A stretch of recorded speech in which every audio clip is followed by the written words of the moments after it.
are part of the Great Courses series. These lectures are titled Great Mythologies of the World, Asia and the Pacific. Your lecturer is Dr. Robert Andre Lafleur. Dr. Lafleur is a professor of history and anthropology at Beloit College in Wisconsin. He received his doctorate from the University of Chicago's John U. Neff Committee on Social Thought, where he combined work in anthropology, history, and Chinese literature. Dr. Lafleur has received numerous teaching awards and was a finalist for the Eugene Asher Distinguished Teaching Award from the American Historical Association. He has published book chapters and articles about topics ranging from Chinese historiography, literature, and calendars to ethnicity and mythology. He is also the lead author and editor of 2 textbooks, China, a Global Studies Handbook, and a revised and expanded version, Asia in Focus, China.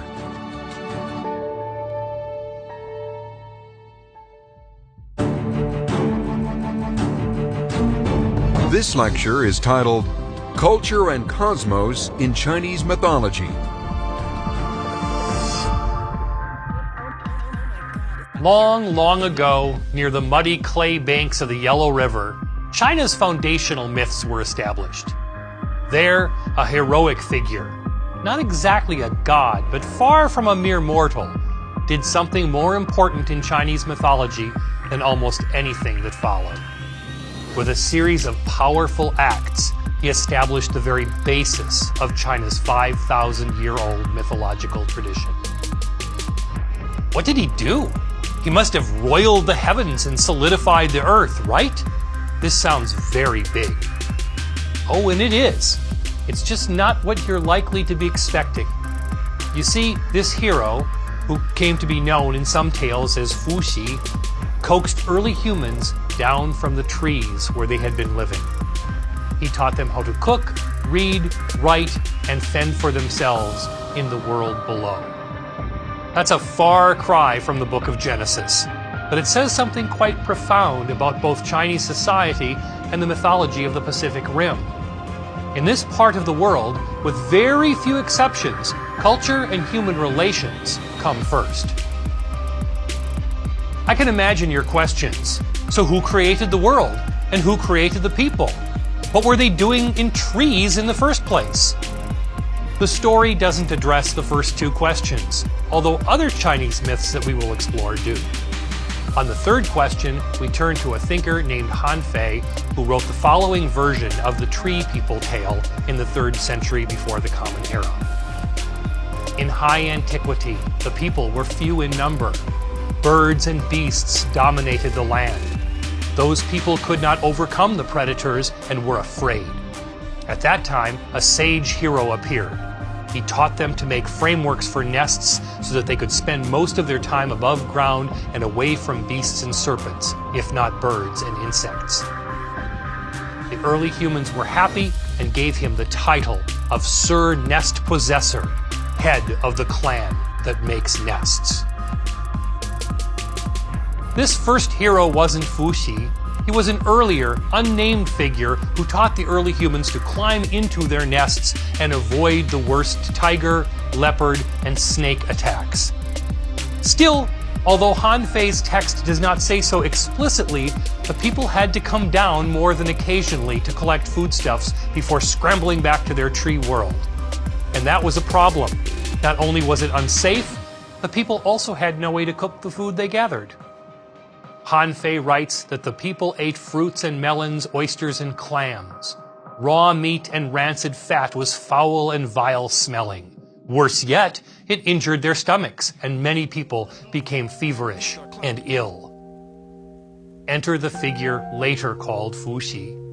He coaxed the people out of their comfortable nests and into the complicated, sometimes dangerous world of nature.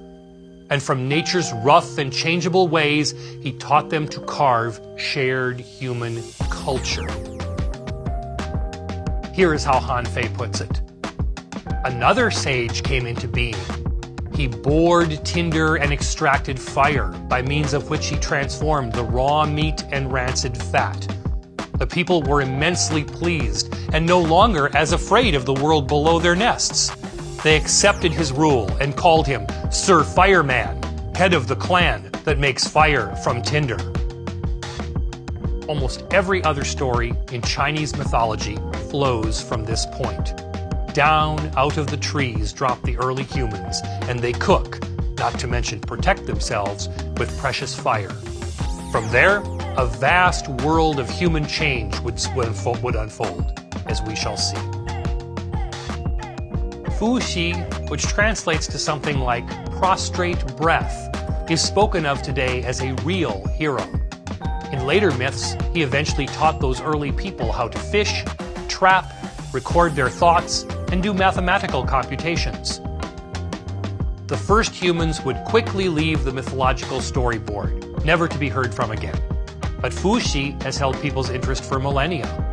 To this day, the tomb that commemorates him in Henan province in central China is a popular tourist destination. If you've been exposed to Chinese mythology before, you may have come across the story of Pangu and the cosmic egg. It's a well-known myth that seems to answer all the big questions that origin myths normally do. Certainly, it seems much more like the central Chinese origin myth than the down from the trees story that I just described. Turns out that the Pangu story has some problems, but let me tell it to you briefly anyway for comparison.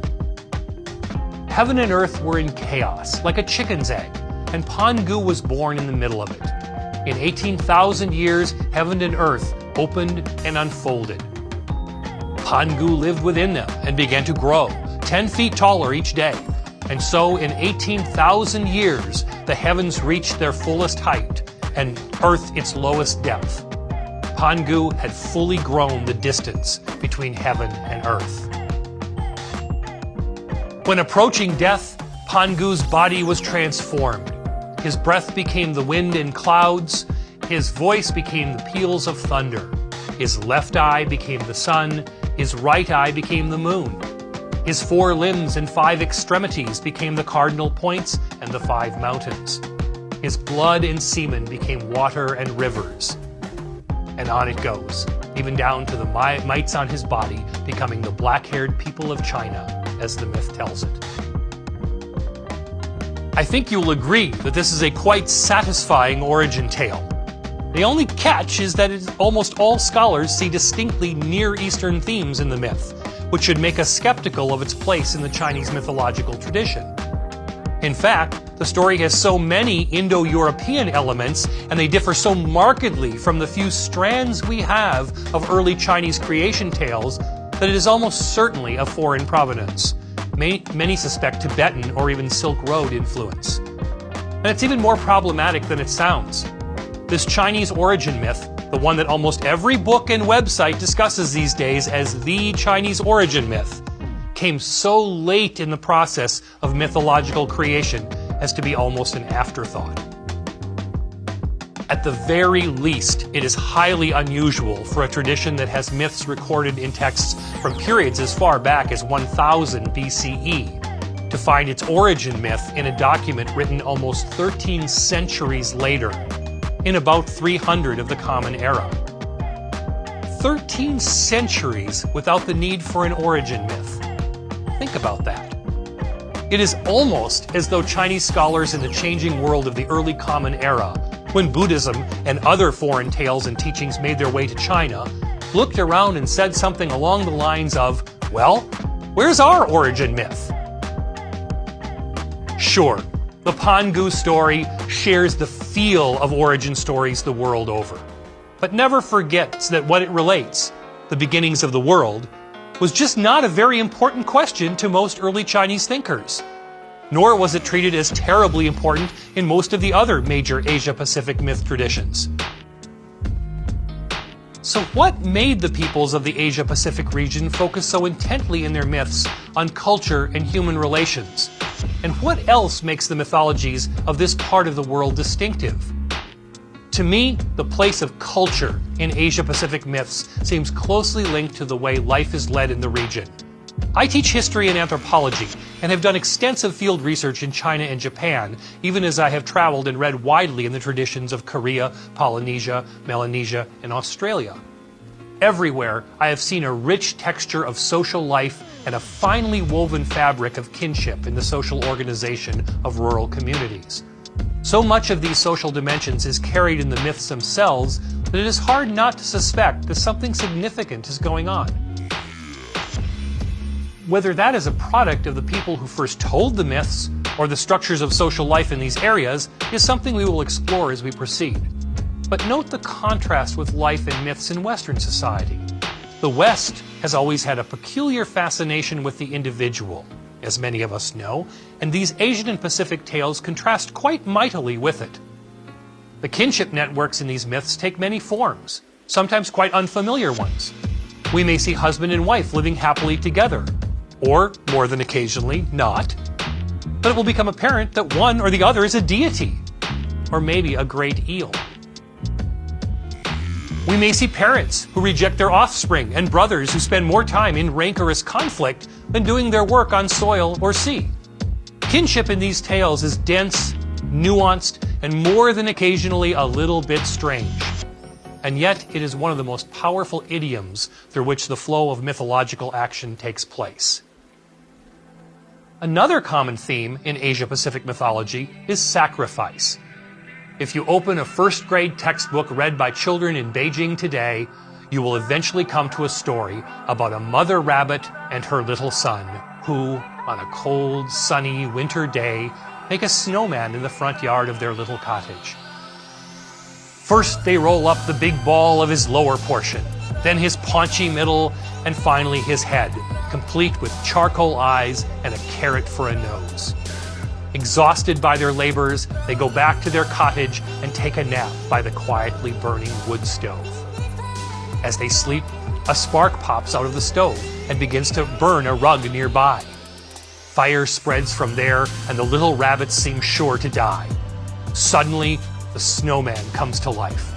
Sensing terrible trouble, he rushes to the house, throws himself on the flames, and gives his once frozen watery life for his creators. Sacrifice. It isn't only for adults, and the lessons begin in earnest at an early age. The mythological carryover to the rest of East Asia and the myriad Pacific islands is startling, and patterns of sacrifice extend from China to Korea and Japan and on to island life all over the Pacific. A third overarching theme that connects the myths of this enormous region, from the mountains of mainland China to the tiny coral atolls of Micronesia, is water. Ubiquitous water. From thousands of miles of coastline to the great drainage systems of the Yellow and Yangtze rivers, water figures in early Chinese mythology in a way that is in keeping with other great landed civilizations in Europe, the Middle East, and beyond. In Korea, we have snow-capped peaks and the frozen waters of Siberian mythology, as well as a jagged peninsular coastline that created pockets of commerce and intrigue. And in Japan, a set of 4 major islands surrounded by ocean brine, water figures so prominently that it makes the rivers and mountains of its landed neighbors seem paltry by comparison. Water is everywhere in East Asian legend. Not surprisingly, this theme carries even more powerful force in Polynesian, Melanesian, Micronesian, and other Pacific islands, where the vast Pacific Ocean patterns every aspect of social, cultural, and economic life. There, water is less a wonder than the very condition of all existence. The American anthropologist Margaret Mead commented on this 8 decades ago, with images of children not so much learning to swim the way we may think of it in more landed areas, as leaping almost from birth into the lapping shoreline waters. Mead's account of water life is surely true for the tiny islands of Micronesia and many other places in Oceania. And yet some people in other areas feared water and could not even swim. New Guinea and Indonesia have vast inland territories far from the shores, and it was possible in those often mountainous places to live one's entire life without dipping a toe into open water. Those inland myths look different, but life-giving water in the form of streams and lakes is never far away. That very same life force could snatch it away too, when water turned into rushing, flooding torrents, and those stories too are part of oceanic mythology. Finally, by the time we reach Australia, both large landmass and island themes come back together in a way that is as unique as koalas and wallabies in the forests and the outback. I like to think of the details of mythology as having an almost centrifugal push that sometimes can strain our memories and our abilities to sense patterns. There are so many twists and turns of plot and so many variant tales that it can be difficult to make sense of it all. But the overarching themes that I just described create for us is a kind of centripetal pull that brings it back together and allows us both to appreciate distinctive traits and to see how they might fit together into larger, linked patterns. If you keep thinking about these three powerful themes as you hear the stories, watery worlds, social networks, and sacrifice, matters as diverse as coaxing people from trees and sacrificing for the greater society will become as familiar as the waters lapping the shores of Pacific Islands. Almost everything significant in early Chinese mythology takes place in the fertile agricultural farmlands of the Yellow River Valley, a place where water naturally plays a prominent role in any story. More specifically, much of the action in these Chinese myths takes place in Henan province, right in the center of what was known as Chinese territory in its early years. Traveling in Henan province today is a surprising experience. Chinese highway signs are very similar to those in the United States, and I sometimes feel, when in Henan, that the brown historical marker locations outnumber all other road signs. In class, I sometimes joke, only slightly, that everything happened in Henan.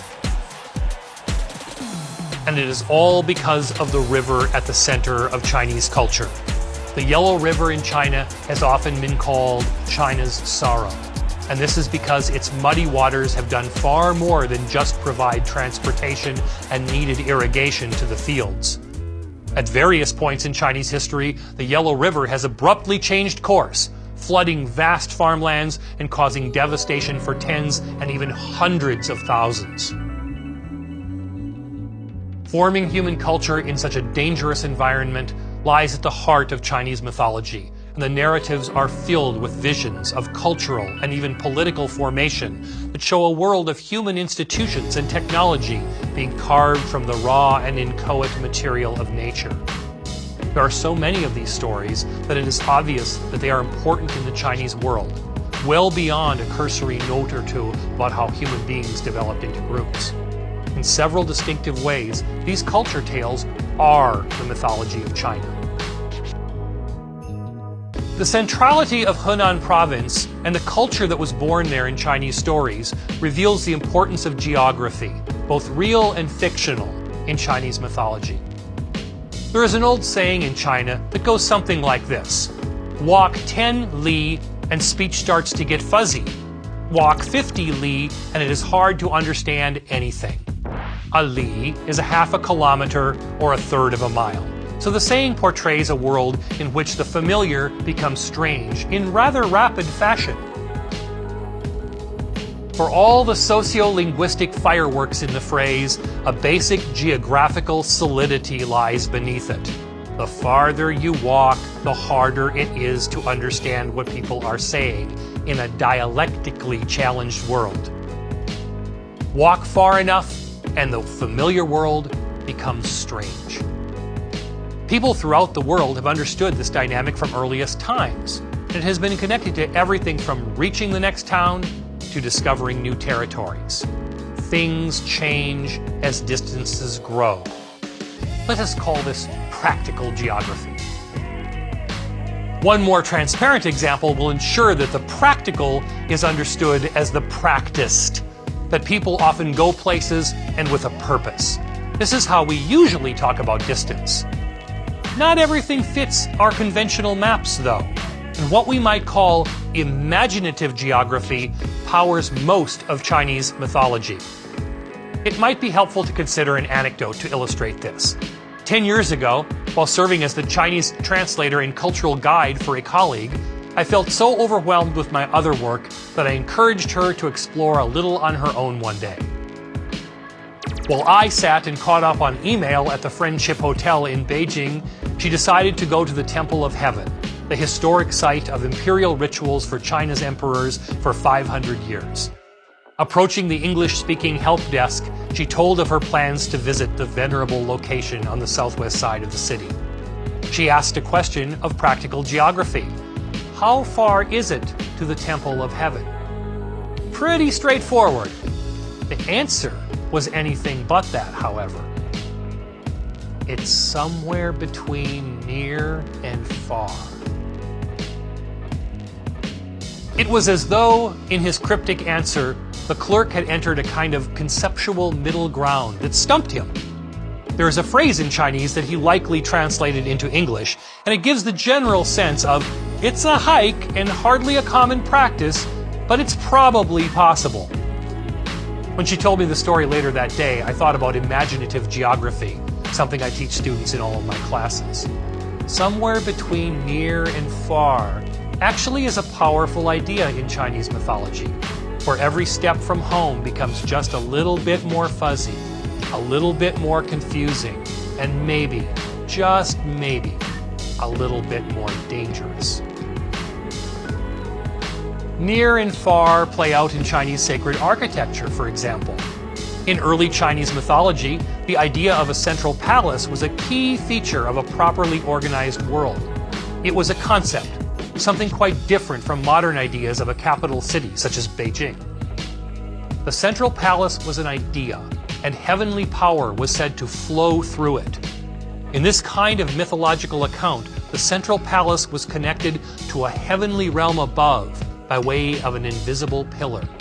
And from that powerful pillar, the moral force of the heavens gushed down into the central palace.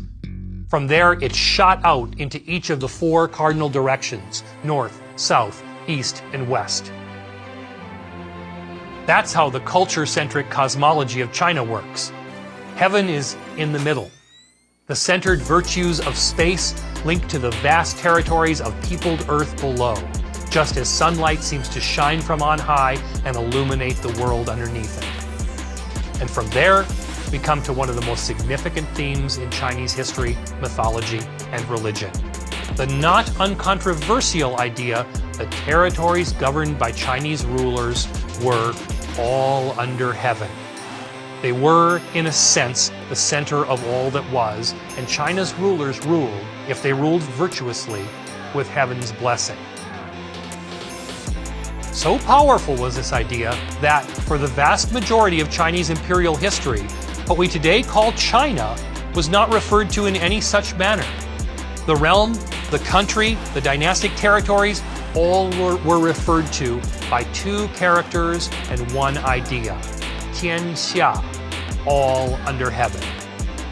There is perhaps no more famous reference in Chinese literature than a resonant passage in the Book of Documents that builds on this idea. The Book of Documents is one of the Confucian classics, often said to be the work of the great master himself. While it is the work of many hands, it is a text that combines myth and history in exquisite and sometimes perplexing fashion. In the passage I'm describing, the virtuous power of China's rulers is described as emanating in a sequence of widening circles, like ripples on a pond struck by a heavenly pebble. Here is a short passage. The central 500 li constituted the imperial domain. 500 li beyond constituted the domain of the nobles. 500 li farther beyond formed the peace-securing domain, where they cultivated the lessons of learning and moral duties. 500 li more remote still formed the domain of restraint. The first 300 were occupied by the tribes of the Yi barbarians, the other 200 by criminals undergoing the greater banishment. And the most remote 500 li constituted what is called the wild domain. Society has a sacred center under heaven. The first few rings around the center are familiar, safe, and vibrant territory. They are the land of virtuous conduct and responsibility. And yet the circle widens. Every 500 li outward becomes a little more distant, a little less tethered to the ideals of society. Far from the center, strange monsters and criminals reside. Proper humanity and human culture lie under heaven. To be sure, the geography of it all is imaginative and therefore impossible. Peoples and cultures cannot vary in expanding zones of 500 li. Yet here we have one of the earliest cultural documents in China asserting that goodness and proper culture lie in the center, just as they weaken and are eventually lost in each successive region away from the center. It carries a quite simple yet problematic message. Virtue and culture are centered. Those living beyond are not fully one of us. It is a theme that, despite its fanciful tones, would be repeated throughout Chinese history and in a good deal of its mythology. The fact that Chinese mythology focused so intently on culture does not mean that Chinese thinkers did not ponder deep cosmogonic questions. How the world and the heavens came to be. Indeed, they did. They just do not seem to have been moved to explore them in the form of stories of the kind we're used to hearing. They took a different approach, one that works much better than the Pangu tale in the context of Chinese mythology. One of the best examples comes from the Songs of Chu, a strange and fascinating collection of dreams, reflections, and chants often attributed to a brilliant, lonely scholar named Chu Yuan in the 3rd century BCE. Most of its wide-ranging contents, however, are of unknown authorship. One of the sections dealing with origins is called Questions of Heaven, Tianwen. Several recent scholars have described it as the most important exploration of origins in Chinese mythology, and I tend to agree with them. Questions of Heaven describes how misty vapors emerged from a formless expanse under the alternating powers of darkness and light. The passage I'll quote is in the form of a series of haunting questions asked by an unknown figure. Many of their themes, as well as the symbolism regarding numbers and colors, will likely sound perplexing, but we'll explore the most important ones in due time. For now, just listen to it as you might a short piece of music. For music is what myth is most like, as I think you will come to agree. Who passed down the story of the far-off, ancient beginning of things? How can we be sure what it was like before the sky above and the earth below had taken shape? Since none could penetrate that murk when darkness and light were yet undivided, how do we know about the chaos of insubstantial forms? What manner of things are darkness and light? How did yin and yang come together, and how could they originate and transform all things that are by their commingling?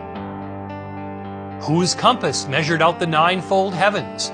Whose work was this, and how was it accomplished? Where were the circling cords fastened, and where was the sky's pole fixed? Where did the 8 pillars meet the sky? How does heaven coordinate its motions? Where are the 12 houses divided? How do the sun and moon hold to their courses and the fixed stars keep their places? I must ask, why isn't that the text on Chinese mythical origins that's in all the textbooks? That it gets very little play in discussions of mythology beyond a few Chinese history specialists is really quite a shame. The Songs of Chu contains many of the power themes in Chinese mythology, not to mention some key topics in early astronomy and physics. You might have noticed numbers such as 9, 8, and 12, as well as the words yin, dark, and yang, light, that have become persistent themes even in today's Western world. Chinese mythology is filled with symbols such as these, and as we explore it further, they will become more familiar to you. It packs in almost all of the major themes found in early Chinese mythology. To be sure, it is not a story in the manner of the Pangu legend. That is precisely the point in the world of Chinese thought. These questions of heaven ask how the truly important things in the Chinese mythological conception of the world, like the ninefold heavens, the 8 pillars, and the 12 houses of the calendar, how they came to be. But there is nary a word about limbs and flesh becoming earth and sky. Still, the questions of heaven seem to blend observations of the world as it is with mythological ideas. So do many myths of the Asia-Pacific region, and that presents distinct challenges for those of us trying to interpret them today. In dealing with the mythical traditions of highly literate cultural traditions such as those of China, Japan, and Korea, we must think deeply about the relationship between myth and history. This has been a problem in the Western world since the time of the Greek historians Herodotus and Thucydides. It has played out somewhat differently in East Asia, but in one way or another, each of these historical traditions wrestled with the question, what is mythical and what is historical? It is one thing to confine to mythology the heroes who built nests for people and eventually persuaded them, with fire, to come back down and live on the ground. It all gets much more complicated when we move forward in time, though. Think back to those Chinese stories of early humans in their nests. Initially, many of the tales only spoke of heroes or sages who helped the tree dwellers. In time, however, a name was increasingly associated with one of those sages so that he came to be understood as one person. Fuxi then becomes myth historical, mostly mythical, but with the specificity of a name that at least begins to sound like it could be used in a history book, one that purports to tell the stories of real people and events. Several historians have tackled this question, and I tend to agree with those who emphasize that mythology and myth-making are important and continual aspects of human life. Even further, I utterly reject the idea that history begins where myth ends, as though myth is just a matter to be outgrown, like training wheels on a child's bike. In the realm of what I often call political mythology, we can see the pattern of myth history everywhere. Anyone who tries to tell you that there is not a little myth-making in the concept of, say, the American Founding Fathers is unable to appreciate the complex merging of historical detail and myth-making that occurs at all times and in all places. But the societies of the Asia-Pacific region had their own special variety of myth history, shaped by the great emphasis they placed on culture. And no society had a broader and more powerful influence on the mythology and myth history of the region than China, where culture heroes embraced the work to be done for all under heaven.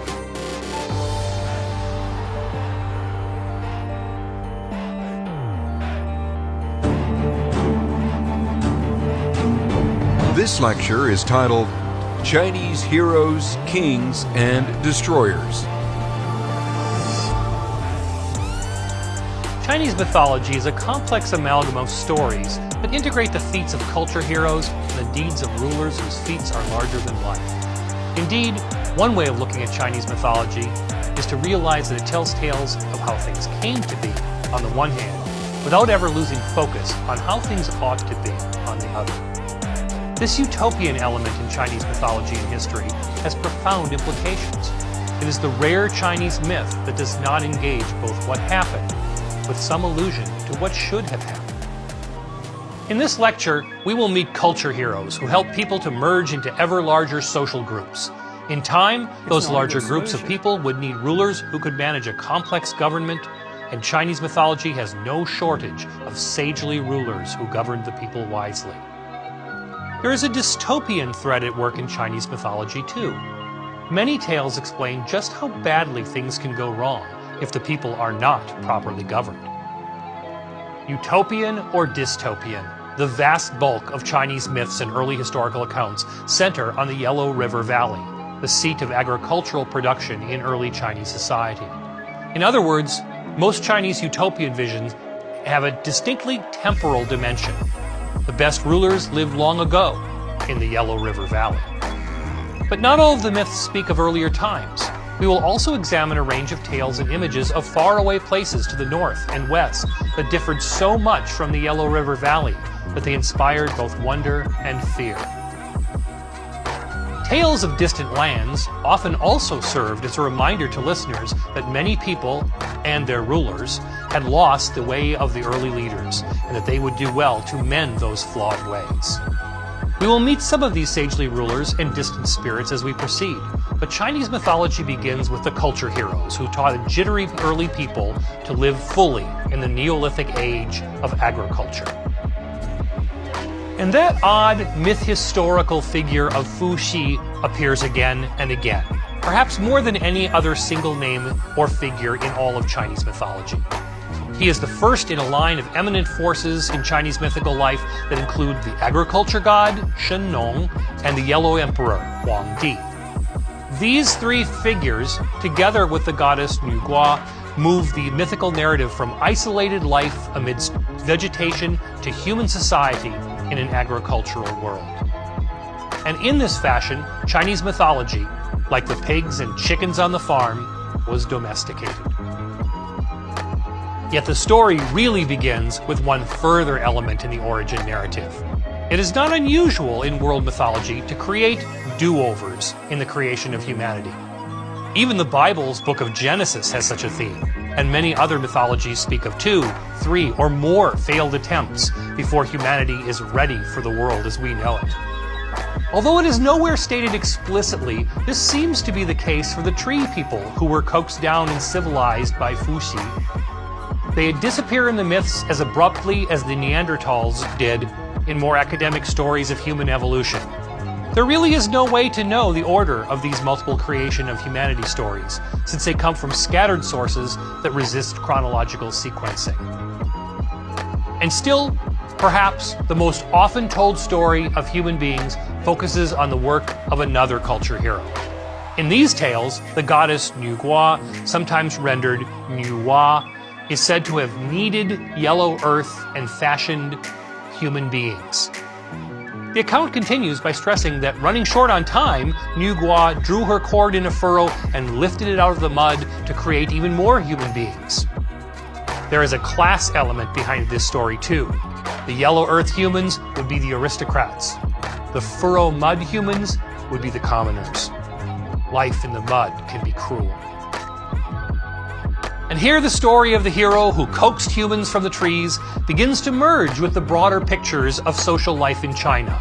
Fu Xi, as the mythological tradition developed, was paired with Nu Gua, the crafter of clay and mud human beings.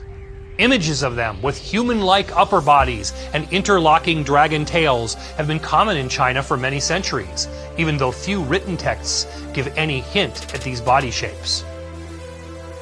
And they are entwined, jointly holding a knotted cord of measurement. Each also holds aloft in the other hand a more precise measuring device, he a carpenter's square and she a pair of compasses.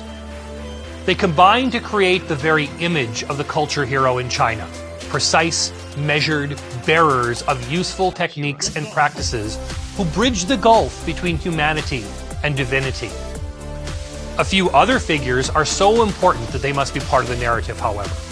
One of the most significant is Shen Nong, a Chinese god of agriculture, who sacrificed himself to teach early humans how to transition from what we today call the Paleolithic to the new world of the Neolithic. In particular, he gave over his own health to create a vast catalog of safe and dangerous foodstuffs, risking poisoning at every turn. One account has him racked with foodborne poisons up to 70 times in a single day. Take a listen to a story that explains his techniques. It comes from the 2nd century BCE Huainanzi, one of the richest stores of Chinese tales of all. In ancient times, the people ate plants and drank from rivers, and they picked fruit from trees and ate the flesh of shellfish or crickets. And at that time, there was much suffering due to illness and injury from poisoning. So Shen Nong, the farmer god, taught the people which foods were edible. He tasted the flavor of every single plant and determined which rivers were sweet or brackish, and he let the people know how to avoid certain things. Shen Nong channeled his public-spirited devotion quite consciously for the good of the people. and it might not be surprising that Shen Nong has become the culture hero most closely associated with medical treatment. Huang Di, the Yellow Emperor, is accorded both wisdom and a large range of inventions. Although he sounds like an historical figure, in fact, he too is one of the earliest culture heroes. He predates actual historical Chinese emperors by tens of centuries, but it is no small irony that the Chinese characters in his name, Huang Di, Yellow Emperor, would come in later times to mean the actual ruling emperor. Huang Di brought the construction of shelters, techniques for domesticating animals, and the building of carts, boats, and wagons. Perhaps most significantly, and most in keeping with the distinctive nature of the Chinese mythological tradition, he gave human beings the calendar, astronomy, a legal code, and even an early form of sport that was a combination of football, soccer, and hacky sack, that game of keeping small bean bags in the air with one's feet. There are a few cracks in this grand narrative of culture steadily building, and it would be a mistake to skip ahead without at least an example of emergency repair to the cosmos and the social order. In even mythological accounts of the world, a great deal can go wrong. We should never forget the importance of repair. Perhaps the most important of these repair tales in Chinese mythology shows the craftsmanship of the goddess Niu Gua again, she, the fashioner of yellow earth and mud human beings. A few years ago, on a hike in Henan province, and not far from the Yellow River Valley, I chanced upon a rundown temple that seems not to have been visited in some time.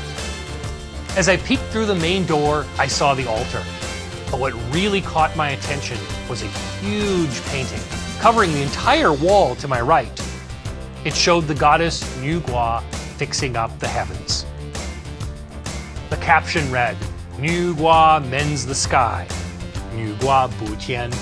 One of the most prominent of several versions is from the Huainan Zi.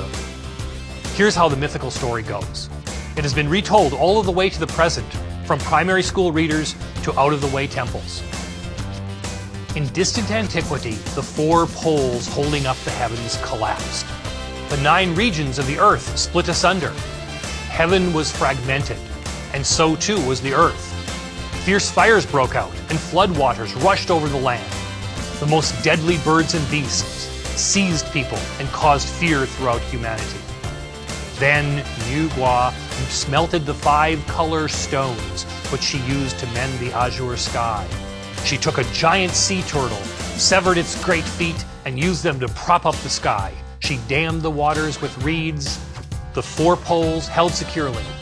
The fierce birds and beasts died, and the people lived. And ever since that time, the heavens have held securely in place, above the earth and its people. We will see this kind of story again and again in East Asian and Pacific mythology. The idea that the heavens don't stay up on their own is a persistent one, and culture heroes across the Pacific are the subject of tales about propping up a low or tottering sky.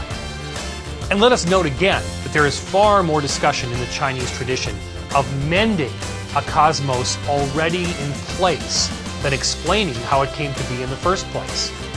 Culture bearing and culture repair dominate the world of Chinese mythology.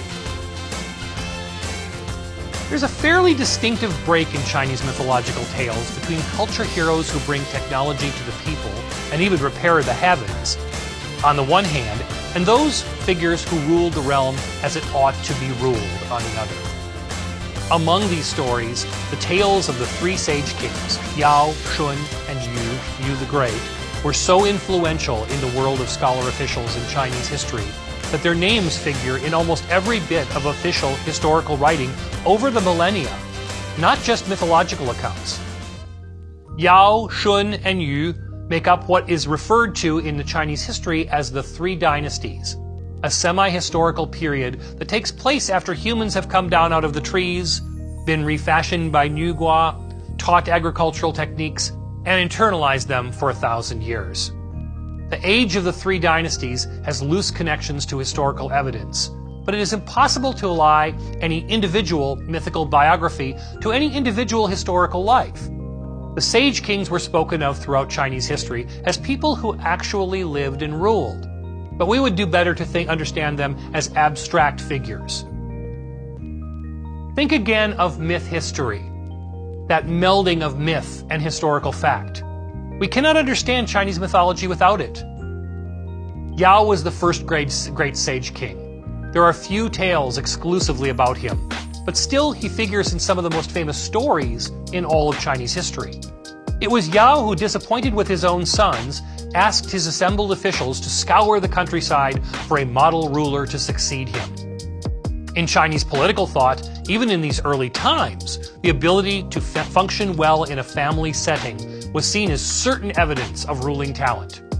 It was not so much that Yao's sons were unfit as that, in the mythological idiom, the imperative was to find the very best ruler of all.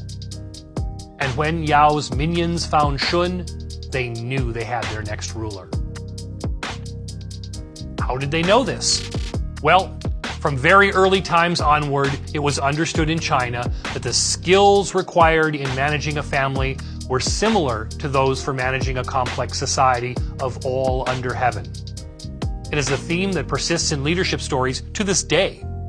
Well, Shun took a terribly difficult family situation, dysfunctional really, and did his best with it. And that was enough for Yao to choose Shun as his heir. So what did Shun do?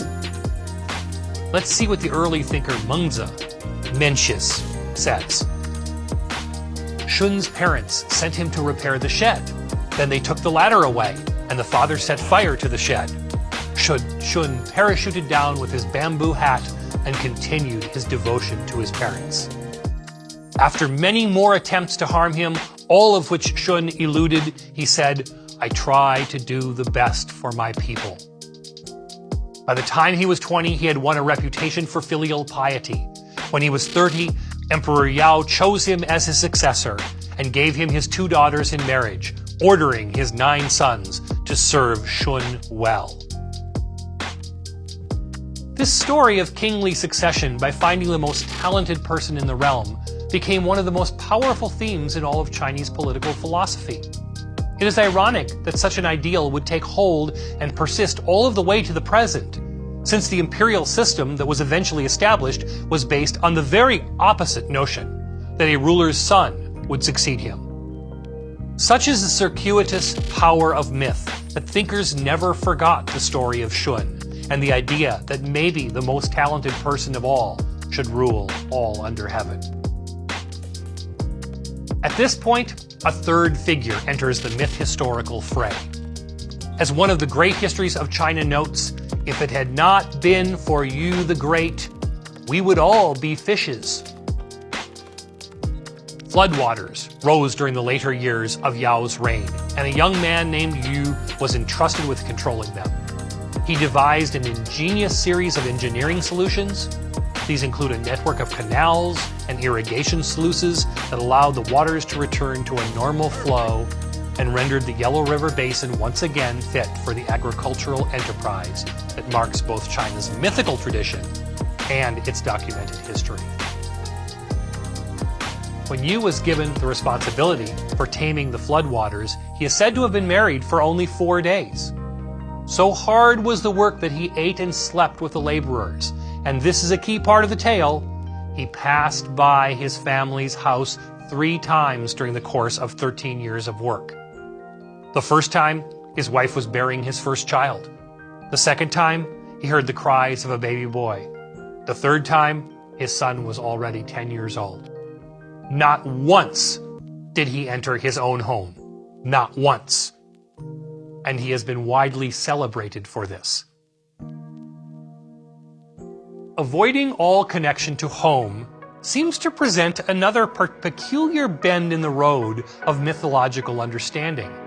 Shouldn't family come first? Isn't that quite important in China? Well, yes, generally speaking, but not in this case, said Yu himself. He maintained, so say the storytellers, that the problem he faced was one for the entire world, and that he was responsible for much more than his own private happiness. Yu the Great sacrificed even a few moments of leisure on behalf of all under heaven, as the saying goes. Sacrifice for the greater good lies at the heart of Chinese mythology. He sacrificed on behalf of the land, the waters, and the people. He ignored the ties of kinship that are said to be the foundation of social life in China. There is nothing simple about this choice. Later Chinese thinkers, even Confucius, would assert that kinship ties outweighed the public good in many, and possibly most, cases. If we look more closely, there is a tension between public good and family group in almost all mythological traditions in the world. The pull of the family, or even the larger social group, clan, village, church, school, can sometimes color our actions. In China, this tension remains a powerful one to this very day and can be seen in business and even in school, especially when students must compete for a limited number of spaces in high schools and universities. It is likely the very present nature of the conflict between family and public that has made Yu the Great's actions interesting to listeners throughout the ages. But let's look at a few more details of this central myth. It goes even deeper. Tradition has it that Yu the Great toiled so fiercely on behalf of all under heaven that his body was overcome with partial paralysis, resulting in a walk in which one leg had to be dragged behind the other in an awkward motion. This step of Yu, the Yu Bu, has been the subject of special ritual dances and countless stories over the centuries. Yu the Great worked so hard that he was quite literally hobbled by the demands. Even after Yao had passed on, Shun had watched Yu's labors and rewarded him with rule, passing over, again, his own sons in the process. Those sons served Yu, who then proceeded to establish the very first Chinese dynastic order by bestowing on his own son, presumably that crying baby boy from earlier in our tale, hereditary succession to the throne. The new dynasty became known as the Xia state, and at least according to myth history, it endured from 2100 to about 1600 before the Common Era. All rulers would rely on the system of hereditary succession in the future. And so, Chinese dynastic rule was created out of the whole cloth of extraordinary non-hereditary talent. The new system, which rewarded heredity, was easier than scouring the countryside for virtuous young men. It has the distinct downside, however, of producing flawed rulers. Let's look at some of these, the flip side, so to speak, of brilliant culture heroes and sage kings. There's only so much shining virtue that a listener can handle before wanting to hear the dirt. The inevitable downside in conduct and virtue that has accompanied human beings since the earliest of times. Chinese history, even in its murky early versions, is especially conducive to this set of negativity tales. The basic storyline behind the vast majority of Chinese historical accounts over the course of 3,000 years has been one of good first ruler, bad last ruler. It is such a convenient narrative that those of us who teach history for a living are quite skeptical of it. Dynasties are a good deal more complex than simplistic narratives asserting that virtuous leaders initiate them and hapless leaders bring them to a disastrous close. And yet, these disaster stories have a peculiar power that has not diminished over dozens of centuries. In short, Yao, Shun, and Yu the Great are accompanied in Chinese mythology by two figures who are their opposites in almost every way. They are named Jie and Zhou, sometimes called Zhou Xin. Since the great leaders are often called the three sages, I like to call this latter pair the two degenerates. Many decades, indeed centuries, after the establishment of the Xia state, a ruler of dangerous, misguided, and selfish qualities would take the reins of power, using that power to bilk the treasury and indulge in pleasures of such outlandish proportion that he has become the stuff of legend and myth. His name was Jie. He ruled at the end of the Xia dynasty, the one that Yu the Great had founded. He destroyed that dynasty utterly, with great parties involving boats in which guests would float on ponds of wine, and banquets that included entire trees made of meat. These luxurious events were so over the top that the people became utterly exhausted, broke, indeed spent. With great toil, the terrible work of Jie was undone, and that flawed ruler was overthrown. He was banished into exile. After that, the sagely founders of the Shang dynasty created a brilliant new age from about 1600 to about 1000 before the Common Era. Like the Xia before it, the Shang was brought down by a ruler who undid almost all of the good work of his predecessors. His name was Zhou, or Zhou Xin. As I often tell my students, he was not your ordinary Zhou. As the documents tell with relish, Zhou was degenerate in all of the normal, profligate ways. He took it several steps further, though, engaging in treachery and vindictive abuse that created wholly new dimensions of cruelty. He made people walk across greased rods above burning flames, and enjoyed watching them fall. He shot down scholar officials and examined their organs in a twisted kind of proto-biological research. He too was overthrown and did not get away with banishment. His severed head was displayed as a cautionary tale for future generations. And thus the state-building process again began anew.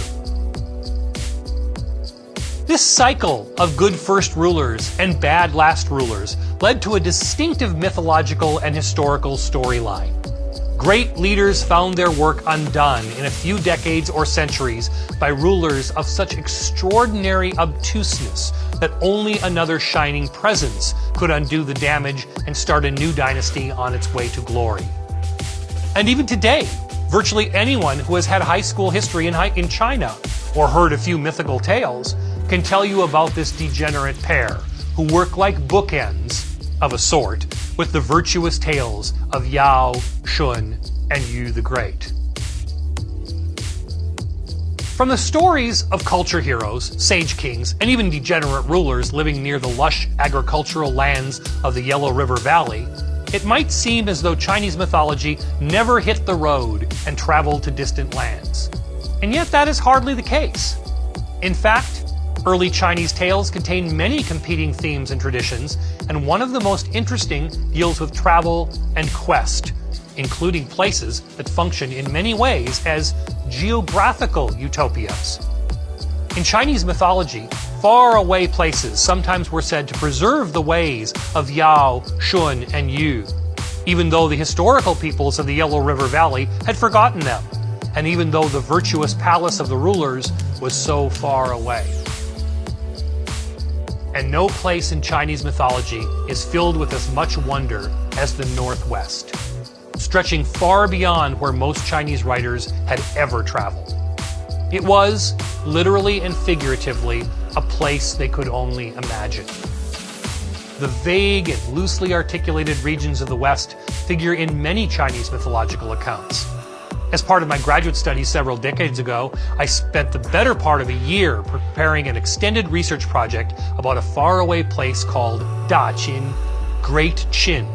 It was spoken of as a real place in several texts from the Han Dynasty, but it was said to lie far off in the hazy northwestern territories of China. Great Qin lay far from the cultured world of the Yellow River Valley. In fact, it became clear that those who told Great Qin's story were sending a powerful message through their portrayals of a utopian realm unknown to people living in the Yellow River Valley. It is as though they were saying that Great Qin should be real. In a nutshell, Great Qin had a benevolent ruler, and there was no hereditary succession to the throne. The best person was chosen to lead, and poor rulers could and were supplanted. The structure of the realm channeled the powers of the heavens above with a cosmological palace system that generated sacred power in every corner. And the realm was so safe, as the common Chinese saying goes, that you could drop an item today and know that you will find it tomorrow when you return. This impossibly wonderful kingdom was, of course, a utopian construct built from the timbers of early Chinese mythology. Almost all of the handiwork of the culture creators was there, and it is not insignificant that it was placed far from the center of action. Its very placement in the Northwest, a region always spoken of in Chinese mythology as mysterious and strange, immediately alerts the reader that something different is going on here. In this case, the difference is spectacular rule, and it was very much a criticism of the accepted ruling ways of the familiar world back near the Yellow River. And Great Qin was not the only mythical kingdom off in the northwesterly fog. The mountainous territory also held the strange world of the Queen Mother of the West, a Queen Mother unlike any you have ever seen.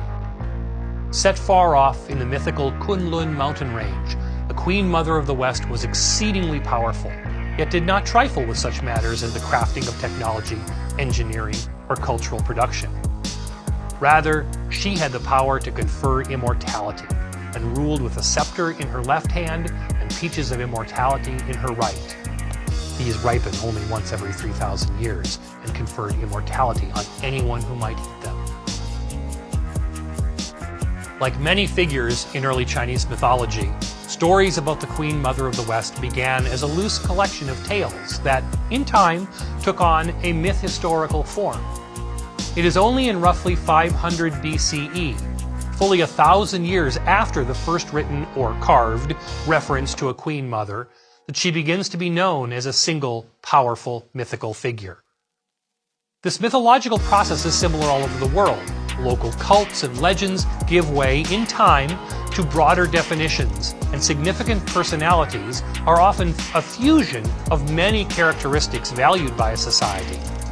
Just as this was likely the case in the West for Odysseus, so too is the idea of the Queen Mother of the West, a complex interweaving of cultural values and exotic details. And she was nothing if not exotic. At court, she sat on a dragon-tiger throne and was accompanied by a three-legged crow, a vapor-emitting toad, and a rabbit-bearing sacred moss. There, in the heart of the northwestern mountains, is her palace, which contains a cosmic pillar connecting the earth to the heavens above. A fascinating text from the 2nd century BCE, called the Classic of Mountains and Seas, is filled with almost encyclopedic descriptions of faraway worlds. It describes the Queen Mother in this way. As for the mountain of the serpent shamans, on top of it is a person brandishing a cup as she stands facing east. One source calls it Tortoise Mountain. The Queen Mother of the West leans on a stool, moreover. She wears a shung headdress and carries a staff. To the south are 3 blue birds who take food for the Queen Mother of the West, north of the Kunlun Barrens.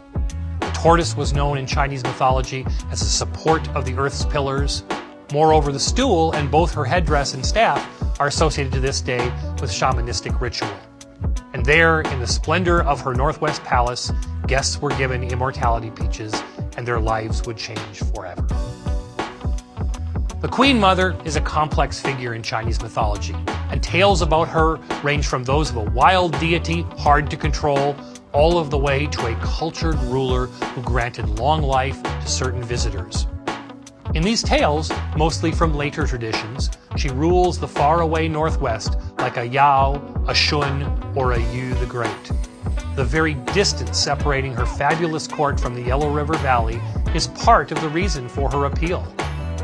Indeed, so ubiquitous was the Queen Mother in early Chinese thought that she was claimed by many competing intellectual traditions, including Taoism, Confucianism, and even legalism. And you can find her everywhere, even to this day. Not only does she have a famous shrine at the base of China's famous Mount Tai, but her figure has filled bronze carvings, paintings, and poems for well over 3,000 years. The utopian states of Great Qin, as well as the realm of the Queen Mother of the West, shows that at least a few of the most storied themes in all of Chinese mythology took place far away from the Yellow River Valley, in a land where agriculture and dynastic rule gave way to profoundly different ways of life. They spoke of a place where the very ideals of culture heroes still persisted, in a strange and distant environment, long after they had been lost and forgotten by many people in the heart of China.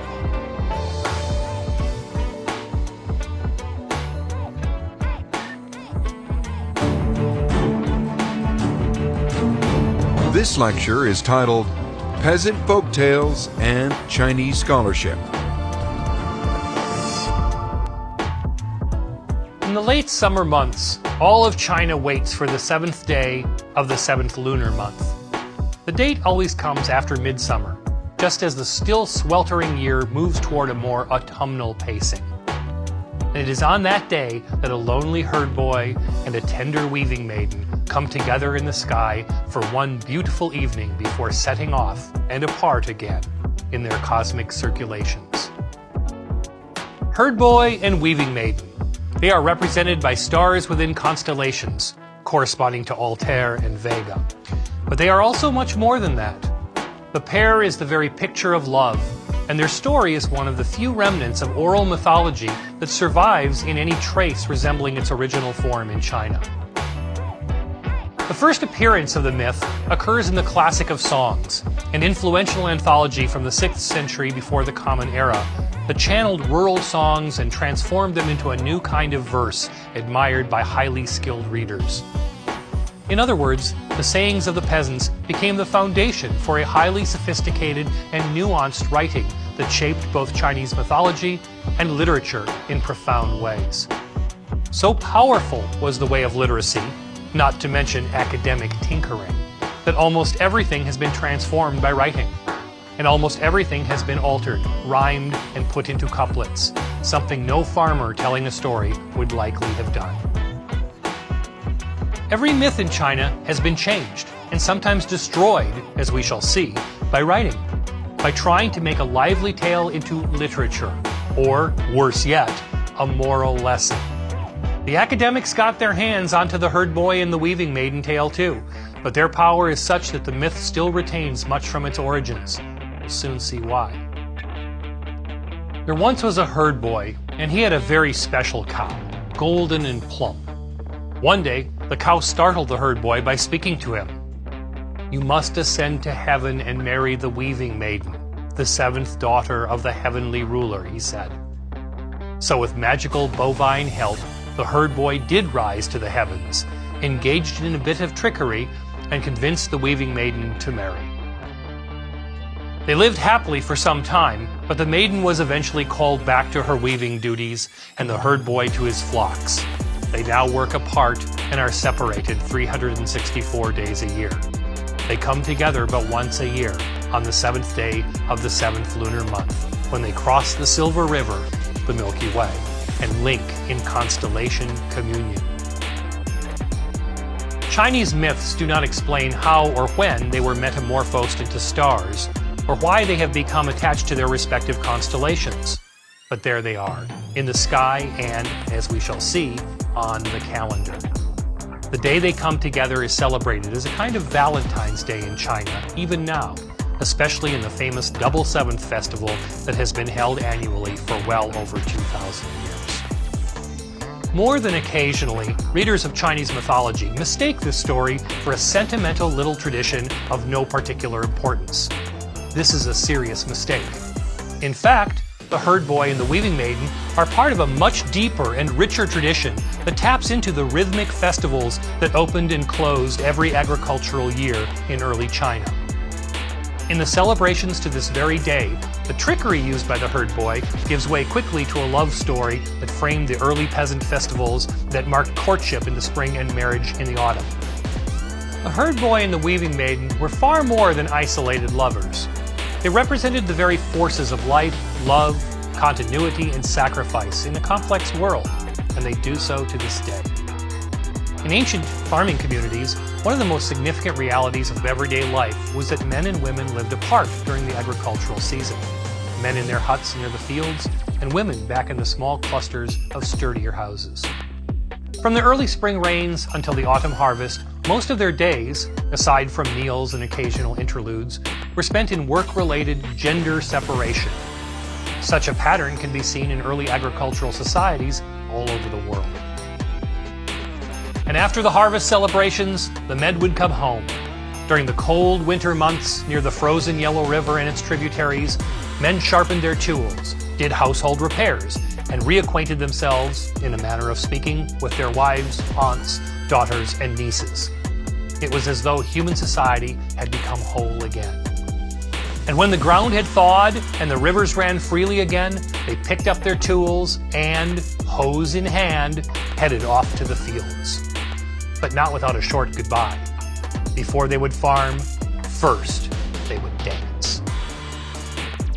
This is how the brilliant sociologist and scholar of China, Marcel Granet, wrote about peasant life in early China.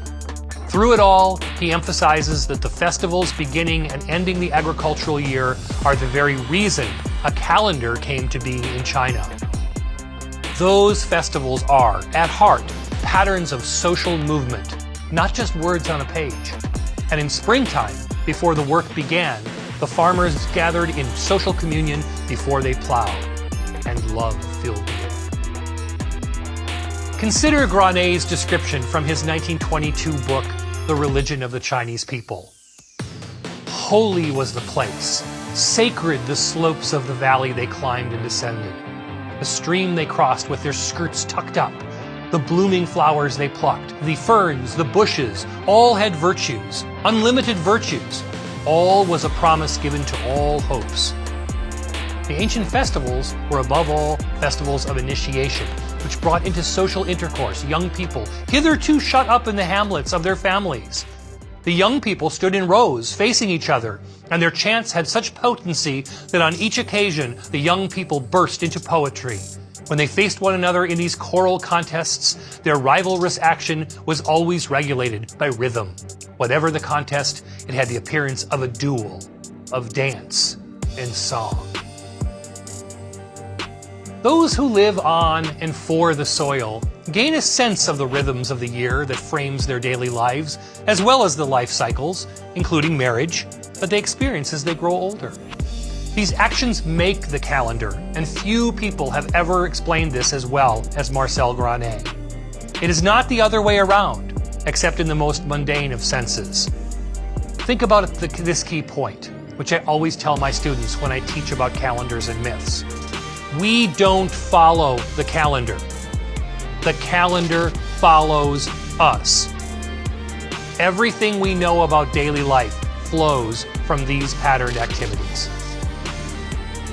The calendar eventually is a record of what humans do, marked on paper and stone. In time, we start to think that we do what the calendar says. Marcel Granet knew better. As he eloquently states, the sense that the natural world and human society are closely bonded has been the basic element of all Chinese beliefs. That sentiment lies, in my opinion, at the very heart of all Chinese mythology. The rhythms of the natural world and their connections to human society are the most powerful themes in all of the Chinese tradition. And few tales show these rhythms better than the herd boy and the weaving maiden myth. As strange as it may sound to Western ears, it can be argued that Chinese mythology is as much about the natural and cultural rhythms of the year, of labor, of love, of family relations, as it is about what happened where and when. From this perspective, the spring equinox was a time to gather, celebrate, and hope, all together in a blissful communion. It was a time for betrothals, sharing of the last savings from winter domesticity, and making plans for the work in the field that would dominate people's lives for the next 6 months. This is why the myth of the herd boy and the weaving maiden is as significant as any in all of Chinese mythology. It is a continually renewed and refreshed product of those rhythms and taps into the vibrant life of human society flowing through nature. The timing of the festival of the herd boy and the weaving maiden has an exquisite in-betweenness in early Chinese life. It partakes of both the frenzied, amorous banter among youths in the spring festivals and the long-term married pairings that would take place in the autumn after the harvest. The herd boy and the weaving maiden, in short, represent both buoyant, youthful love and the devoted but often mundane reality of life thereafter. Men worked in the fields together from spring until harvest. Women lived back in their villages. Like the herd boy and the weaving maiden, they were separate for large parts of the year. The myth expresses the way people live in a far more powerful fashion than any learned tomes about sage kings or degenerates could ever convey. As Marcel Granet terms it, the dancing farmers, as well as the herd boy and the weaving maiden myth, show rural concord forged in rhythmic time. And it is the very backbone of Chinese mythology. So imagine the following scene from the mythical and philosophical compendium Huainanzi called The System of the Heavens. In it, we see the journey from darkness to light and back to darkness, the ever-cycling rhythms of life. The text speaks of various points in the journey. Just listen to the evocative names and don't worry about the details, beyond the rhythms of darkness and lightness. In other traditions, this might sound like an astronomical text. It is not, or better put, is not as much about astronomy as it is about the patterns of mythology.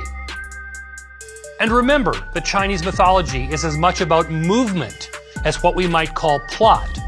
What this text describes is the light to dark and back again foundation of all Chinese thought, mythical or otherwise. Here's the quotation. The sun rises from Yang Valley and is bathed in widespread pond. When it reaches Leaning Mulberry, it is called bright dawn. When it passes Leaning Mulberry and begins its journey, it is called daybreak. Reaching Winding Riverbank, it is called daylight. Arriving at Tsengchuan, it is called breakfast. When it comes to Mulberry Wilds, it is called lunch. When it reaches Pivot Sunshine, it is called Angle Center. Coming to Kunwu, the sun has reached perfect center. From there it moves on to Mount Niaozi and is called Small Return. Eventually, it progresses to Sad Valley and is called Dinner. When it reaches Nuji, it is called Great Return. From there, it passes Yuanyu, High Pestle, and Lanshi, Low Pestle, and in time it reaches Yuyuan and is called Yellow Gloaming. Finally, coming to Meng Valley, it is called Fixed Dusk. All told, the sun passes over 9 provinces and 7 markers, 500,000 li. Lightness and darkness. We have here the picture of a rising and eventually setting sun. It is the very picture of yin and yang. The latter rhymes with song and not saying. This patterned rhythm rests at the heart of all Chinese mythology. Yin and yang are among the most ancient of Chinese concepts. They are so fundamental to understanding the rhythmic patterns of Chinese mythology that one cannot really understand even the action in various Chinese tales without it. Above all, yin and yang are about change, pattern, rhythm, and movement. In some Western portrayals, yang means male, light, strong, and hot. The parallel notion assumes that yin means female, dark, yielding, and cool. Actually, these are quite reasonable approximations of what is yin and what is yang.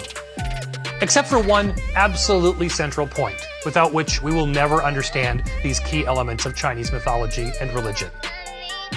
Neither yin nor yang ever is anything.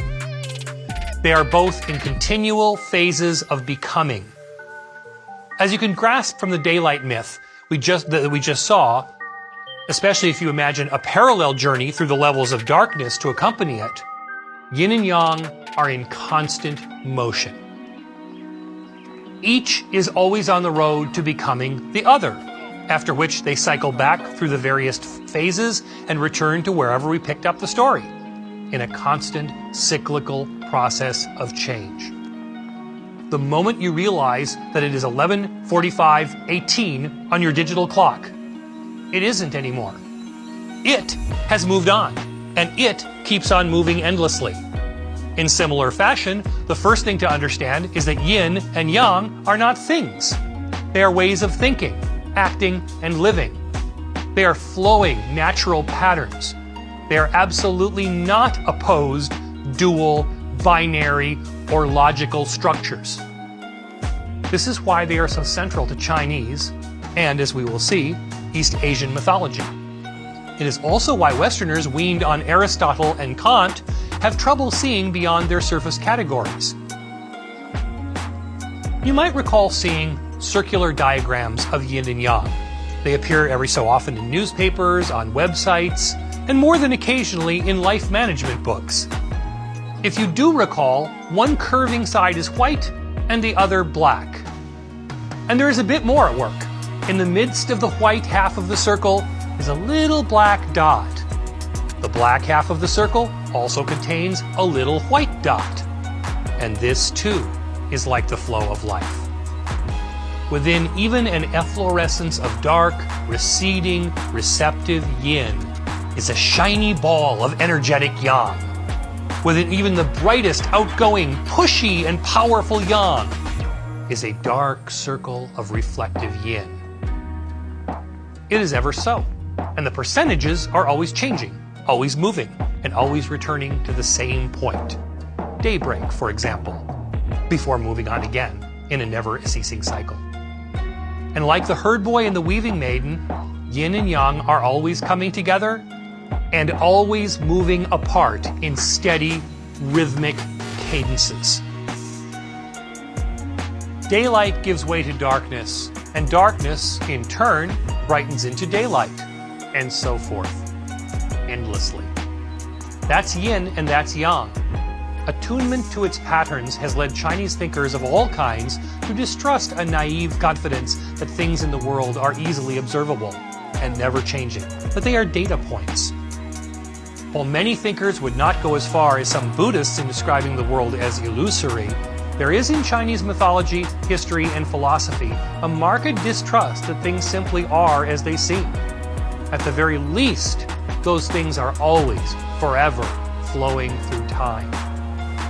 Before we move on, let's consider another cycle of the two that might give added clarity to this key dimension of Chinese mythology.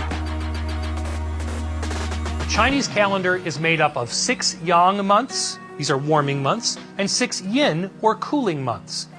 You may have noticed how deep winter gives way to spring and thawing, which is when the farmers headed for the hills to eat, drink, and dance. In turn, the months proceed relentlessly to increasing warmth and the hottest days of the year. Agriculture, and herding and weaving for that matter, have everything to do with this. In turn, the hottest days of summer always turn toward cooler months in a relentless cycle of becoming colder and becoming warmer. It never ends. Every single year has the same process. Warm becomes cool, after which cool becomes warm. Yin becomes yang, after which yang becomes yin. But there's one more thing. Those little dots in the yin-yang diagram. Have you ever noticed a warm day in January? I speak of the Northern Hemisphere. Or, as the saying goes, a cold day in July? The specific daily details, contingencies really, may seem to alter the story. But they are only daily oddities in our larger, relentless story of change. An unseasonable day, or solar eclipse for that matter, here or there, is like the opposite colored dot in the yin-yang symbol. They are part of the story too. Change takes place on large and small scales, and there's always room for chance, luck, contingency, and planetary cycles. Sometimes Jia or Zhou just show up and ruin the dynastic party. Sometimes Nugua needs to repair the heavens. And so what does it all mean? As we've already seen, the search for the meaning is in many ways already a faulty path. From the perspective of Chinese mythology, these cycles of change are more than a descriptive background to the stories. In many ways, they are the stories. The pattern movements of the herd boy and the weaving maiden, not to mention the rhythmic singing and dancing at peasant festivals, lie at the very heart of these tales.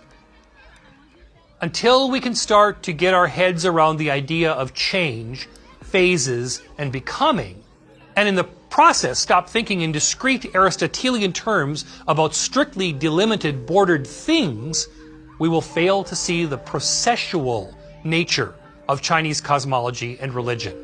We will fail to the extent that we try boiling things down to their essentials. The herd boy and the weaving maiden are not fixed. They are always flowing, like the calendar. This is why they are among the most important forces in all of Chinese mythology. It is not the love story that makes it so. It is the movement, the flow. Let's contrast the evocative myth of nature and the calendar, as we have seen in the herd boy and the weaving maiden story, with what could have been another iconic tale. It wasn't, though. The great minds of Chinese literature destroyed it in the vain hope that they could simply decree what people should find important. This myth shares all of the significant features of rhythm, pacing, flow, and change in a rich calendrical sequence that are part of the herd boy and weaving maiden story. It involves the figure of Hoji, the Lord of Millet. Like the herd boy and the weaving maiden, Hoji, the Lord of Millet, appears among the iconic verses in the classic of songs. Unlike the pair of lovers, though, his story of passionate devotion to the people's lives and their life-giving crops gives way to pompous tales of government service, something no spring festival farmer was likely to have chanted on the snow-melted hilltops. Here's the story as we now have it. Hoji was born of a mother who became pregnant when she stepped into the footprint of a deity. So far, so good. Worried that this was very unlikely, she left the baby to die, but it was protected by animals and birds in the wild. Noticing this, she returned to her maternal duties. Eventually, Hoji would serve as a great minister of agriculture in the hazy myth history of the Xia dynasty, the one that you, the Great, had founded. As a youngster, Hoji reveled in nature and delighted in planting, tilling, and spreading knowledge of farming amongst the people. He spoke of the various kinds of grains, and his carefully tended fields were the best around. This is the kind of tale that the farmers likely did tell each other at the festivals. And that is why Hoji was originally celebrated on those hilltop festivals, where the farmers danced, swayed, and swooned in, as Marcel Granet puts it, the forged cadences of rhythmic time. Just as the herd boy and weaving maiden were invoked in songs of love in spring and autumn, Hoji was originally a symbol of agricultural devotion to ancient farmers. Because of his supernatural origins and his deep connections to the labors of the agricultural year, he was in those early days just as important as the herd boy and the weaving maiden. Arguably even more important given his millet championing ways on behalf of a hungry people. And yet Hoji has been just an afterthought in just about every discussion of Chinese mythology for the last 2,000 years. How can that be? Why has the pair been remembered and the great agricultural culture hero forgotten? It surely must be that love story, right? Nope. The herd boy and the weaving maiden have a place on the calendar, the date that their stars come together. Even the grouchiest of literature scholars couldn't pry them out of the yin-yang rhythm of the year. Hoji? The literati got right to work on him. They sought to make him a superstar, a culture hero akin to Fuxi and Nügua. They set to work and refined the themes of his heavenly birth. The rural stories that told of Hoji's miraculous birth gave way in time to a civilizing genius who was connected to all of the great feudal families. He was made into a great minister and celebrated by the men with the writing brushes. Why would they do this? What were their motives? Well, even a cursory reading of the great classic of songs, in which the herd boy, weaving maiden, and Hoji myths are found, shows that early scholars understood very clearly where the natural rhythmic power really lay. Those writers, living in an urbane and highly literate world, still understood that the visceral, natural, yin-yang themes of rural life were pay dirt for poetic profundity. The only problem was that those rural myths were just so messy, so rural. So the Chinese scholars sought to clean them up a bit and give them an aristocratic flair. But in brushing off the clumps of rustic originality, they created something that the farmers didn't appreciate any more than did most of their literate peers.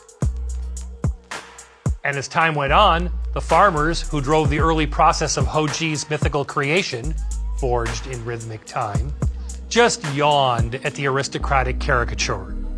Here's how Marcel Granet puts it. The myth was well ordered, cleverly constructed, expressed in fine verse. It did not live. The Zhou dynasty had hardly disappeared when Hoji interested only the learned. He spent 20 centuries in neglect, and the missionaries who first took him up soon abandoned him as well, when they finally appreciated the fact that the myth was dead and evoked no sentiment of faith. Such was the fate of a myth completely saturated with apologetic intent, says Granet. The ladies and fairies of popular belief, such as the Weaving Maiden, remain young. The divine hypostases invented by learned theology live on, but only in books. To understand this process, we need to take a look at those very officials who wrote down the stories. Everything that we know about Chinese mythology emerges from those early festival gatherings. That doesn't mean that we really know all that much about what those early beliefs were like, though. And that is because everything has been categorized, organized, classified, and written down. The writing process unhinges almost everything that Marcel Granet has noted. It destroys the relationship between festivals, myths, beliefs, and the natural rhythms that Granet observed. A wonderful little book speaks directly to this process, one so important in the study of mythology that it sometimes startles me that we rarely talk about it. Such is the power of the stories themselves that we sometimes fall into the habit of forgetting the layers and layers of change that come from literacy, academia really, and proceed just to tell the stories. Much more is at work, though, and the anthropologist Jack Goody gets right to the point in The Domestication of the Savage Mind. The title is a play upon a masterwork by the French anthropologist Claude Lévi-Strauss, who stated in The Savage Mind that people have always thought equally well. Mull that over. It is worth the effort. His point is one of those rare and fascinating ones that could be completely wrong, and yet would still be worth pondering. What Lévi-Strauss meant was that it was not the mind that has changed, at least since humanity evolved to its present state, but rather the questions minds ask, often with the help of technology. Gazing at the heavens in early China and working in a mountaintop observatory today are not so much fundamentally different intellectual processes as investigations of the skies aided or not by serious literacy and technology. While it is true that Claude Lévi-Strauss might have had to revise his thinking at least slightly with recent research on neural plasticity, the idea remains a powerful one. People have always thought equally well. And to that idea, Jack Goody added a key dimension, one that lies at the heart of Chinese and all other mythology. It goes something like this. It is one thing for members of an oral culture to express a belief, and another to organize it with writing and printing. The latter can take a fascinating germ of thought and transform it in myriad ways. Let's look at a bit of folk wisdom that could have come straight out of the world of those farm homes in early China. Today's Chinese almanac, where the calendar is housed, has a little section that tells a person's fortunes if something happens in her midst. For example, let's say that she has a ringing in her ears. Other examples include hearing a kettle whistling, or a dog barking, or experiencing a twitch in the eye. One can imagine, this is just a playful example, a belief in early Chinese villages that a ringing in the ear brings forth a bountiful year. It has a little rhyme to it, and the experience of everyday life would reinforce it. It would be easy to retell, and this is one way that such sayings take root all over the world. You surely can think of other examples because the basic principle of oral transmission of belief and even playful observation works this way all over the world. This is what Jack Goody means by a basic expression before writing has changed it. So here's what changes when writing is added, not to mention constant reading and further writing over 1, 2, or 3,000 years. With writing and the power of the clock and calendar, it can grow more complex than just a funny little saying. Here's what today's actual almanac has, and it reflects centuries of writing and classification, even in a seemingly simple country almanac. You see, what an earlier oral culture might have treated as one symptom, ear ringing, and one saying, the power of writing has transformed into 24 variables. The text breaks it down into the 12 traditional 2-hour periods of the day and either the left or the right ear. This is a level of detail that requires a chart. No traditional family could likely keep all of those details in memory. There are always cows to milk, soil to till, and meals to cook. You have to look it up. In fact, when I gave this example in one of my classes a few years ago, a student from China exclaimed, "So that's why my aunt always asks, which ear and what time?" Writing changes everything, and it changed everything that we know of Chinese mythology. The learned scholars took the bubbling, rhythmic, flowing world of rural gatherings, linkages, and festivities and framed them in conceptual categories so complex that they withered the interest of all but a few other scholars. Marcel Granet has said that these learned men and their classifications have gutted the very force of early mythology, and I tend to agree with him. Every myth we know from ancient China to the coral atolls of Micronesia have been written down and studied. We will never really know the actual oral traditions that preceded them. Those are part of the rhythmic cadences of social life in long-ago eras. Writing freezes them in time and puts them onto the page, where they live on, but in distinctly changed fashion. Hoji was a victim, and only the herd boy and the weaving maiden have managed to escape with at least part of their force. And yet even they are no longer danced to and sung about on rural hilltops anymore.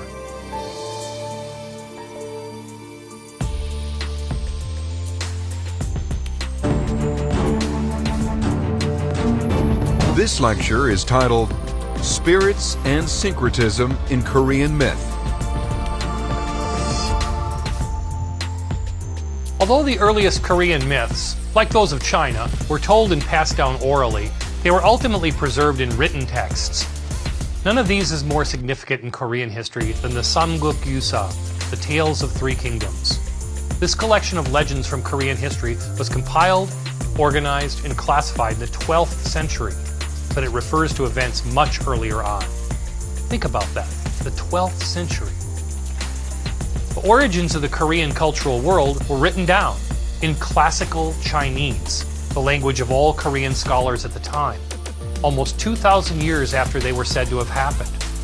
And yet the Tales of Three Kingdoms is the most complete collection of myths and eventually myth history in the entire Korean tradition. And in that text, we have what is told as the key early tale in all of Korean mythology.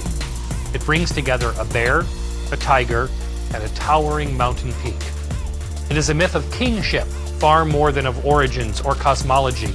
And remember that the origins of politics dominate almost all of the mythology that we have today in China, Korea, and Japan. As we will discuss further, kingship in Korea had shamanistic roots, and that kingly power was also closely tied to religion. In the year 2333 before the Common Era, as the tale has it, the ancient Korean state of Joseon was founded.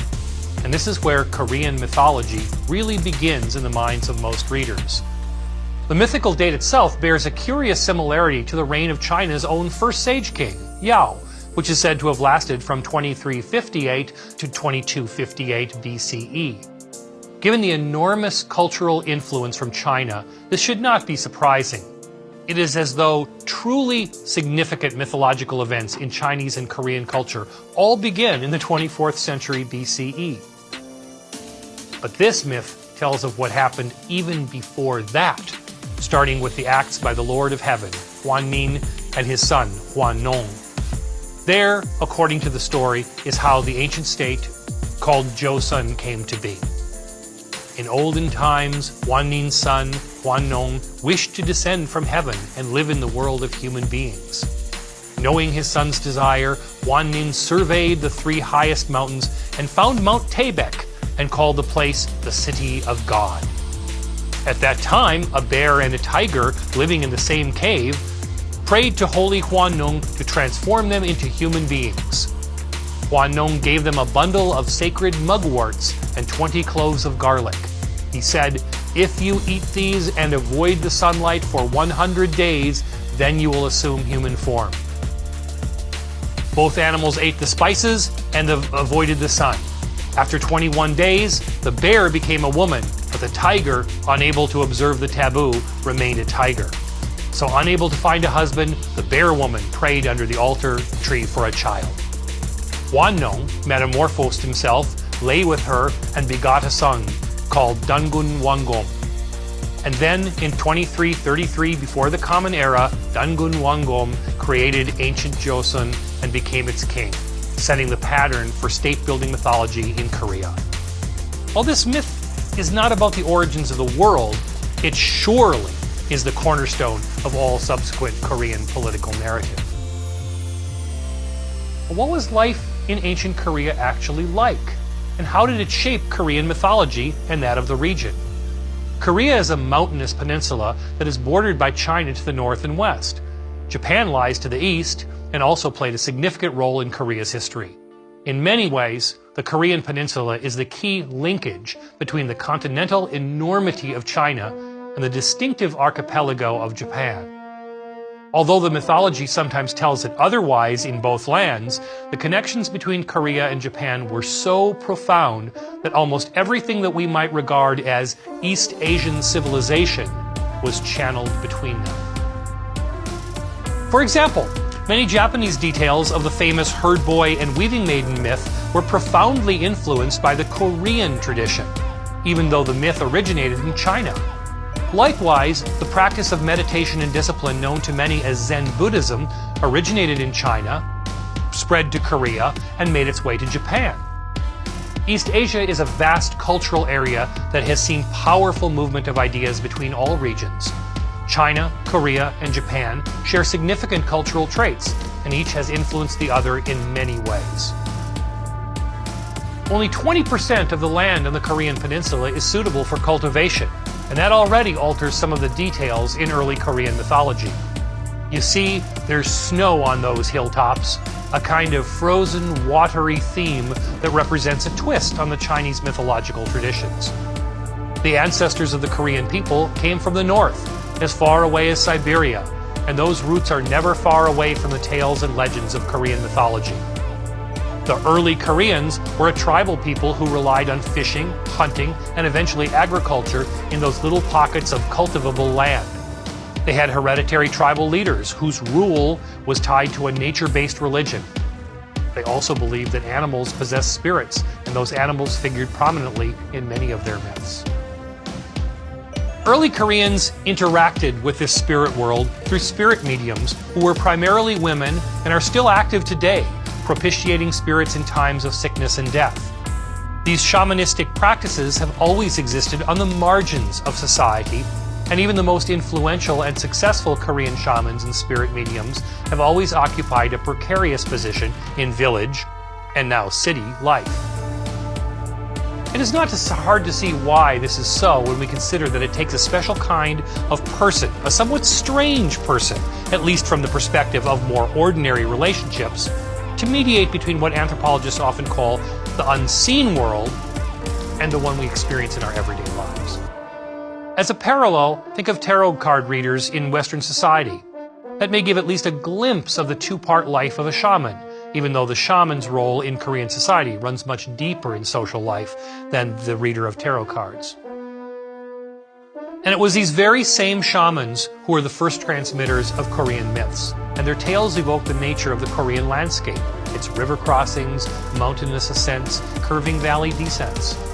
Although China certainly had shamanistic practices too, Korea represents a special case of a strong and persistent shamanistic tradition throughout its history, right down to the present. In Korean culture, the shamans, who were mostly but not exclusively women as we've seen, were special intermediaries with the spirit world. Indeed, they were seen as connected in that manner with the heavens themselves. One tradition has it the shamans themselves are the mythical descendants of Hwannin, the heavenly king from whom Dangun, the first king of Joseon, was descended. With this special detail, we can see how the mythology emphasizes the role of shamans as intermediaries between life on Earth and in the unseen world beyond us. The enduring power of the shaman in Korea can be seen to this day in a ritual known as the gut. The gut ritual is a complex combination of ancestral veneration, sacrifices to gods, cadenced rhythmic movements, and prayer. Through dance, the mu, the shaman, invites the deities to come closer and to take a role in human matters that they are said to disdain. It is a consummate performance, if done well, and the choreographed movements are accompanied by elaborate robes, sometimes with multiple changes during different phases. The relationship between these entities, the deity, the mortal supplicant, and the shaman medium, plays out in an intricate manner during the course of the ritual. Completion is not just the end of a ceremony. It is truly the conclusion of a performance too, and it has been the backbone, active ritual, and mythological remembrance for as long as we have records. The Chinese influence on Korea began early and merged with indigenous Korean traditions, such as shamanism. Chinese culture was perceptible on the peninsula as early as the 10th century before the Common Era and arrived in the form of agricultural techniques, bronze implements, and later iron, and the very blend of mythical and practical tools used by the great culture heroes in Chinese mythology. On top of it all, Chinese influence was overwhelmingly agrarian and scholarly, as we shall see.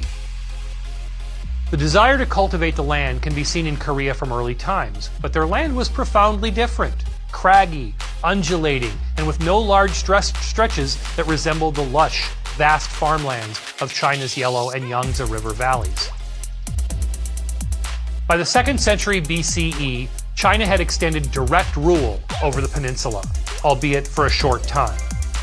Who says geography isn't important in history, and in mythology for that matter? Korea is a peninsula. Japan is a set of islands. Both were profoundly connected with Chinese culture almost from the beginning of their histories. But while Japan never was occupied by a foreign land before the 20th century, Korea's history is one of constant contact in both benign cultural and overtly militaristic ways, with China, the Mongols, the Manchus, and more. Unlike Japan, only Korea would be overrun. Let's spend a few minutes trying to make sense of this. How can Chinese influence be enormous without swallowing Korean identity whole? Well, we can see part of the answer if we look more closely at the tale of the herd boy and the weaving maiden. The tale comes from China to be sure, but Koreans have made it their own. And it is not just an overlay to something that is really Chinese, a kind of frosting over borrowed Chinese culture. Far from it. The myth and the festival are thoroughly Korean, through and through. When we understand how borrowings can become our own, East Asian mythology begins to make much more sense. Indeed, a nuanced understanding of the mythological traditions is impossible without it. Let's consider another example that might help clarify the matter. As I have already hinted, scholars in Korea took the Chinese intellectual tradition very seriously. So seriously, in fact, that the scholarly language of Korea for 2 millennia, right up until the early 20th century, was classical Chinese. Everyone who could read and write at a high level in Korea read books from China in Chinese, books from Korea in Chinese, and wrote more books themselves, all in Chinese. The splendid Hangul writing system was developed in the 14th century and is still used in Korea today, but almost every serious Korean scholar ignored it until just 100 years ago. It goes further, too. Do not assume that the medieval Korean scholars reading, say, the great works of Confucius or other thinkers felt that they were reading a foreign writer's works. They rather saw themselves as part of a wider East Asian tradition that happened to have its birthplace in China. If you think about it, this is quite similar to the manner in which, say, a French writer in the 18th century saw his or her relationship to Greek or Roman texts. They were not foreign for Rousseau, Voltaire, or Diderot. They were part of a shared civilization, and they themselves were enriching it with every word they read and wrote. And that is precisely the dynamic going on in Korea and in Japan, as we shall soon see. Here's how the Korean version of the herd boy and weaving myth goes. The King of Heaven's daughter was a skillful tailor, a weaving maiden. She lost her heart to a strapping young lad who was tending his herds and flocks across the great river, the Milky Way. Separated from the object of her love, the young woman, named Jiknyo, pined for him. She pouted and eventually stopped weaving altogether. Gyonwoo, the herding chap, felt the same power of affection, and his interest in herding also withered. Exasperated, her father, the king, came up with a plan. He had been strongly opposed to their union, believing that it would distract them from their serious labors. He was right. Realizing, though, that even his influence couldn't prevail over young love, he decided to let them be together after all. But there was a catch. It was for only one day a year. The rest of the time, they would weave and herd, separated by the Milky Way.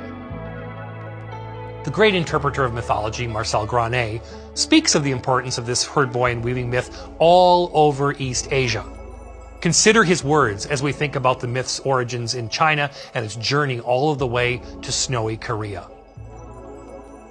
Here, Granet emphasizes the gulf between the lovers, the Silver River, the Milky Way. He says, between them, as a sacred frontier, flows the river known as the Milky Way. Once a year, work stops and the constellations are reunited. At that point, to celebrate her annual nuptials, the heavenly maiden fords the holy river of heaven. And how do we know that the myth came to Korea from China? A simple explanation works in Korea as well as throughout the rest of East Asia. The two-character name of the festival is written in Chinese characters, and it means seventh evening, referring to the seventh day of the seventh lunar month when this festival is celebrated. And those same two Chinese characters are the same ones used in Korea for the pre-harvest festival at which the myth is commemorated, a festival known as Chuseok. As in China, the work in the fields increases at this point in the late summer, so the festival needs to be as brief as it is wonderful. It is and was a welcome evening of respite, and in Korea, a number of distinctive foods go hand in hand with the celebrations of these annual lovers. These foods include cucumbers and melons, both beginning to ripen at this time, as well as a wide variety of pumpkin treats. Many families also serve special wheat pancakes.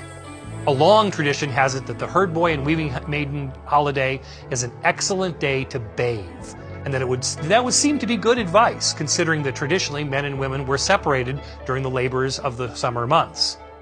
But they too would come together, if ever so briefly, on that festive night. So the myth of the herd boy and the weaving maiden circled throughout the year and then settled into Korea's late summer celebrations. It would eventually cement itself in the Japanese calendar too. And yet the academicians in all of those places, China, Korea, and Japan, paid almost no attention at all. To them, the myth of the herd boy and weaving maiden was a rural bumpkin waste of time, and not nearly as important as myths about human culture and governance. More than one scholar wrote that he wished the herd boy and weaving maiden would just go away. But they never did. The learned men won almost all of the battles about what went into the mythology books, but they lost this one. Despite the utter lack of interest by most scholars in their story, the herd boy and weaving maiden are to this day a part of the annual Korean calendar of festivities that break the year into great patterns of gathering and celebration before returning to everyday life. The lovers cross the Milky Way at the high point of summer, and even a society that is now profoundly urban and advanced still slows down to recognize them. Thus far, we've seen how Korean mythology explains the origins of Korean government, how it links daily life with natural and the supernatural world, and how it is connected to the agricultural calendar. You may have noticed, though, that we haven't encountered any Korean cosmogony.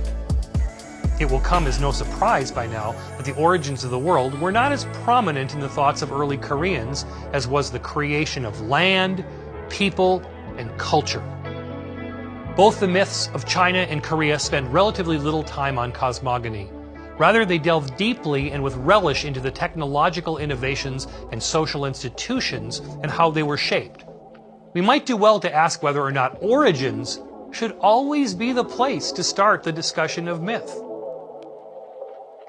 Moreover, we must never forget that what we know of Korean mythology comes to us through the interpretive lens of written Chinese, the language in which all literate Koreans read and wrote. Writing brush-wielding Korean scholars often held great contempt for what they thought of as folk belief, including that pesky gut ritual that we considered earlier. Like their Chinese peers, Korean scholars were far more fond of organizing the world into complex categories of twos, and as you will soon learn, fives, than hearing about herd boys, weaving maidens, and shamans. And yet some of the hints we have of early Korean mythology come from enduring oral traditions, shared among shamans, and the experience of that gut ritual itself. Korean shamanistic traditions have fueled a minor industry in folk knowledge over the past 2,000 years, and many anthropologists have shown that the rituals keep the mythology alive, even in a modern and globalized South Korea. It would be a wonder, I will note, to see how such traditions work in today's North Korea. But that is just a small part of what lies hidden to us about that significant part of the Korean peninsula. Many years ago, when I started teaching Korean history, I often showed an old academic film about the peninsula that was as informative as it was stereotypical. That is to say that it was useful, but not without its own problems, from exoticizing certain cultural images to speaking perhaps a bit too confidently about the essences of Korean civilization. Essences. That is a word that anthropologists are very wary about today. We try to refrain from saying that there are essences in society and culture, as though some little detail could speak for the entirety of a tradition. We prefer instead to look deeply at the way people think and act in all its messy detail, and build our larger understandings from there. Still, several lines from the film are etched into my memory and notes, and they provide a useful way to understand both what is distinctive about the Korean tradition and what is shared deeply with the Chinese and Japanese, their neighbors. The complex relationship between these two strands, things distinctively Korean and those borrowed from China, influences almost everything we know about Korean mythology and history. The film begins this way. My people are ancient. They fished and hunted and eventually turned to agriculture. We emerged from the Asian forests. We clung to survival, hunting and fishing a rocky land. Eventually, many early Koreans did turn to agriculture and pastoralism, at least on the 20% of the land that was conducive to it. The Chinese myths of culture heroes who taught about agricultural techniques and grains captured the imagination of early Korean state builders. But theirs was not all passive learning from stories. Some of those lessons came along with hurled spears and charging war chariots. The film speaks to this pattern too. Even in these early times, we were beset by foreign invasions. They brought disorder and domination. They also brought the knowledge of bronze and iron. We adapted what they brought, shaping it to our own designs. And this is a point that cannot be overstated. So important is it to reliable knowledge about both Korea and Japan that we have already come to know that neither Korea nor Japan was even remotely a satellite state, moving in orbit, as it were, with the great cultural and often military influence of China. That influence was deep, and especially so in Korea, but its thinkers and technologists adapted it, as well as the natural world around them, to their own needs. Adapted, changed, tinkered, digested. These are the ways we should think about the reaction to outside influence. And some indigenous traditions had little to do with China at all. Shamanistic and animistic forms of worship follow in that venerable old film, and all of those were closely tied to the North Asian forests we have already begun to discuss. These North Asian influences stretch so far away from China and its traditions that we begin to see a set of highly distinctive Korean cultural patterns. The film states it this way: my early people worship the sun. Our kings and queens crowned themselves in the symbolic shapes of animal forms, with antler crowns and golden spangles which conjure up the deep Siberian forests of our ancestors. Gold was tender, gold was magic, the shining splendor of the sun itself. The ruler radiated the glory of the sun on earth. And if we listen, here we begin to hear the mimicking of animal figures and movements, all the way down to antler crowns worn by early rulers. This is a northern forest tradition, almost unthinkable to a Chinese scholar official.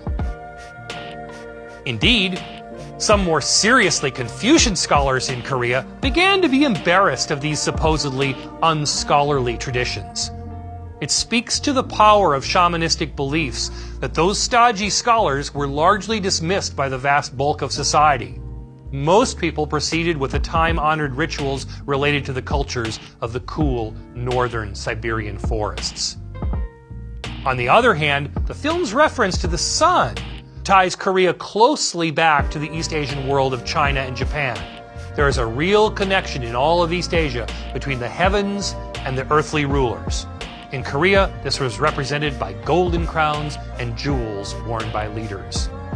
These adornments physically reflected in their appearance the power of the heavens. These were elaborate and strange for any visitors who happened to make their way from the lush farmlands and refined courts of China or the elegant temples of Japan. Let's return to the division I spoke of earlier in this lecture, between the Chinese text-educated Korean scholar and the thoroughly indigenous shaman practicing the gut ritual from academies of learning. How can both be part of a Korean mythology? To understand this dynamic better, we need to analyze a core East Asian approach to religion known as syncretism.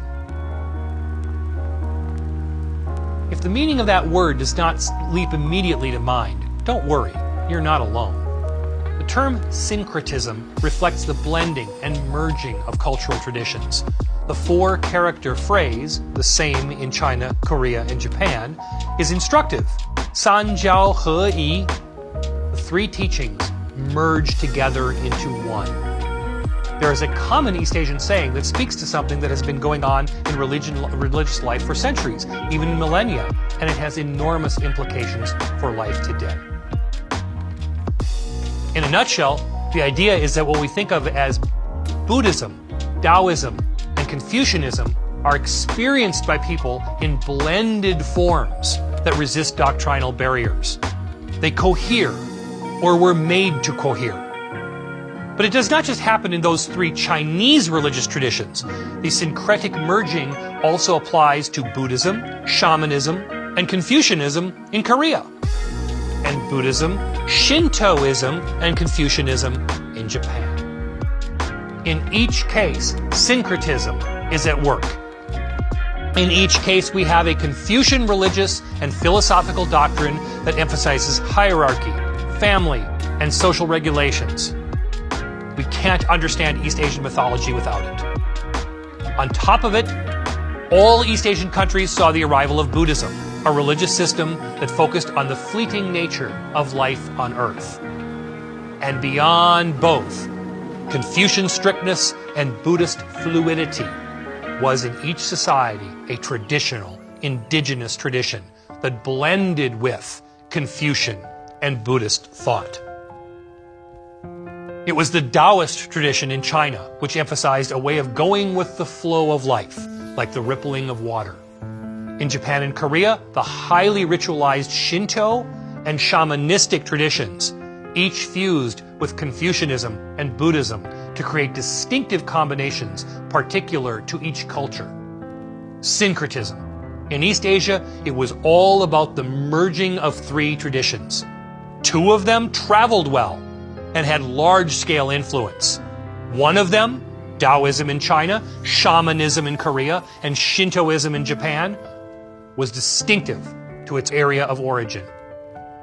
All religious behavior and mythological thought in East Asia is a syncretic blending of three different traditions, along with a smattering of others.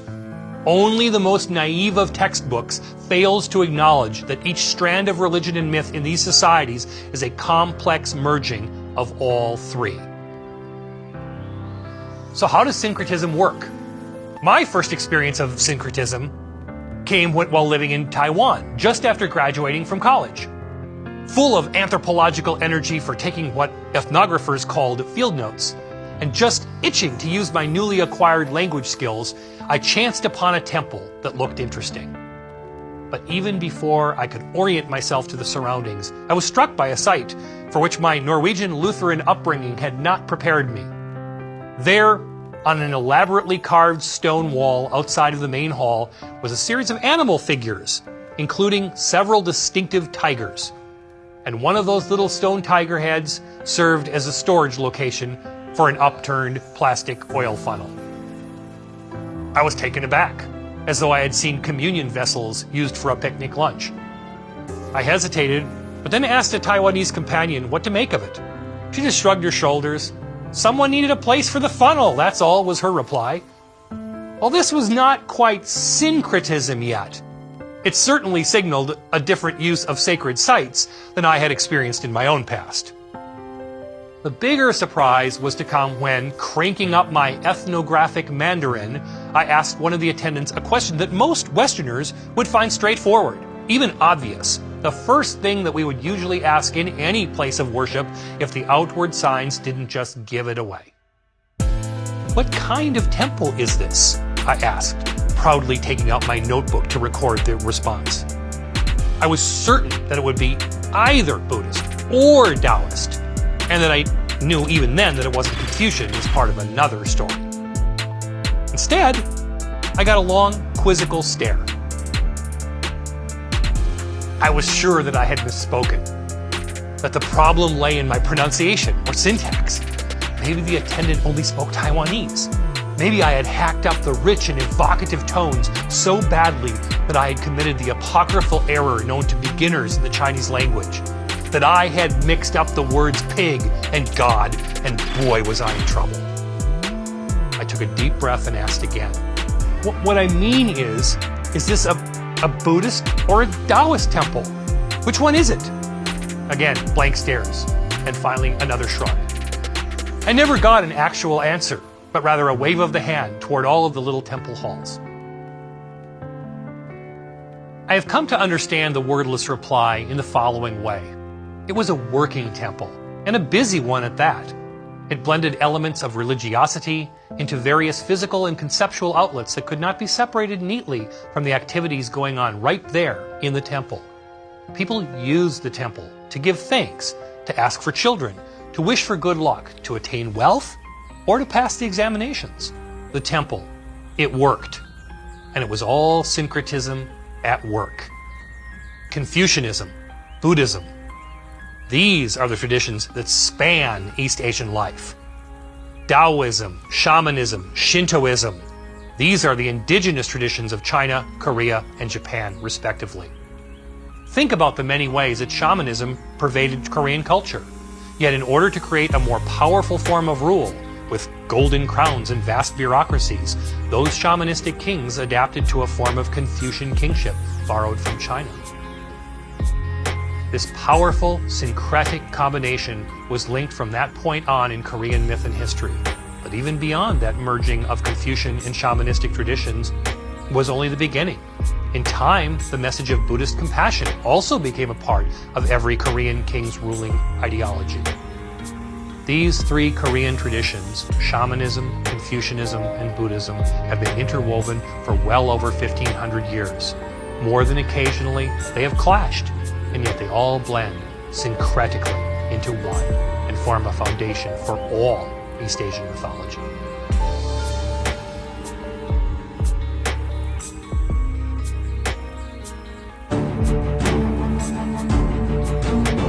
This lecture is titled Korea's Warring Kingdoms and Flying Dragons. Korean mythology emphasizes the growth of human culture and institutions. There are a few glimmers of origin tales to be found, however, and we'll look at one of them in this lecture. A text from the northern part of the peninsula describes the beginnings of Korean culture and society. It is of unknown authorship and is called the Chang Sega.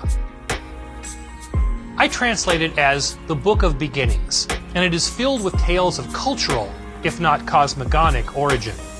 And in the Book of Beginnings, a figure named Miduk plays the role of a culture hero in a manner very similar to those found in early Chinese mythology. It is said that Miduk parted the world by erecting 4 copper pillars, one for each of the 4 cardinal directions. His work continued when he destroyed a set of extra suns and moons and made them into the myriad stars. Work on the world was underway. Miduk discovered both fire and water. He made and wore the first clothes, crafted from fabric made from vines, and then he created humans from the odd seedlings of 5 golden and 5 silver bugs. Just remember that number 5. We'll see it again in a few minutes. Miduk, in short, was a creator of humanity. Miduk then sought to protect his creative efforts against the usurpation attempts by a deity named Sogka, who challenged Miduk to 3 contests. Battles are one thing, and figure prominently in historical texts. Mythology, on the other hand, is often filled with contests between overwhelming powers. Our watery images work deeply into these challenges too. First, the pair attempted to throw their ropes across the East Sea. Seogka's silver rope broke, but Miduk's golden one prevailed. 1-0 Miduk. From there, they were compelled to make the Songchon River connect to all the other rivers in the world. Sogka, in shamanistic fashion, summoned heavy rains, but it was not enough. The wily Miduk knew a thing or two about cold northern climates, though. He called forth winter ice, which overflowed, froze, and in the end connected all of the rivers. 2-0 Maruk. This was not the best of 3, though. Third contest was pivotal and did not involve water. A magnolia flower was placed between Miduk and Sogka, and whichever deity the flower turned toward as they slept would be declared the winner. Sogka cheated and won. Miduk cursed, creating, in his anger, most of the persistent problems in the world today, including betrayal, disorder, and envy. Creation is not always a positive act, as we shall see again and again. Moreover, Miduk was imprisoned by the illegitimate victor, but then escaped by transforming himself into a musk deer. It was to no avail, however, as Sogka's 3,000 priests hunted down and killed the deer. And then they cooked it, and then they ate it. All but 2 partook of the flesh, an act that has hints of ritualistic cannibalism. 2 priests refused, so Sogka ended their days too. He turned them into a rock and a pine, respectively. And those 2 priests, the rock and the pine, they are commemorated to this day. It would seem that Miduk had ultimately failed, and yet his creations, both the positive and the accursed, remained. Miduk changed the world, even though he did not live to see it beyond his labors. This tale has all the stuff of mythology. including the circuitous twists and turns of plot that can make the telling and hearing a breathless experience. The lack of a happy ending is, of course, quite common in mythology as well. In fact, the only thing that this story doesn't have much of is accounts of the creation of the world. What it has in full force, though, are details about how that world was peopled and shaped. And remember yin and yang? Two-part divisions of the world, day and night, cold and warm. They are common enough to create powerful comparative themes among all of the world's religions, and every East Asian civilization employs yin and yang as a foundation for a diverse array of doctrines and practices. The concepts are anchors of religious and mythological thought. In Korea, these powerful forces shape the ways that historical works are constructed. There we hear the rising and falling narrative cadences adapted from Chinese history, in which powerful first rulers give way to the darkness of flawed leadership. Yin and yang, rise and fall, light and dark, they shape the very world of Korean and East Asian mythology. But there are more dimensions at work, 5 more, and they give shape to even richer pictures of East Asian mythology. Beyond that, the 5s are a particular tool of the academics who were fond of classifying things into conceptual groups and then writing them down for others to memorize. Rural farmers dancing in rhythmic time were not thinking about 5-phase cosmology, nor were shamans as they invited the spirits to communicate. So be wary. If we see 5s in a Chinese, Korean, or Japanese myth, we are almost certainly in the realm of literary reconstruction. It is so significant that it cannot be avoided. Here is the key idea, which spread from early China to all of East Asia. A deep understanding of nature and culture depends on careful calculations of how yin and yang interacted with 5 phases or agents in and beyond the world. If yin and yang can be said both to power and reflect the unerring changes all around us, cold always becoming warm and then cold again, night always becoming day and then night again, the 5 phases can be seen as a complex series of annotations that gave philosophers and religious thinkers ways of classifying and explaining the world in even greater detail. They took these combinations of 2s and 5s to staggering levels of complexity that affected every element of religious doctrine, mythology, and ritual practice into and beyond the 20th century. And it has merged with the language of learned mythology, the source of almost every East Asian, and specifically Korean, tale we have. Everything from the happiness of the ancestors to the well-being of the imperial state itself has depended on the sense of yin-yang 5-phase timing in Chinese and Korean history, and it has played a significant role in Japan as well. The deep devotion to classification and categorization has had an insidious effect. It made the ancient, spontaneous, danced and sung mythology of rural peasants even more vulnerable to scholarly intrusion than in China. In Korea, this 5-phase symbolism is often seen in mythical details.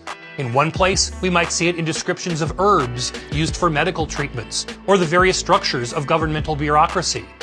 In another text, we might encounter a list of 5 holy sites, or 5 precious gems. Just listen for it. Its presence remains strong.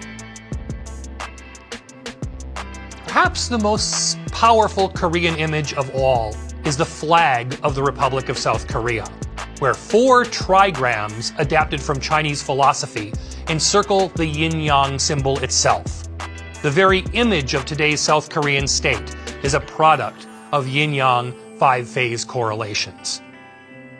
And to grasp the deeper structures of Korean mythology, all you have to do is keep looking for the 5s. The myth of Miduk and Sogka details some of the foundations of Korean life and serves as a preface to Dangun Wangom's founding of the ancient state of Joseon. A mythical kind of statecraft was at work in Dangun's story because Dangun was said to have ruled the peninsula for almost 2 millennia. Yes, 20 centuries, 2,000 years. Then he retired to his cave. Remember that he was the offspring of a bear mother turned human. And this is where Korean mythology becomes detailed, with the origins of kingship and politics. It is as though the early myths hit the requisite notes, but little more. Not so with the origins of political life and kingship. This is where the kimchi really hits the bowl in Korean mythology. The 12th century Samguk Yusa, Tales of Three Kingdoms, is by far the richest source of early legends in Korea, and we are both indebted to and frustrated by it. The text contains absolute gems of insight in Korean life and thought, including, as we've seen, the story of the founding of Joseon itself. And yet, it is the product of learned scholars writing many hundreds of years after the myths were first told. The text represents the bulk of what we have left today, though, so let's get what we can from it. We will continue to listen for echoes of the shamans and oral tradition, but never forget that political mythology itself is a vital theme in our lives to this day. As we have seen in China, clearly mythical figures quickly give way in the texts to hard-to-define figures who operate in a vague sort of myth-historical middle ground. In time, the stories speak of historically verifiable people, but the boundaries between clearly mythical and verifiably historical are never exact. From my perspective, this in-between myth-historical ground is the most fascinating in all of mythology. So let's take a look at one of these in-between stories, the kind that dominate Chinese, Korean, and Japanese myth history. It deals with themes as varied as caring for the people, organizing a governing bureaucracy, and commemorating a great leader. In ancient times, life on the Korean peninsula was divided by clans, each of which claimed a divine ancestor.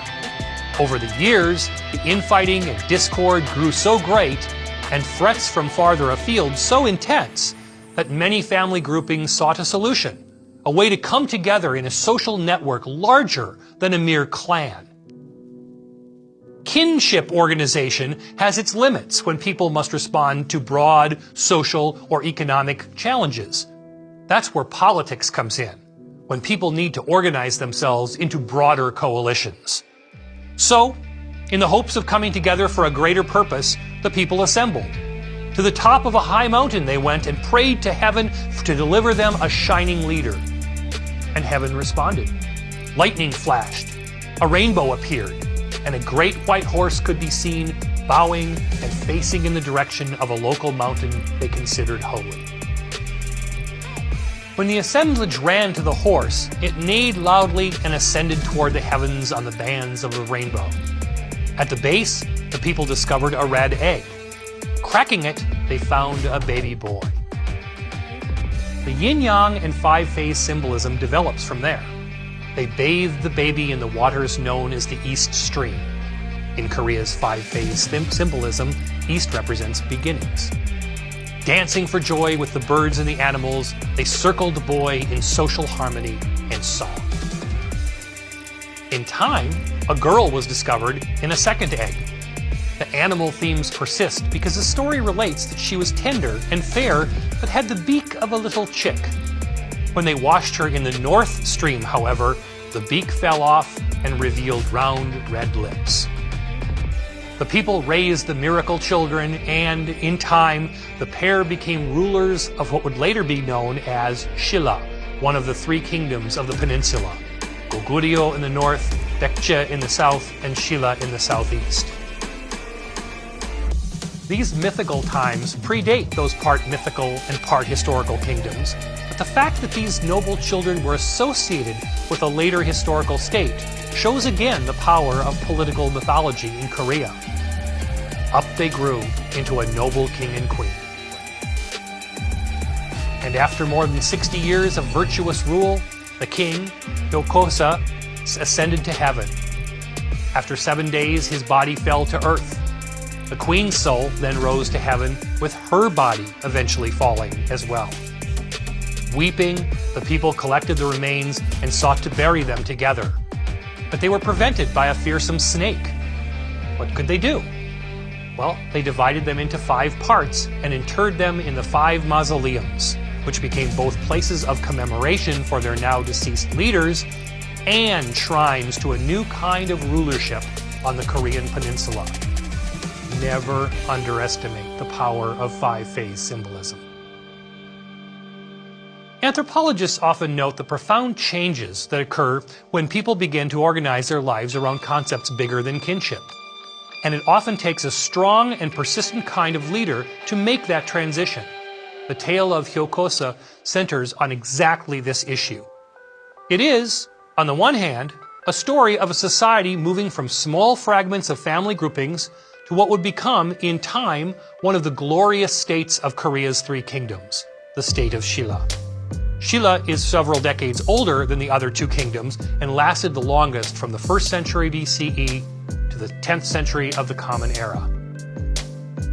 On the other hand, the myth describes the kind of ruling figure required to pull people beyond their family boundaries and begin to see themselves as part of a larger social and political group. The tale of Hyokosa describes the integration of small groups of people, all tied by blood and common cause, moving into a much larger political network that broke free of narrow kinship ties. Korean mythology is centered on the creation of a polity and of a people who accept quality, kingly rule. This is where the mythical flashes of lightning, rainbows, and red eggs discovered near sacred mountains comes in. From family to tribe to state, the myth of Hyokosa and his queen aided the political development process with a kind of persistent divine intervention. It is the shamanistic seedling in a larger tale of authority over the whole of the Korean peninsula. This divine shamanistic thread in the tale gave legitimacy to the Shilla state as it developed in the beginnings of the 3 Kingdoms period. Let's consider another theme, what we might call foreign affairs. Even as Korea's internal political organization and culture took shape, it was subject to powerful influences from abroad. Indeed, from Siberian influences far to the north, to the Mongolian dominance in the 12th century, and even Japanese colonization in the 20th, Korea cannot be understood without the constant trooping of foreign diplomats, traders, and armies across the peninsula. The Samguk Yusa tells that in the 36th year of King Naemul of Shilla, in the late 4th century of the Common Era, a Japanese ruler sent a ship to Shilla in an offer of alliance. It seemed a welcome opportunity for Shilla to strengthen itself with respect to the other kingdoms, and the Shilla king greeted the magnanimous gesture warmly.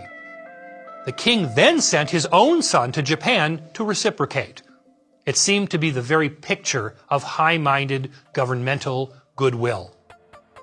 But here is where the story makes a problematic turn. Instead of honoring the diplomatic move, the Japanese held the son hostage. Note here that we only have the Korean perspective on this story. But time passed, and King Naemul died. His successor sought the hostage's return, but without success. At length, he turned to plans of intrigue and dispatched a talented magistrate named Pak Chae-sung to secure his release. Pak had already succeeded in rescuing another hostage from the rival Korean state of Goguryeo. The king knew that he was the official for this delicate task. And here, the recurring East Asian theme of sacrifice for the greater good returns. Immediately, Pak set off for the seacoast, not even stopping to say goodbye to his family. His wife pursued him on horseback, but Pak was sailing to Japan before he could be stalled. Like Yu the Great in early China, his obligation was to the common good. When he arrived in Japan, Pak told the ruler that he had escaped from Shilla. Lying, he said that he deeply resented the Shilla king. The Japanese king readily agreed, saying that, indeed, the Shilla ruler was no good. So Pak was invited to live in Japan thereafter as a guest of the king, a situation that gave him regular access to the hostage, the late King Naemul's son. Taking his time, Pak slowly got to know the Shilla hostage, a once young man, now almost 40 years old. In time, they went fishing together every day and routinely presented their catch to the king, who thought that nothing was amiss. And then, one foggy morning, Bak at last told the prince that it was time to flee. The latter insisted that Bak go with him, but Bak told him that it was far too dangerous. At length, they made their farewells and drank their toasts. Soon the prince was on a sturdy craft sailed by a trusty boatman. Only Bak remained, and he was able to delay the discovery long enough to assure the escape's success. Back to Shilla went the prince. And Bak faced the wrath of the Japanese king, who realized that Bak had deceived him and vowed to punish him with the 5 punishments. Note that number again. Here's a bit of the text from the Samguk Yusa. The Japanese king became angrier still. You became my vassal, and now you refuse to follow our ways. What an insolent fellow you are. And then he softens his tone. But now, if you will become my subject, I will give you big rewards and will make you rich and noble. But Bak could not be persuaded. I would rather be a dog or pig in Shilla than a nobleman in Japan. I would rather be beaten with long whips in Shilla than receive court titles here. The rest is not at all pretty, and it details the tortures that Bak endured before he died. We will note, though, that the theme of heartless enemies, not to mention a biting brand of Korean xenophobia, here enters the tradition of Korean political mythology. Relations between Japan and Korea have had their harmonious moments over the centuries. For example, Japan and South Korea co-hosted the 2002 World Cup football tournament and have shared many governmental, cultural, and academic exchanges during the last several decades. Even more, however, there has been bitter and lasting enmity. Many Koreans will never forget that Japan led a destructive invasion of Korea in the late 16th century. More recently, Japan's wartime government actually made Korea into a Japanese colony in the first half of the 20th century. Korean resentment over these invasions and occupations runs deep to this day. But, as the myth of Bak shows, a powerful level of distrust was present long before large armies ever went to war representing Japan or Korea. Borrowing from abroad and foreign influence was a constant in Korean history, but that should never fool us into thinking that it was all a smooth matter of accord and harmony. Our last set of Korean tales find us squarely in the middle of myth history. What makes the stories from here on so fascinating is that they merge glimmers of the founding myths, such as the ancient state of Joseon, founded by a bear child, with the kind of facts that legitimately appear in textbooks.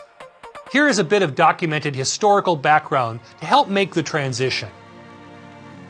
The 3 kingdoms of Goguryeo, Baekje, and Shilla struggled for control for several centuries before Shilla, in the mid-7th century, got its finances, its military, and its administration in order and overwhelmed the other 2. With its capital located in the extreme southeast of the peninsula, Shilla was perceived by Koreans to the north and west as backward in culture.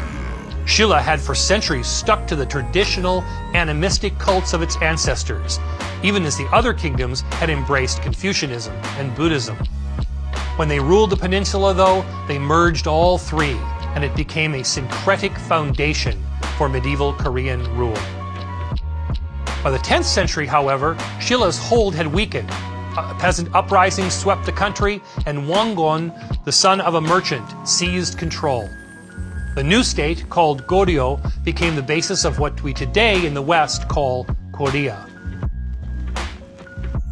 Lasting from 918 to 1392, Goryeo established a strong foundation of Chinese-influenced government that introduced civil service examinations, central government schools, and a Chinese-style bureaucracy.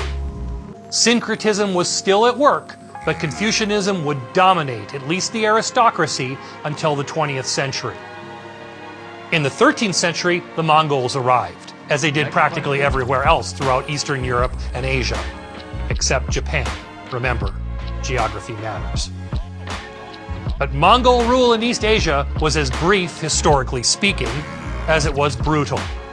By the middle of the 14th century, it had all but collapsed in China and Korea. It was a time of great political confusion all over East Asia. And from that very power vacuum emerged a general named Yi Song-ge. Yi was sent to attack Chinese forces to the north, but realized that it was an impossible task. Instead, he turned southward and attacked his own leaders, seizing control of the Korean peninsula for himself. The regime Yi Song-ge founded in 1392 was to last until 1910, a total of more than 500 years, and almost twice as long as any of the dynasties of Imperial China. Yi quickly established tributary relations with the new dominant power of China and received from it the ancient name of Joseon for his new kingdom. The dynastic name of Yi is used in most historical writings. We will use Yi and Joseon interchangeably, as do most Koreans. Paying tribute to China, Yi's Korean state of Joseon quite proudly spoke of itself as a junior state to the senior China. At other times, Korean scholars describe the relationship between an elder brother and a younger brother. And so, for the next 5 centuries, the Yi dynasty remained in close contact with China and demonstrated unwavering loyalty to it. They sent tribute missions every 3rd year and gradually increased the number to 3 a year. The Yi dynasty was also the heyday of Confucianism in Korea. A key reason was the dynasty's success in using the Chinese political pattern, and especially the adoption of the Chinese examination system. The examinations focused the attention of the entire ruling class on Confucian concepts and the texts that contained them, all written in classical Chinese. Since the way to fame and success now was found through the mastery of Confucian scholarship and philosophy, successive generations of Korean children focused upon those writings and spent far less time with other traditions, especially the shamanistic ones. In the process, the older forms of mythology moved even further into the background. But a new kind of legend was created in the process. Yi Song-ge was a capable military leader and swept the state clean of his rivals. Moreover, he was a statesman of unusual ability. He redistributed land to his supporters and started to restructure government. By the time he abdicated in 1398, the new regime had a solid foundation, and it was perfected under his son. Effective rule continued with the 3rd king, Taejong, who ruled from 1400 to 1418, and in turn under the latter's son, Sejong, who ruled from 1418 to 1450. And that brings us to one of the most fascinating books in the entire Korean tradition, Songs of Dragons Flying to Heaven. The work is generally attributed to King Sejong, the 4th king, and was compiled by a team of scholars at his court in the mid-15th century. It has been translated into English as Songs of Flying Dragons. Although Korea had deep ties to China at this time, as well as Confucianism and Chinese script, Songs of Dragons Flying to Heaven was the very first text ever written in Hangul, the extraordinarily nuanced system of writing now used in Korea. It tells the tale of 6 dragons who are the ancestors of the new dynasty. As such, the tale echoes themes all the way back to Dangun Wanggong.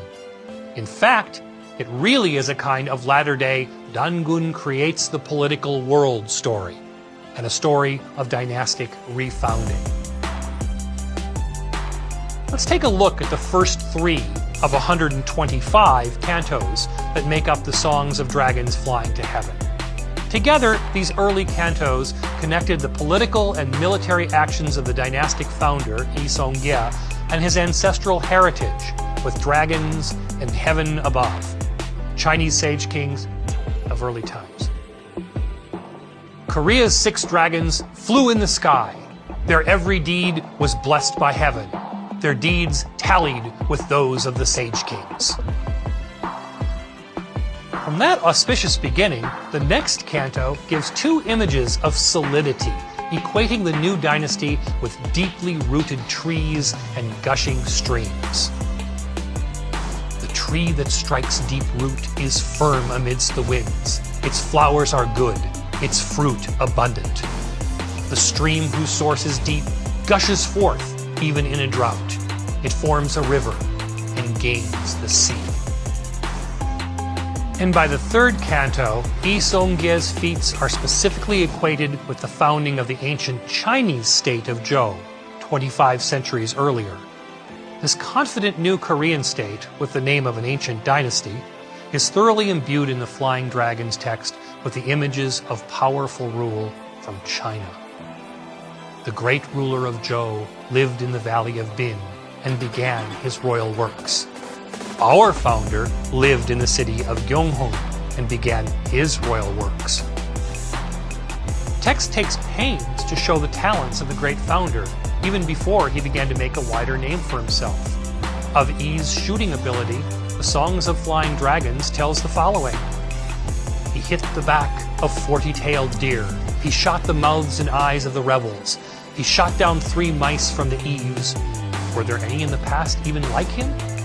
But there was more than raw ability in this story. There is virtue, too.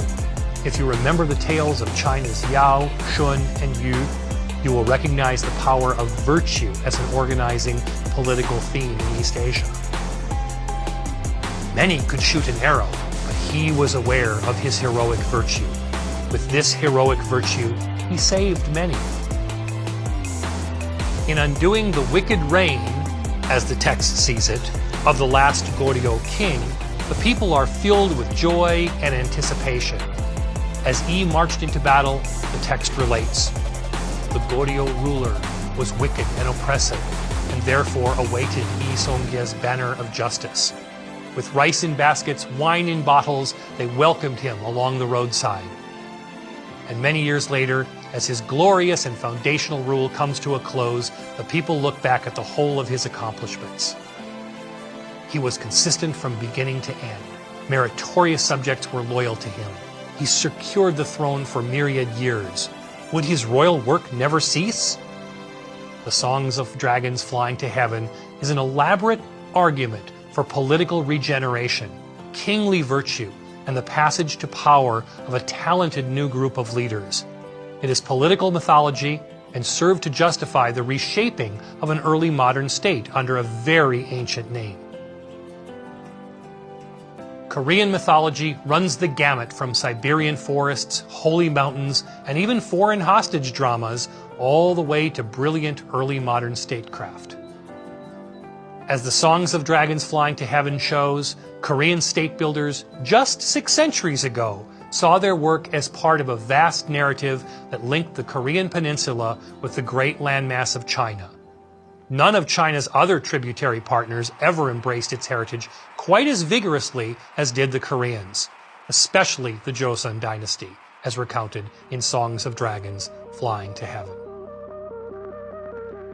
And yet, we have seen profound differences too, from the pumpkin treat festivities of the Chuseok festival in honor of the herd boy and weaving maiden to the secretive shamanistic gut ritual. China casts a large shadow of influence on the Korean peninsula, but it is also clear that Korean mythology, religion, history, and culture are, at the same time, highly distinctive and vibrant parts of a complex East Asian world.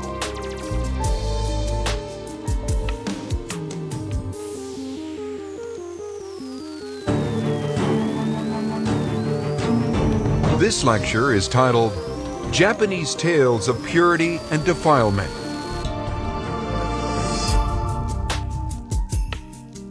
Unlike the mythologies of China and Korea, which abound with images of rivers, ice, and snow, the mythology of Japan is steeped in ocean brine. The islands of Japan differ markedly from the nation's East Asian peers, and the watery world of the Pacific gives its history, religious traditions, and mythology distinctive shapes. We can see this immediately in the powerful focus in Japanese mythology on the origins of the world.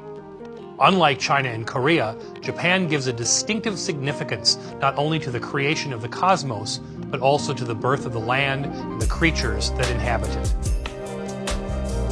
Let's look at the most famous of Japanese origin myths. It tells of the creative efforts of a pair of deities, and their work creates everything from the islands themselves to further generations of spiritual presences known as kami. These kami are said to be everywhere, and they figure prominently to this day in Shinto ritual ranging from temple ceremonies to sumo wrestling matches. In temples all over Japan, it is required to give 2 distinct claps to signal one's presence before the kami. The earliest Japanese creation stories refer to 7 generations of kami spirit forces, but it is only in the last of those 7 generations that we enter the very heart of the rich Japanese mythological tradition. This is where the account given in the Kojiki, or Record of Ancient Matters, begins.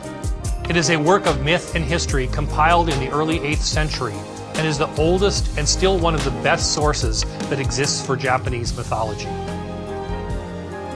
Izanagi and Izanami, the 2 deities I mentioned, are linchpins of all the tales that follow. In the Kojiki, they are called He Who Beckons and She Who Beckons, and you will see several ways in which their mutual beckoning works. Izanagi and Izanami were entrusted by the spirits of heaven, those kami from the earlier mythical generations, with the task of making firm the drifting land and fashioning it into final form. Before them, the world was a vague mixture of soil and water. After they were done, life on the islands began to take shape. And to help them in their labors, the heavenly spirits gave them a magnificent jeweled spear. Off they went to a place called the Floating Bridge of Heaven. Over the centuries, many artists painted the floating bridge, and it has become over time perhaps the dominant image in all of Japanese mythology. And on that bridge, Izanagi and Izanami dipped the heavenly bejeweled spear into the brine below. Vigorously, they churned together the waters beneath them. It does not take a Freudian obsession with sexual imagery to catch at least part of what is going on here.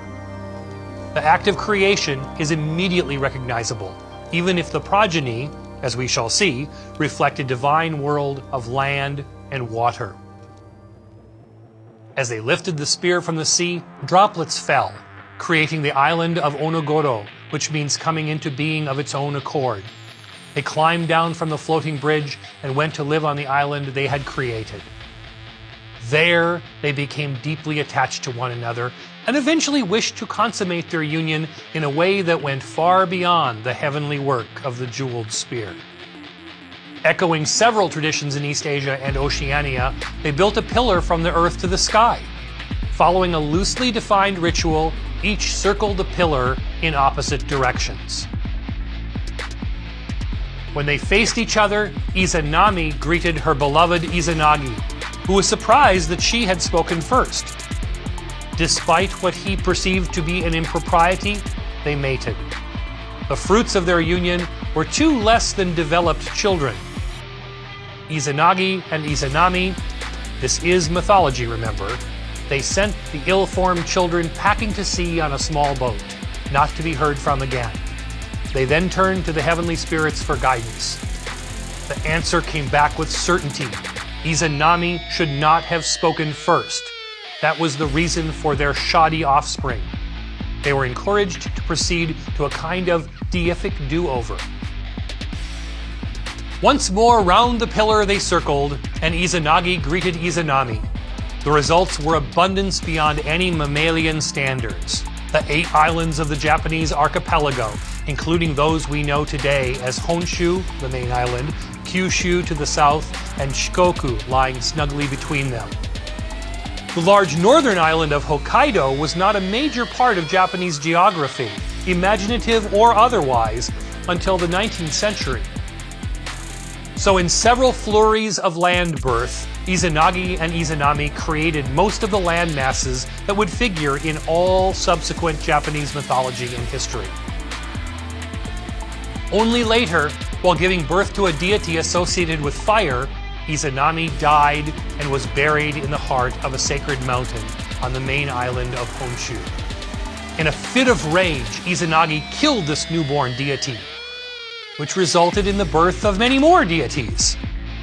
And this is where the creative process ends, for the most part, and the endless tales of conflict, purity, and defilement among the assorted deities begins.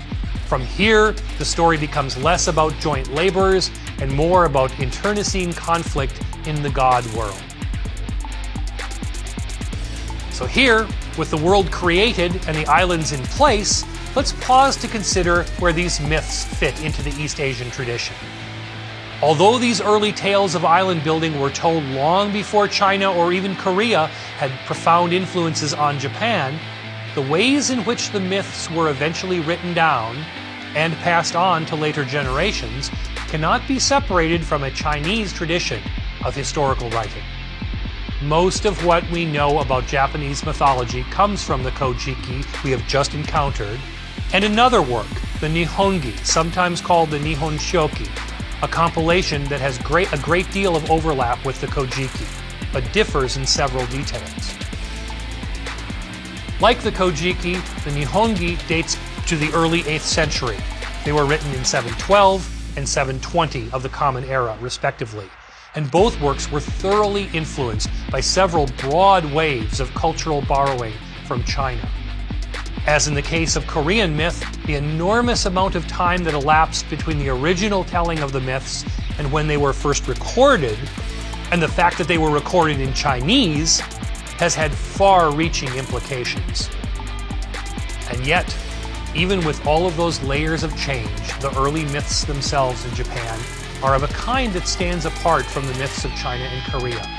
Even Chinese culture heroes and Korean snow kings wearing deer antler crowns can seem tame when the swirling ocean waters of Japanese mythology begin to flow. Japanese mythology does, however, share with its Pacific island neighbors several themes that more landlocked countries do not possess. Whatever the reason, the islands bring out a special kind of mythology, as we'll soon see. Let's get back to our creative, beckoning pair, Izanagi and Izanami. I first encountered them in earnest many years ago in a faraway world called college, when I sat down to write a midterm assignment for a course in early Japanese literature. We had read a number of fascinating texts, including a poetry collection called the Manyoshu, the Myriad Leaves Compendium, the Issei Monogatari, the Tales of Issei, and the Kojiki, which is the text we are considering in this lecture. That was the one I couldn't put down. I was enthralled with the creation stories we have just discussed, but it was the sections that followed these creations that gave me the idea for the paper I eventually wrote. It allowed me to tie together my budding interests in Japanese literature and anthropology, and it probably did as much to set me on the career path that I have followed as anything else that I have done. My title? Maggots, Filth, and Stench, Antisocial Ritual in the Land of Yomi. It won't take long to see why I chose those words. Izanagi wailed and mourned the death of his beloved Izanami, taken from him during the birth of the fire child. Seeing no other way to tamp down his mournful ardor, he set out to find her in the penumbral world of the dead, called Yomi. At first, Izanagi perceived the underworld as not unlike his own world above, just a bit darker. In time, the unmitigated blackness sapped his energy and his resolve. He craved the vibrant world of the above ground. Nonetheless, he persevered, finding Izanami amidst the various shades of darkness. He asked her to accompany him back to the world of the living. Disgusted, she spat food and told Izanagi that she had already partaken of the cuisine of the dead. Now she was one of them.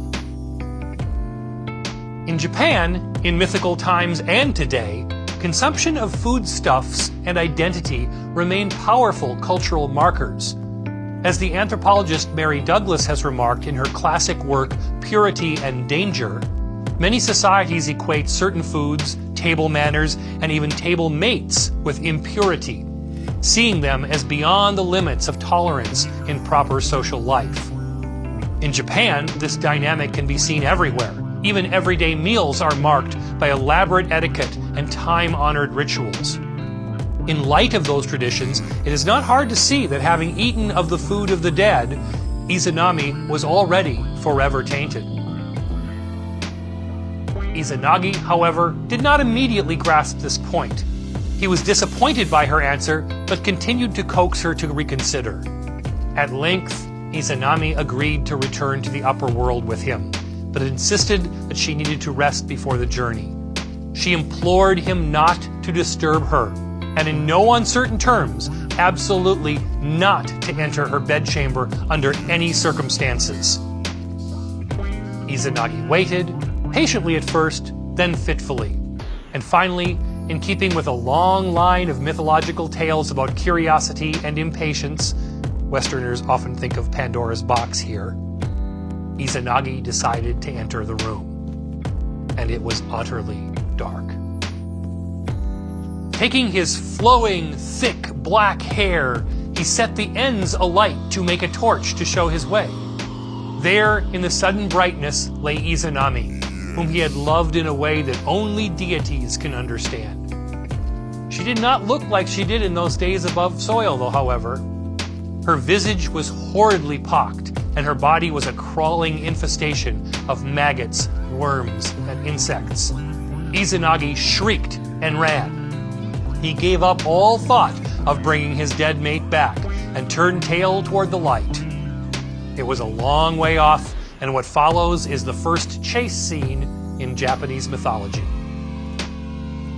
Izanami, for her part, was ashamed and furious, a combination that is challenging enough in the world of beating hearts, but positively vengeful in the land of the dead, where maggots take the place of eyeliner. Izanami gave chase, and she had help. She called teams of shikome, befouled maidens, to track him down and keep Izanagi forever in the land of the dead. He ran, throwing obstacles in their way. First, the vine holding up his long hair became black grapes, which they stopped to eat. Next, his comb became bamboo shoots, even as Izanami and the befouled maidens were joined by a force of 1,500 underworld warriors. They stopped to sample the bamboo shoots too. And even with all of that running and eating, they gained on Izanagi. Finally, almost at the gate, he found a peach tree and plucked 3 peaches. Peaches are associated in much of East Asia with longevity and even immortality. There he stood in a fierce pose, and the befouled maidens turned and fled. The peaches had saved him in the end. And here is how the Kojiki puts it.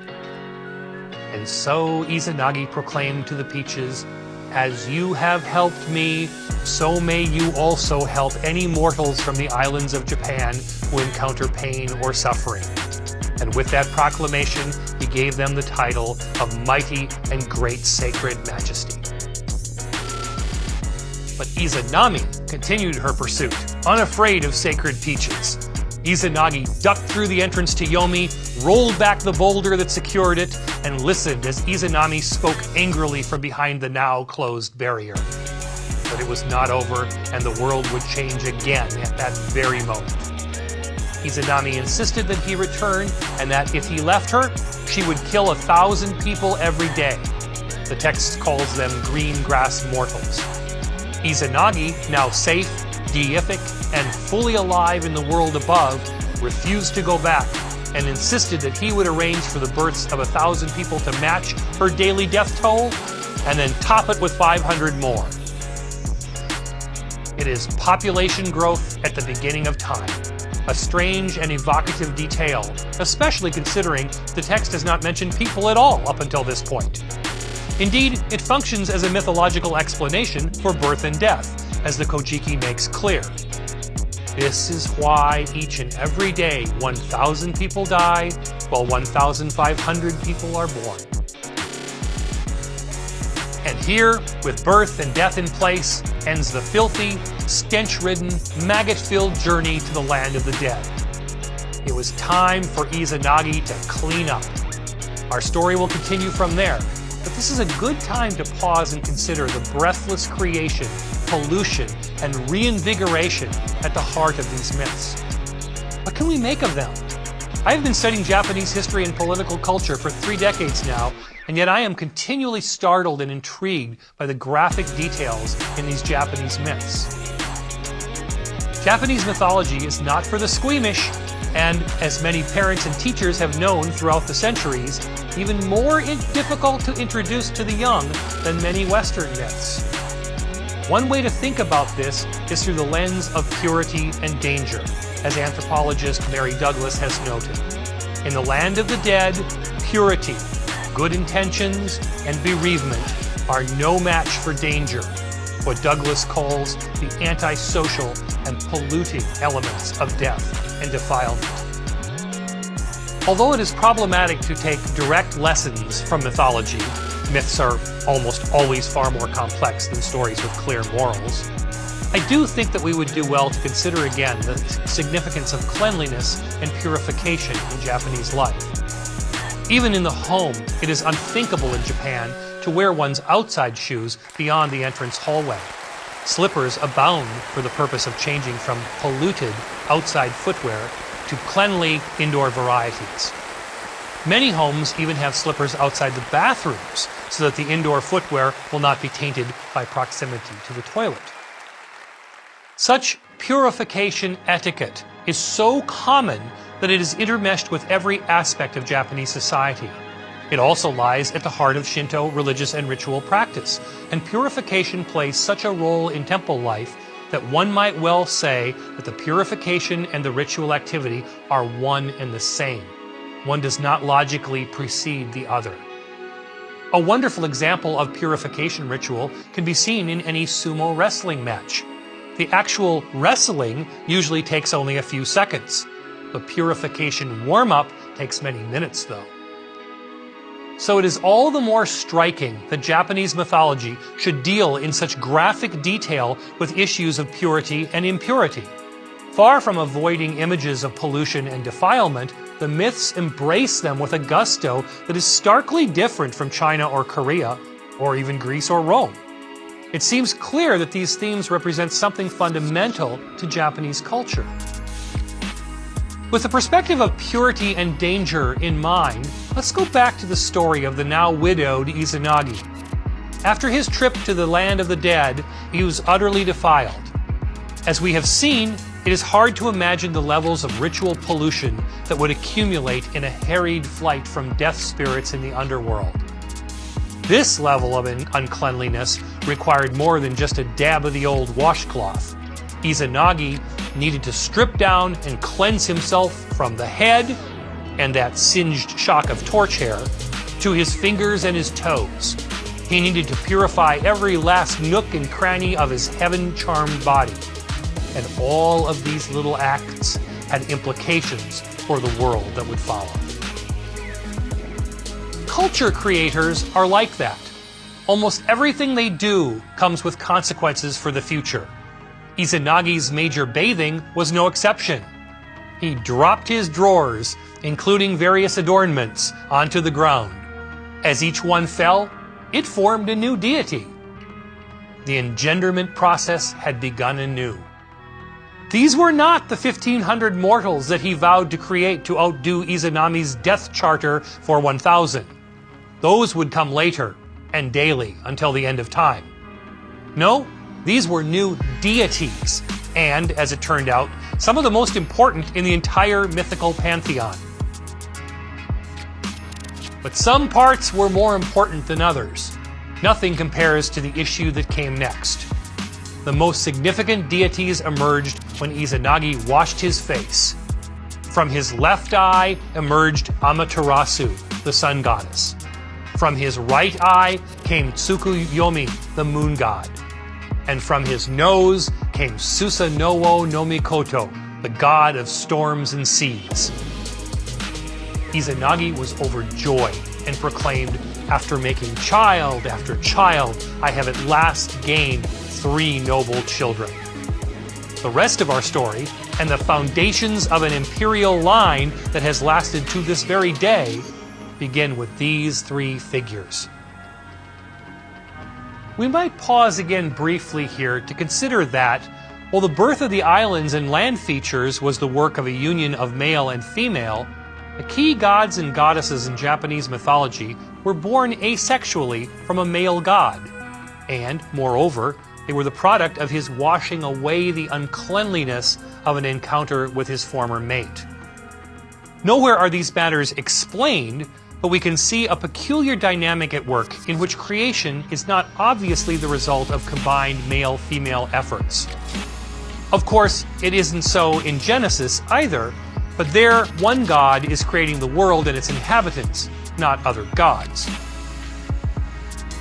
Let's take a closer look at the gods that Izanagi made through his cleansing.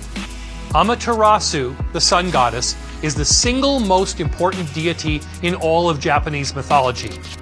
It can be argued that she is also the most important figure in all of Japanese history.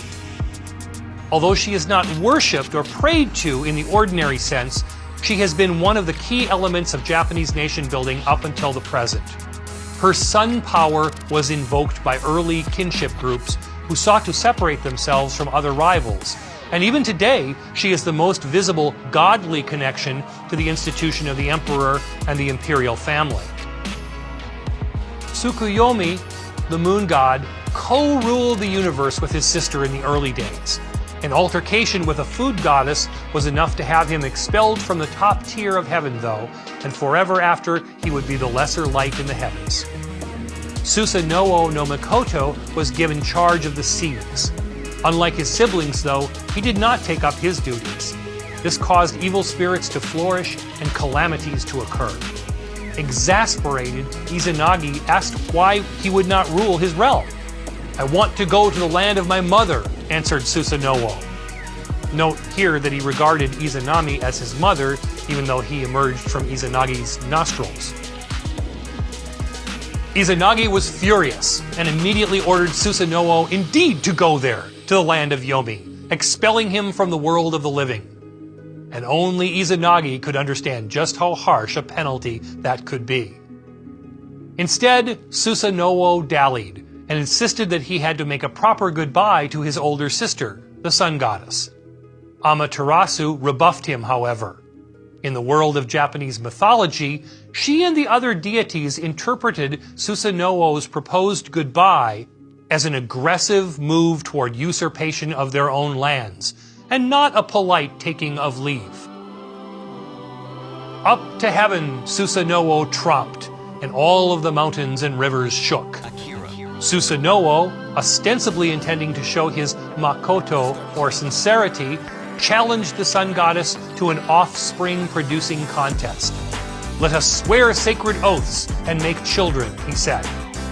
And compete they did, biting jewels and pendants to bits and spitting them into deity offspring, such as Lady Mist, Lady Consecrated Isle, and Lady Seething Torrent, all deities who would look after seaside shrines.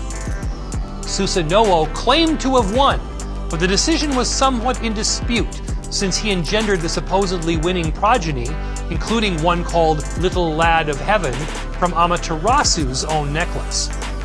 Nonetheless, Susanoo triumphantly declared himself the victor. And then all little brother bad boy hell broke loose. As the Kojiki states, Susanoo was drunk with victory. We've all seen it before, the celebrant who is just a little too tauntingly joyful. He began by breaking down the ridges of the gods' sacred rice paddies. This is such a serious infraction that anyone today who knows about rice paddy irrigation understands that the ridges are absolutely essential to growing the crop. To break them down is selfish, arrogant, and utterly contemptuous of the needs of others. Susanoo smashed them. Next, he headed to the sacral center. The narrative becomes so strange from here that it is hard to interpret beyond the plain understanding that Susanoo was doing everything he could to surprise, shock, and cause consternation. Take a breath, here it goes. Susanoo entered the sacred hall of the first fruits. a place where the most important observances of the agricultural cycle took place. Here is where the deities gave thanks to even greater powers for the rich store of agricultural production each year. In a way, it is like thanking the vague collection of original deities for the rice and other bounty that each year brings. It is worth noting that such mythical practices were evoked in real rituals in which the Japanese emperor participated. It was the solemn role of the emperor, allied with the sun goddess, to praise the heavens every autumn for the fruitful bounty that would sustain human beings for another winter. Emperors are known to have performed this ritual from the very earliest historical records in the 6th century of the Common Era right up to the present. So the sacred nature of the First Fruits Hall would not have been lost on anyone listening to the story of Susanoo's dispute with the other gods. And it is there that he broke in, squatted down, and defecated in the corner. And it gets even worse. He then took his own product and smeared it all over the walls and even into the corners of the rooms, making cleanup a particularly nasty and very possibly fruitless task. And through it all, Amaterasu kept her kind demeanor, saying aloud that there must be several levels of misunderstanding. In this way, she stood by her brother, Paddy Ridge's breakdown, Sacred Hall feces and all. Believe it or not, the story gets a good deal more graphic from there. But the rice paddies and the polluted hall of the first fruits should be enough to show that this particularly godly degenerate was a real problem. Finally, Amaterasu could take it no more, and she went into hiding. She barred the door and hid her existence from everyone. This was a very serious problem for the world at large. Sun goddesses in dark, locked rooms have consequences for every last being in the universe. She bolted the door and waited.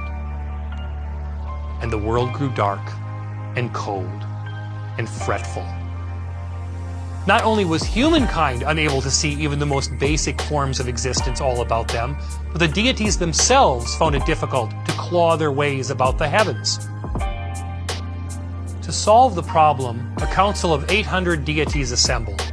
They all got together and did some serious hand-wringing about the darkness that plagued land and heaven. Susanoo would be punished, that was certain. How could they get Amaterasu, she of the shining aura, to come out of her locked room? They pleaded. She ignored all of their petitions. It finally fell upon a hitherto unheralded kami, or spirit being, to set it all aright. She would thereafter have a position in the grand Japanese mythological narrative, for only she was able to craft the plan that coaxed the sun goddess from her shelter. The kami of unbridled joy, Ame no Uzume, set to work. Dancing naked, mirrors, flowers, and falling leaves are all involved. She made the other gods clap with delight, especially the male ones who are said to have been exceptionally boisterous. And that little clique of mythological curiosity engaged again, as it had with Izanagi. Amaterasu peeked outside.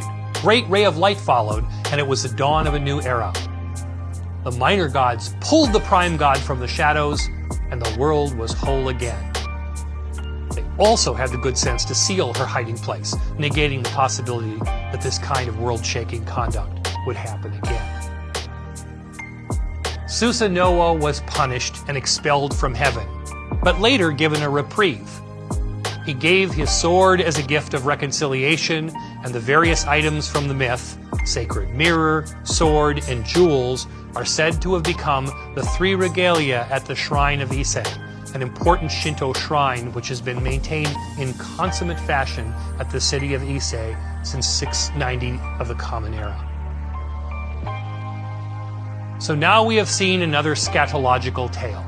Indeed, there are more, often with equally graphic details that do not fit into a 30-minute lecture. What can we make of Susanoo's antics here? One persistent theme in mythology all over the world is the trickster, the figure who defies convention and does things his or sometimes her own way. In some senses, Susanoo does play the role of trickster, overturning assumptions and established orders at every corner. Still, I'm inclined to see Susanoo's role more prominently as a deity who hugs the line between purity and impurity, duty and play, oath-taking and cheating. Even his desire to go to the land of Yomi to see his putative mother is something none of his siblings would consider. The Kojiki has no story of him actually going to the land of the dead, but even the willingness to contemplate such an impure area and to equate it with maternal longing strikes many readers as quite jarring. Susanoo plays a significant role with his antics, and they show many of the lines between proper conduct and impropriety. Purity is so significant in Japanese life to this day that Susanoo's very impurity, on numerous occasions, compels listeners to think about their relationship. This is how myth works in many societies. The last thing that we might consider in our everyday lives becomes the very focus of the myth itself. We are, in this way, forced to think about it, whether we like it or not. Mythology often carries this kind of uncomfortable message, and in few places do we see it more clearly than in the stories of Susanoo.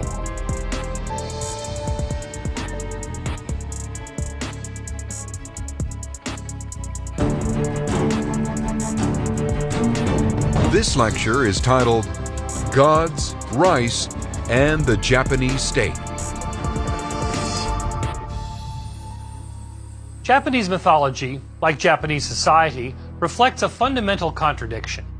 It is both markedly distinctive and deeply indebted to the culture of its neighbors, especially China. In fact, Korea and Japan both bear the enormous influence of Chinese culture. But unlike Korea, Japan was never invaded by Chinese armies, and for this reason, Chinese influences penetrated both more and less conspicuously than they did in Korea. They did not seep across a shared border, as in Korea, but came rather by ship, in the form of trade. They arrived even more prominently with scores of returning Japanese officials and scholars who had been on years-long learning missions to China, in a hive of bustling activity in the 7th, 8th, and 9th centuries. Through what they learned, political thinkers, writers, and religious figures consciously drew on Chinese tradition. The Dean of Japanese Studies in the United States, Edwin Reischauer, spoke to this issue many years ago. Early in their history, the Japanese developed the habit of cataloging foreign influences and contrasting them with native characteristics. One result has been a frequent emphasis in Japanese history on supposedly native Japanese traits. For those of us who love to study Japan, the beauty lies between the two extremes, in the skillful blending of outside influence and native traditions. We first saw this theme in Korea, but China was a world of borrowers too. Indeed, one of the key observations shared by almost all anthropologists and historians is that cultural influence, trade, sharing, and fighting are as old as human societies themselves. It is how they borrow and adapt that is interesting, not whether they do so or not. Before we resume our exploration of Japanese myths, it is worth spending a little more time to understand the society and the state in which they developed. As you will see, Japan's mythology was and is closely intertwined with both. The Japan that emerged slowly into the Common Era was essentially a tribal society, very much like that of early Korea. It was divided into a great number of family groups called uji, each under a hereditary chief and worshipping its own god, commonly thought of as its ancestor. Japan's first unified political system, the Yamato state, is thought to have been established by roughly 500 BCE. In origin, it was probably an uji with connections to the sun goddess Amaterasu. It was made up of an elaborate network of great clans and self-consciously focused upon creating a Chinese-style state in central and western Honshu, Japan's largest island, as well as the smaller islands of Kyushu and Shikoku. Once the Sun Line was established, the effect on subsequent history was distinctive. Even powerful clans that might have taken power for themselves, such as the Soga clan that would vie for power in the late 6th century of the Common Era, instead focused on marriage politics and securing connections to the sun-fueled imperial line with their daughters. In time, their grandsons, too, would be emperors. The growing strength and institutional complexity of the Yamato state were in part the result of continuing contacts with the continent, particularly at this time, Korea. Among the many elements of continental civilization that came to Japan by way of Korea was Buddhism.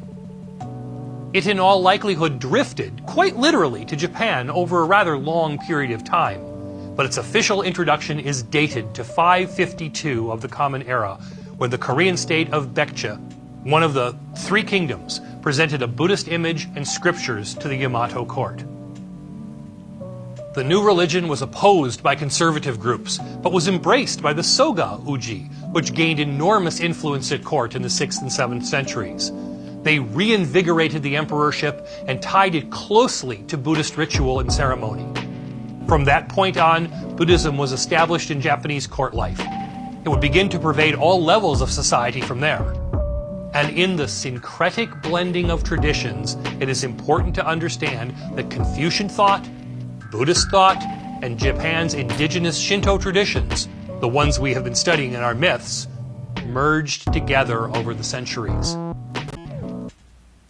In 604, Prince Shotoku issued a set of precepts known as the 17-Article Constitution, which advocated, in heavily Confucian rhetoric mixed with Buddhist strains, such ideas as the complete supremacy of the ruler, the centralization of government, and a bureaucracy staffed by merit-selected group of officials. This, too, was political mythology, and of a very important kind. Here are the first words of the opening articles. Harmony is to be valued. Revere the three treasures, Buddha, law and doctrine, and the monastic orders. Obey the imperial command. Even in these tiny snippets, we see a world of borrowing. The harmony is to be valued injunction is character by character straight out of the Chinese tradition. Buddhism had clearly come from abroad, and the imperial command resonates with concepts of a Chinese-style emperor on the dragon throne. This is a syncretic blending of political myth-making. From the fragments of other traditions, a ruling order was being solidified. The tales from the Kojiki move almost imperceptibly from a full-blown mythological world in the heavens down to the actions of deities and culture heroes on the earth. It's important to understand that transition in order to see how the heavens and Japan's rulers are linked. Ironically enough, Susanoo, the very deity who caused the great heavenly row that temporarily deprived the world of light, figures in the Kojiki's transition to the land below. He left the heavens and went down to make his place in a territory called the Land of Billowing Clouds. It is not the Japanese archipelago that we know today. It is still a place of mythical geography. Still, it is significant that the bad boy of the gods begins the transition out of heaven and slowly leads the way toward myth history. In fact, once out of the heavens, Susanoo becomes something of a culture hero himself. He killed a fearsome dragon that had devoured 7 of a family's 8 daughters. Using precious sake, made from the very best rice, he got the dragon drunk. Then he slew it. And in the dragon's tail, he found a great broadsword, which he presented to Amaterasu, his sister, the sun goddess. In the meantime, an enormous group of 80 brothers, agitated and focused on one goal only, made their cantankerous way across the land. This was not a pleasant group of young men by any means. Each thought to marry the same young woman, Princess Yagami. And it seems that the only way that they worked well together was when they brought harm to others. They were even cruel to their own family. They made another brother, Okuninushi, serve as their porter, and he lagged behind, carrying their bags for them. It is at this juncture that the famous Hair of Inaba comes in. There's a statue to the little guy standing today in Tottori City in west-central Japan. Here's what the Kojiki tells. The brothers came across a poor little white hare that had been stripped of all its fur, the result of a close encounter with a sea beast. The hare was weeping. The brothers, feigning compassion, told it to go bathe in the brine below and then climb a hill to dry off. Well, the hare did just that, and the sea salt left him a blistering mess. By the time he emerged from the water, the brothers had moved on, laughing at their little joke. Along came Okuninushi, lugging the bags. Seeing the suffering hare, Okuninushi sought to help. Go down to the estuary and wash in its waters. Then take pollen from the bulrushes growing there, sprinkle it about and roll around in it. Then your skin will recover. And the hare was quickly good as new, in a kind of mythological medical timetable. It spoke in thanks to Okuninushi and told him that he would be the one to win the princess, not his 80 brothers. And sure enough, the princess rejected all of the brothers, saying that she would only marry the little brother who had once borne the luggage and cared for a suffering animal. Spurned, the brothers now banded together again. Their new task was to kill Okuninushi, and here's a fascinating twist that is possible only in mythology. You see, they killed him, and then killed him again. In keeping with a worldwide mythological theme, Okuninushi had to endure multiple deaths in order to complete his quest. In this case, it was his divine mother who brought him back to life, and then admonished him that he must flee from his brothers, or else they will kill you in the end. And so, Okuninushi hit the road. In time, he found himself at the household of Susanoo, still a deity of formidable skills. Susanoo's daughter was about that day, and Okuninushi, in spite of the opportunity he had to marry Princess Yagami, fell straight in love with her. Well, Lady Bold, as she was called, reciprocated. In fact, she was quite taken with Okuninushi. They pledged themselves to one another, and Lady Bold ran to tell her father the news. Out came Susanoo. Something odd happened. He invited his new son-in-law to be into his home. Could it be that he had a bit of a soft side? This rule-overturning, dragon-slaying, and now aging bad boy? Nope. Once inside the house, Susanoo tossed Okuninushi into a chamber filled with deadly snakes. The younger culture hero was only saved because his lover had given him a special snake-charming scarf, which he waved 3 times, taming the snakes. Next night, it was a pit of centipedes and wasps, so she gave him the special centipede and wasp scarf. Unscathed again. Later, Susanoo tricked Okuninushi into fetching an arrow he had shot far into the distance.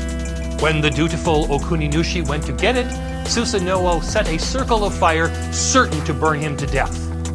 But he escaped with divine help. Finally, Okuninushi took matters into his own hands.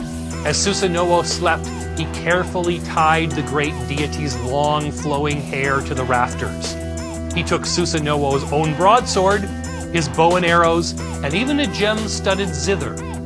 And then he and Lady Bold fled, quietly, at least at first. Before long, though, the zither brushed against a tree, and the whole earth shook.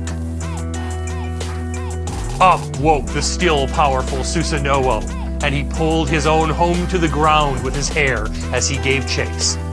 By the time he had untangled himself, the couple was far away. So Susanoo, passing the torch in a quite profound way, called after them.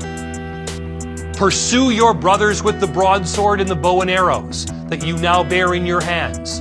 Chase after them and smite them upon the hill spurs. Chase after them and sweep them into the rivers. Then, my boy, you will be called the Spirit Great Landmaster, and you will take my daughter, Lady Bold, as your chief wife. Plant the pillars of your mighty halls into the base of bedrock, raise its roof beams as high as the plains of heaven, and then dwell there, you scoundrel. And so, Okuninushi followed Susanoo's advice, swept his brothers into the rivers, and established a new kind of leadership under the heavenly realm. It would still take some time before earthly rule was established, but Okuninushi, the great landmaster, led the way. Remember, all of the foregoing took place in the land of the billowing clouds and other vaguely defined mythical areas, not on the earth as we know it. But slowly, the myths in the Kojiki begin to emphasize affairs under heaven.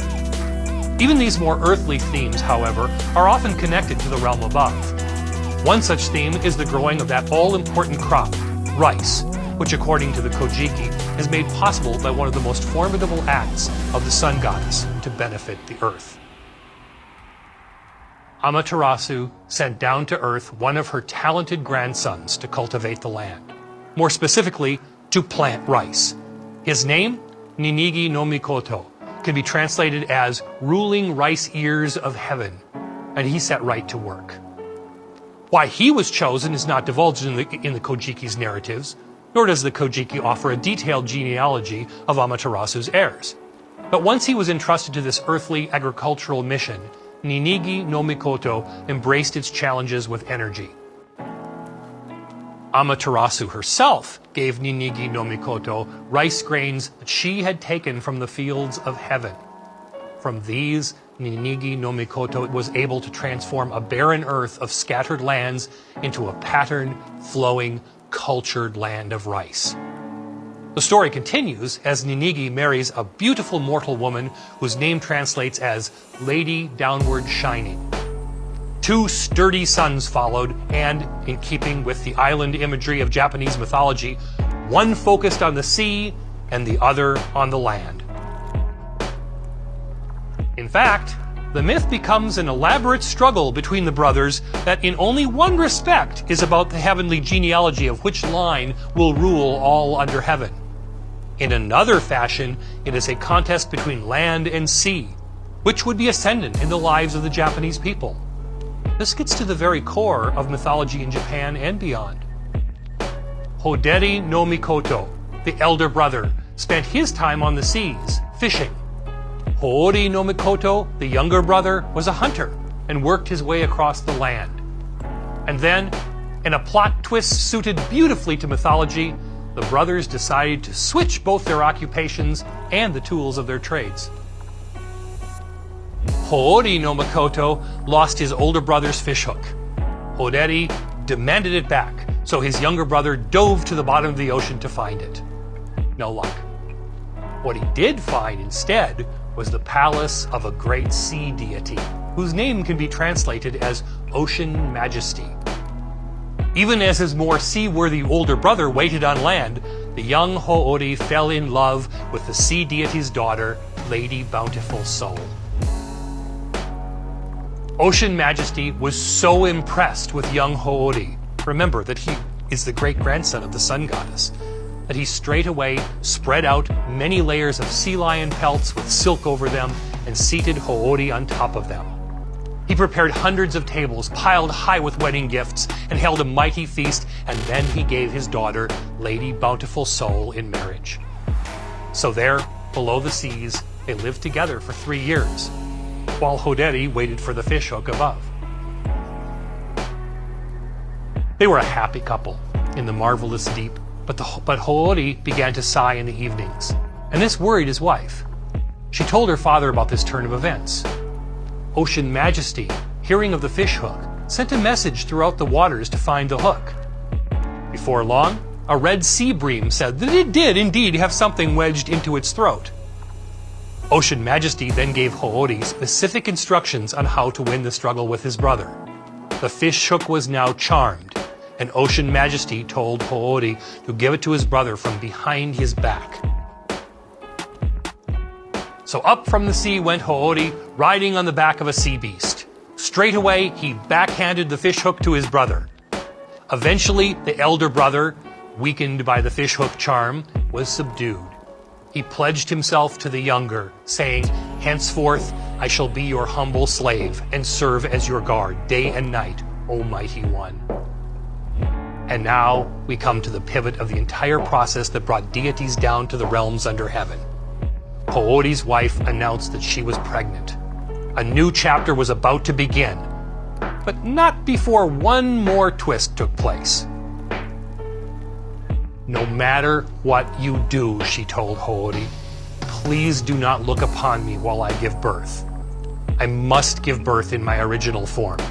Don't look." There, in the special birthing hut that was built for her, the process began. As you might have guessed, Hoori went up to the hut and peeked in.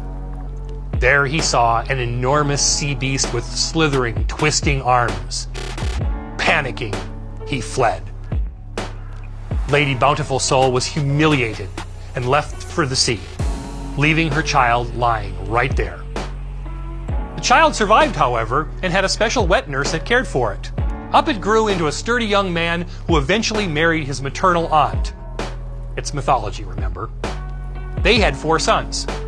The youngest of them became Emperor Jimmu, the very first emperor of Japan. That is a long and twisting genealogical history, to be sure. But the connection between the Japanese imperial line and the gods isn't just a matter of lineage. In Japanese mythology, an ongoing relationship exists between the emperors and heaven, a relationship nurtured through ritual and tradition. To understand that tradition, we need to look more closely at a key ingredient of Japanese mythology and culture: rice. Listen to the cadences of a brief myth-historical poem that shows a distinctly Japanese flavor and speaks to the hard labor involved in preparing rice for offerings for rituals at the imperial court. My hands so chapped from rice pounding, tonight again he will hold them, sighing, my young lord of the mansion. It comes from the Manyoshu, or Myriad Leaves Anthology. All told, the Manyoshu contains over 4,000 individual poems. Like the great collection of myths found in the Kojiki, the Record of Ancient Matters, the Myriad Leaves Anthology was put together during a rich period of compilation during the 8th, 9th, and 10th centuries. Many of the Manyoshu's poems are filled with images of agricultural production of a particular kind, specifically the rice production that has framed Japanese identities through time. Indeed, my last few words are the very subtitle of an absolutely magnificent book by the anthropologist Emiko Onukitirni called Rice as Self: Japanese Identities Through Time. Rice affected everyone from farmer to aristocrat, or in later eras, the learned, sword-wielding samurai. It was sustenance. It was even a powerful form of currency in Japan right up until a few hundred years ago.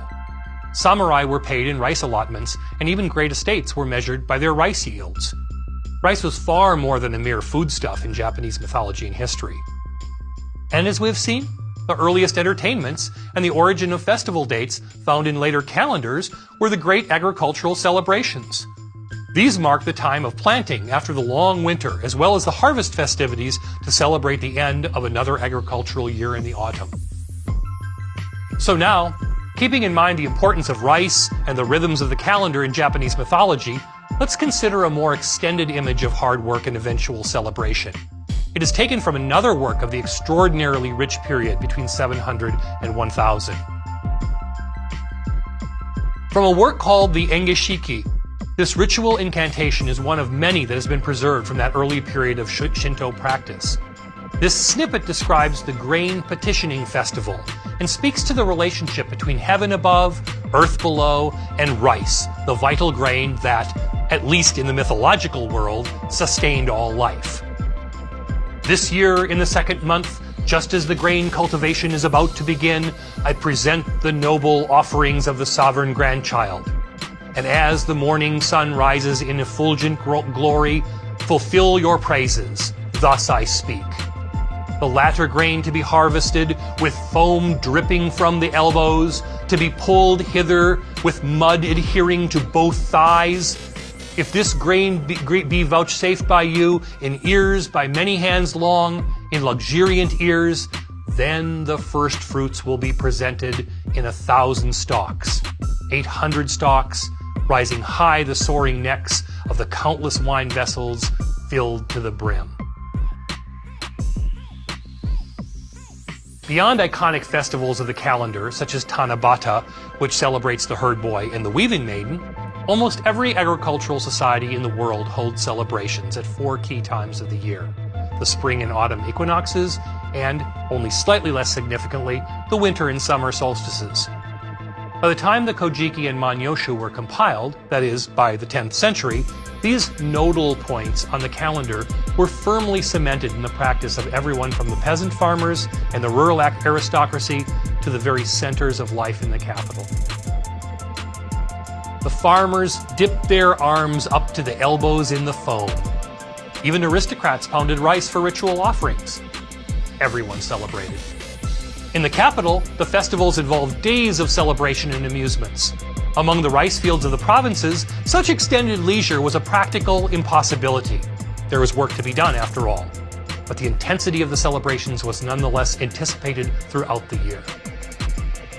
Throngs of celebrants rejoiced with day-long singing, dancing, clapping, and competitions.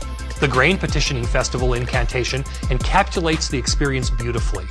The immediacy of the language, dripping foam, soaring rice stalks, and plentiful wine gives a hint of the sheer entertainment accompanying this most important period of the Japanese year.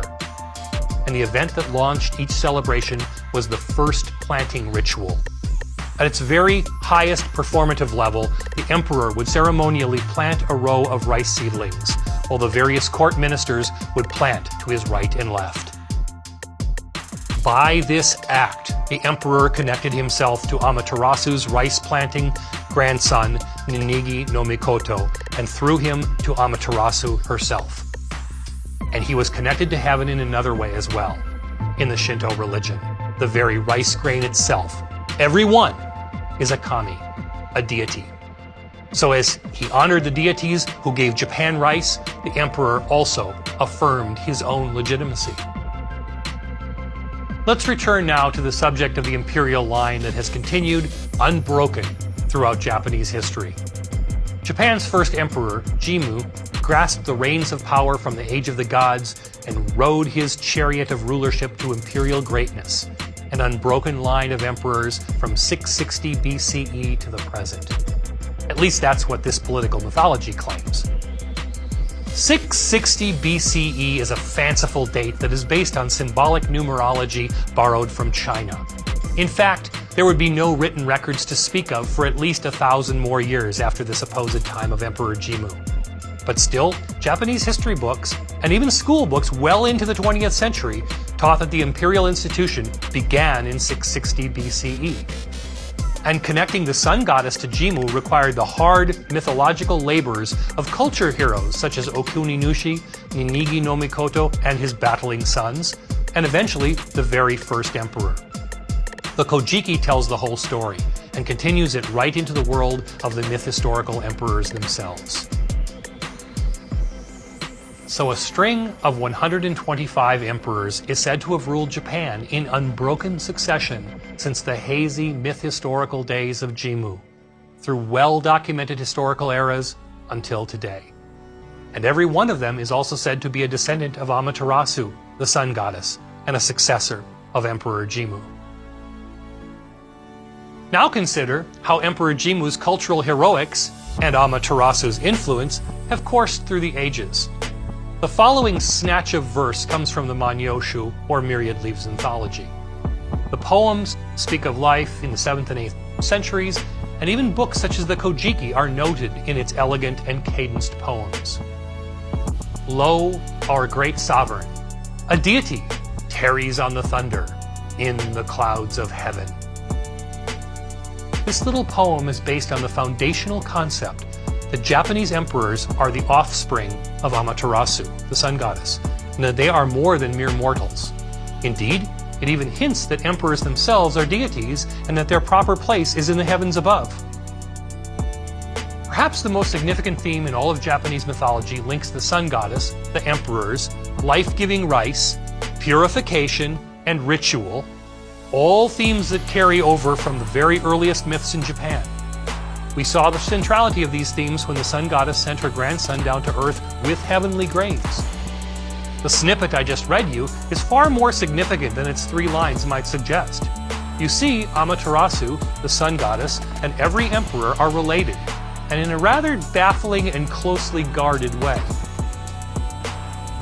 Among the numerous rituals incumbent upon any emperor to perform, one has always been so hidden and so secretive that it is performed only once per reign, and almost no one, not even the meticulous ritual specialists who choreograph every movement of it, gets to watch.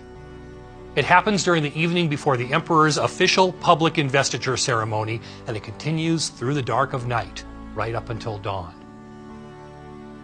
It is called Mitama Shizume, and translates as rejuvenation of the soul. It is where Japanese mythology, history, and political life meet. It is said that the emperor lies on a sacred bed that has been placed, in turn, on a sacred seat. A court lady, sometimes two, is responsible for receiving the emperor's mortal soul, which is believed to depart temporarily from his body in order to renew it on the eve of his emperorship. Interpretations vary considerably, but one of the most persistent of them aligns with the mythical tale of the sun goddess when she hid away and deprived the world of light. Like the sun goddess in that Kojiki tale, the emperor goes to the sacred bed. This parallels the sun goddess's retreat to her cave when she deprived the land and heavens of sun. If you recall, she eventually is coaxed out of hiding by the other deities. In the case of the emperor, he reappears, rejuvenated, at dawn, ready for his new place in the unbroken line of rulers. The ritual I'm describing is ancient, but it's not history. Lest you think that it was only practiced in bygone times, let me tell you how I first heard of the rejuvenation ceremony. It certainly wasn't in a book published in Japan, where it is rarely spoken of openly. It wasn't in a Western monograph about Japanese culture either. Instead, I read about it in the Chicago Tribune. Upon the death of the Showa Emperor Hirohito, who reigned from 1926 to 1989, ritual specialists at the imperial court began almost 2 years of preparation for the investiture of Hirohito's son, Akihito, the next emperor, the Heisei Emperor. But times had changed. Certainly, times had changed since the ritual was first established. With Akihito, a slightly more nuanced post-World War II relationship to divinity was to begin. And since the war, national sovereignty had been at least officially invested in the people of Japan. And yet, the rejuvenation ceremony still took place in November 1990. One day that month, I opened the paper and found an article that quoted an exasperated member of Japan's parliamentary body, the Diet, who complained that the ceremony would cost the equivalent of $1 million, all for a secret and, as he hinted, superstitious ritual. Imperial ritual specialists disagreed, saying that it was unthinkable to proceed without it. And so, in early November of 1990, the Heisei Emperor, Akihito, went to the sacred enclosure and was rejuvenated. Myth, ritual, and the power of the sun goddess persist to this very day in Japan.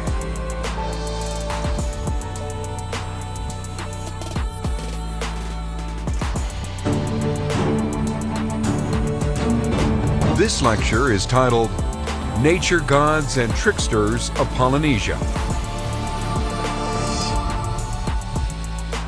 In this lecture, we will explore the territory, if we can properly call it that, of Polynesia.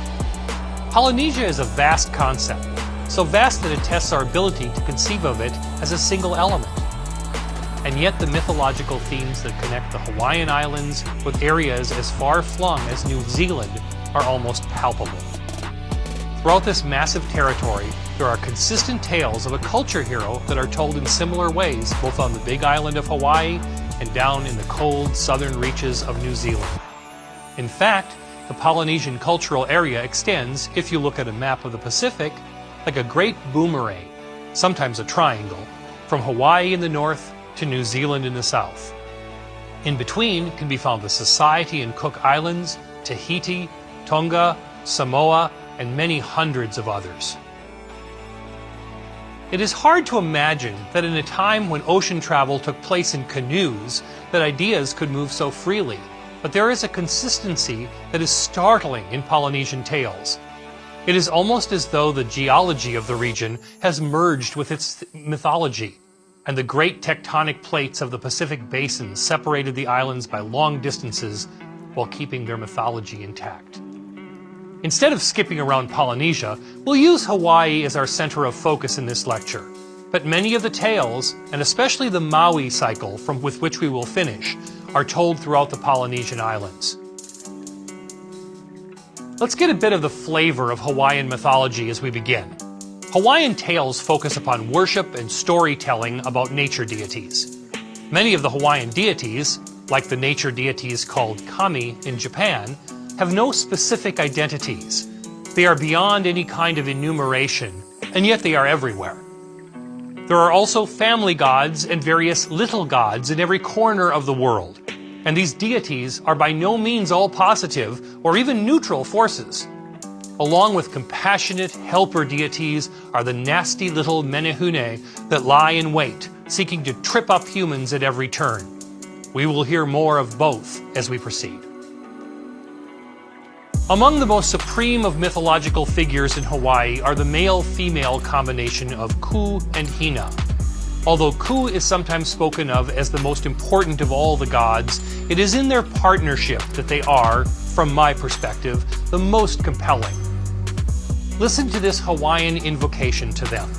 It is traditionally spoken in hopes of having a prosperous and productive season on land and sea. O Ku, O Hina, soften your land that it may bring forth. Bring forth where? Bring forth in the sea, squid, ulua fish, and more. Encourage your land to bring forth. Bring forth where? Bring forth on land, potatoes, taro, gourds, coconuts, bananas, and calabashes. Encourage your land to bring forth. Bring forth what? Bring forth men, women, children, pits, fowl, food, and land. Encourage your land to bring forth. Bring forth what? Bring forth chiefs, commoners, pleasant living, bring about goodwill, and ward off ill will. If you think back to our discussions of yin and yang in the East Asian traditions of China, Korea, and Japan, you will remember that the two dimensions of experience shade into one another in all sorts of ways in the course of any day. One is never all-powerful. The two are always blending into one another. The godlike influences of Ku and Hina work in similar fashion. Ku is often spoken of as rising, upright. Hina as leaning, facing down. Ku is associated with the rising sun, and Hina with its setting. The morning belongs to Ku, the afternoon to Hina. It goes further, and in a fashion that runs to tens of items, east and west, upland and lowland, land and sea. All are separately associated, now with Ku, now with Hina. One is always becoming the other. Ku was seen as the foundation of agricultural life, which even in the Hawaiian Islands was central to all existence. Likewise for Hina and the sea. For an island people, the sea figured in countless plans to feed the population. And together, Ku and Hina influence all human sustenance. It gets a little complicated from here, for there are plentiful deities often called Ku gods. Life is extended to particular aspects of life. Even though they are called Ku gods, they share many elements, like yin and yang, of both Ku and Hina. These Ku gods are subordinate gods, overseen in a manner of speaking by the larger force of Ku and Hina, who preside over them all. Here are a few. Ku moko hali, Ku spreading over the land. Ku olono wau, Ku of the deep forest. Ku mauna ku, Ku of the mountain.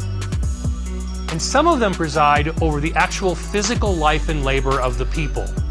Kupa aeke, Ku of the carving out of the canoe. Ku ka'o'o, Ku of the digging stick. Finally, some Ku gods look over the domain specifically associated with Hina, fishing and the seas. There is another example of Ku and Hina merging into one, just as yin and yang are really two parts of the same round circle. Let's take a look at a myth that helps to illustrate this dynamic. A fisherman could seek the protection of any number of fishing gods, and one of the most famous of them was Ku Ulakai, Ku of sea abundance. Ku Ulakai lived ostensibly as an ordinary human in East Maui, and under the human name of Ku Ula, and had the power of beckoning fish, large and small. His wife, Hina Puku'ia, and his brother Ku Ulauka lived in the hills with his brother's wife, who happened to be Hina's sister. The heart of the story begins when the supply of food diminishes and the people, mere mortals all, are hungry. The chief of the fishing village called upon Ku'ula and his brother to bring forth more fish. The chief clearly thought of them as ordinary, albeit talented men. So Ku'ula built an elaborate fish pond which immediately attracted many fish. And yet a jealous chief from the nearby island of Molokai, who was capable of growing into a 300-foot eel, surreptitiously slipped into the pond, ate his fill, and in attempting to leave, found that he could not fit through the pond's exit or entrance anymore. Down into a deep cavern in the pond, the hole of the ulua fish, went the eel-like rival chief. Drama ensued when Ku'ula caught the intruder with delectable roasted coconut meat on a hook, killed him with a rock, and gutted him.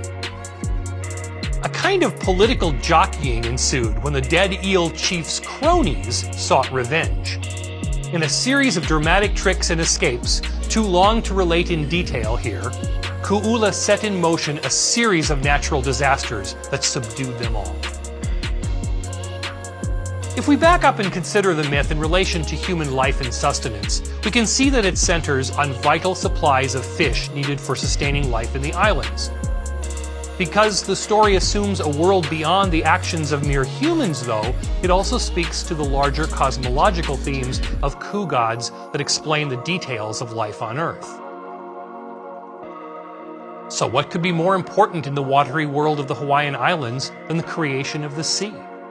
The great god Lono, made even more powerful by peculiar historical circumstances as we shall see, is the power of the seas, as well as of clouds and storms. By some accounts, he peeks out from the clouds above to ponder the actions of humanity on the seas and soil, always keeping an eye on their conduct. Lono clearly overlaps Ku and Hina with his role in the seas, but they are not at odds in the myths. Rather, it is as though the older gods function on a different plane than the younger, vibrant force of Lono. And Lono was responsible, according to many myths, for the great Makahiki festival every autumn. Here is the story behind it. The great god Lono sent two of his brothers to Earth, where they were to find him a wife. They traveled throughout the islands before arriving in the Waipoua Valley on the Big Island of Hawaii. There they found the lovely maiden Ka'ikilani, accompanied by birds in a grove of breadfruit trees, in itself an image of sustenance, since this swarm of the mulberry family is hearty when cooked. Down to the islands came Lono on a rainbow, and the maiden became a goddess and his wife. They lived happily together, and this is one of my favorite details, engaged in surfing off of the island shores. But mythology rarely rests with two happy lovers enjoying sun, surf, and marital bliss. A chief of Earth, not named in the myth, beckoned the goddess with a love song. Lono heard the song and, in his rage, took out his fury on Ka'ikilani. It is difficult for a Westerner not to think of Shakespeare's Othello with these images. The Hawaiian story is equally poignant and disturbing. Before she died at her husband Lono's hands, Ka'ikilani professed her innocence and her abiding love for him. Despondent, Lono realized too late his violent folly. In his pain, he resolved to create a great competition, the Makahiki Games, in honor of her. From island to island he would go, wrestling all comers. Defeating them all, his grief and rage were only partly assuaged. And then he decided to leave. The people heaped his great canoe with supplies, and off, alone, sailed Lono. But he left this promise, to return to them, but not by canoe.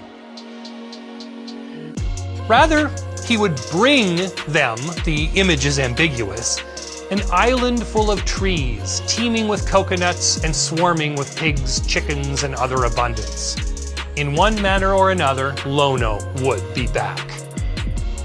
In at least one sense, Lono shows himself every week, if not every single day. Sure signs of Lono's presence include rain, wind, rainbows, clouds of all kinds, thunder, and lightning, as well as the flash floods that are common along the hillside streams of Hawaii's volcanic islands. As one invocation begins, Lono, the rolling thunder. Lono, the heavens that rumble. Lono, the disturbed sea. Above all, Lono was recognized by the calendar, a good way of cementing a mythological personage in the rhythms of yearly life, as we've seen before. As the god of fertility, from lush fields to families full of children, Lono was celebrated in the Makahiki festival that was held during the rainy season that stretches between late October and into February. It was the end of a lunar year configuration known all over the northern hemisphere. The harvest nature's bounty in the fall and rest until spring. As the French sociologist Marcel Granet has noted, being a part of the calendar is key to being commemorated in mythology. The celebratory period of the Makahiki festival was filled with offerings, competitions, and prayers to Lono. The festival completed one year and looked with anticipation to another. And Lono's supposed return for the Makahiki festival every late autumn called for an extended celebration. Lono's great power had another dimension that we must consider if we are to understand the relationship between mythology and political power of all kinds in Oceania. You see, it wasn't just Lono in the calendar. There was religious hierarchy too. Lono was the key focus of worship in an entire order of priests, whose role was to invoke the Great Spirit for rain, fertile soil, abundant crops, and even avoidance of sickness and turmoil. To put this all together, we need to look at the Long God of the Makahiki festival, an elaborate effigy of Lono that makes its circuit of the islands. Each island has its own slightly varying Makahiki traditions, but all beckon him to appear forthwith. Called Akua Loa, the Long God is an elaborate wooden post with a wooden likeness of a head. It has a cross pole near the top that holds streamers, feathers, and cloth, which flowed as it was carried during the festival. I like to think of the Long God leaving ripples of combined sacrality and festivity in its wake. So all along each island's seacoast, the Long God made its slow movement over several weeks while people gathered, splashed, and celebrated. At the same time, the assembled priesthood invoked Lono to grace the Makahiki festival with his presence. "Hail to Lono!" were the shouts, a little like the ubiquitous "Allez!" one hears in the Tour de France. All the while, the priests invoked the clouds to the south, in Tahiti, the direction from which Lono was said to come for each year's festival. And here Hawaiian mythology takes a strange turn that helps us to understand the complex relationship between native mythology, colonial encroachment, and the modern study of anthropology. In the last decades of the 18th century, Hawaiian cultures and mythology collided suddenly with European civilization, and the impact had a powerful effect on both. Picture what Hawaii and the Makahiki festival must have been like in the late 18th century, before a Caucasian face had ever been seen on the islands. Imagine the Long God celebrations and competitions, and the various prayers and invocations. Up and down the seacoast went the Long God, and the splashing and social joy seemed sure to bring the god forth to bestow his great blessings. And there, in the middle of it all, up to the shores sail the large ships of a certain Captain James Cook. A captain in Britain's Royal Navy, Cook had made 3 successive voyages into the Pacific, where he mapped and explored the eastern coastline of Australia, circumnavigated New Zealand, and made his way, in time, to the Hawaiian Islands. It was the winter of 1778-1779.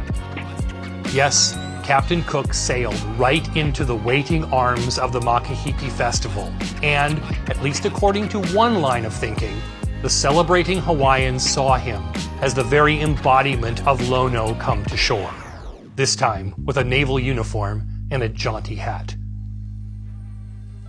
This is the basic germ of a complex and sophisticated argument made by the anthropologist Marshall Sahlins in his major contribution to historical and anthropological theory, Islands of History. Let's take a moment and reflect on why this interpretation could possibly work in the context of an 18th century Makahiki festival. The rainy season gave leisure. An entire class of priests was devoted to supplication of Lono. The long god itself revved up the religious spirit to the point where the arrival of never-before-seen ships and peoples could very well be thought of as the very stuff of deities, at least until grubby British sailors started to test the patience of the Hawaiian people. It was Lono and his sandy-haired minions.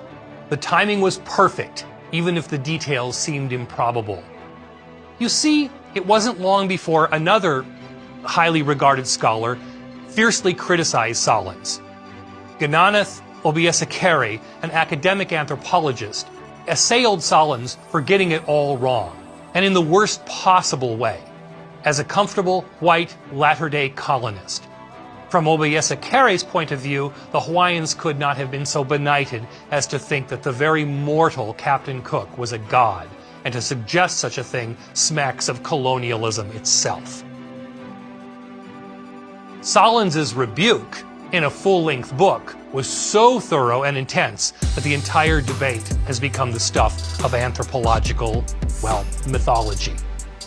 But there's one more element to the story of Captain Cook, and it has all of the strange intrigue and utter confusion often found in mythical tales themselves. You see, Captain Cook, his crew, and the accompanying ships under his command set sail to explore more of the North Pacific. The great ships sailed off into the distance and were not supposed to be seen again, at least not until the next Makahiki festival. And then a funny thing happened. A foremast broke, and the vessels came back. Whether Hawaiians saw Cook as Lono or just a naval commander, his return was distinctly unwelcome. The British sailors had tested the patience of the Hawaiians already, and no one was happy about seeing them again. Tempers simmered and then flared openly. Cook himself made several unwise decisions, including directly confronting the king on February 14, 1779. What happened next is absolutely clear in only one respect. Captain Cook was killed. The rest of the details are subject to both serious historical and cultural debate on the one hand, and overwrought sensationalism on the other. But Cook remains a formidable presence in both Hawaiian and European myth history. The demigod Maui is one of the most popular characters in all of Polynesian mythology, and he can be found in tales from Hawaii to New Zealand. Maui is often linked, and quite correctly, to trickster figures throughout the world. The trickster is a common character in mythology and often combines quite extraordinary abilities with a combination of mischief, immense curiosity, sometimes dangerous hubris, a cruel streak in some cases, and utter lack of predictability. We might think of a scaled-down version of a trickster in the person of a court jester, but a jester with a dangerous power to act on his capricious ideas. Have we seen other trickster figures? That is a fair question. It can be argued that the character of Susanoo works in such a fashion in Japanese mythology. He was immensely strong and talented, but also misbehaved and defied custom on all sorts of occasions. But a broader repertoire of trickster behavior comes to the fore when we consider the character Maui, and we'll encounter several more tricksters in other areas of the Pacific as well. One thing that must be underlined: the trickster Maui is a character known throughout the vast territories of Polynesia.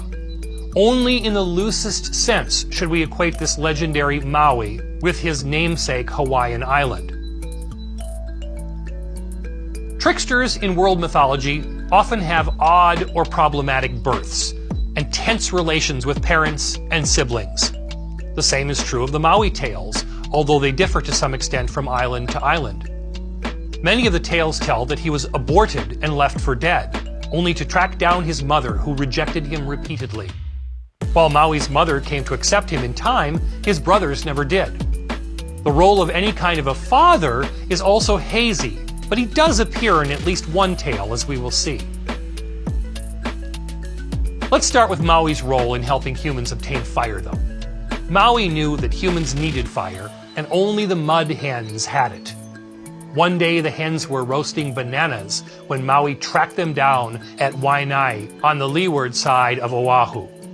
Every time he got close, they snuffed out the fire. At length, he caught the smallest of the mud hens, who refused to divulge the source of the embers. The hen tricked Maui in turn with false answers, ranging from taro stalks to various kinds of leaves. At last, the mud hen relented and told him the true source of fire. Ironically enough, a kind of sacred water called Waimea. Maui thereby garnered fire for all of humanity, but his resentment lingered over the little mud hen's trickery. Maui the trickster had been tricked, so as he prepared to leave, he rubbed a painful red streak onto the mud hen's head as punishment before releasing it. This is why mud hens have red foreheads.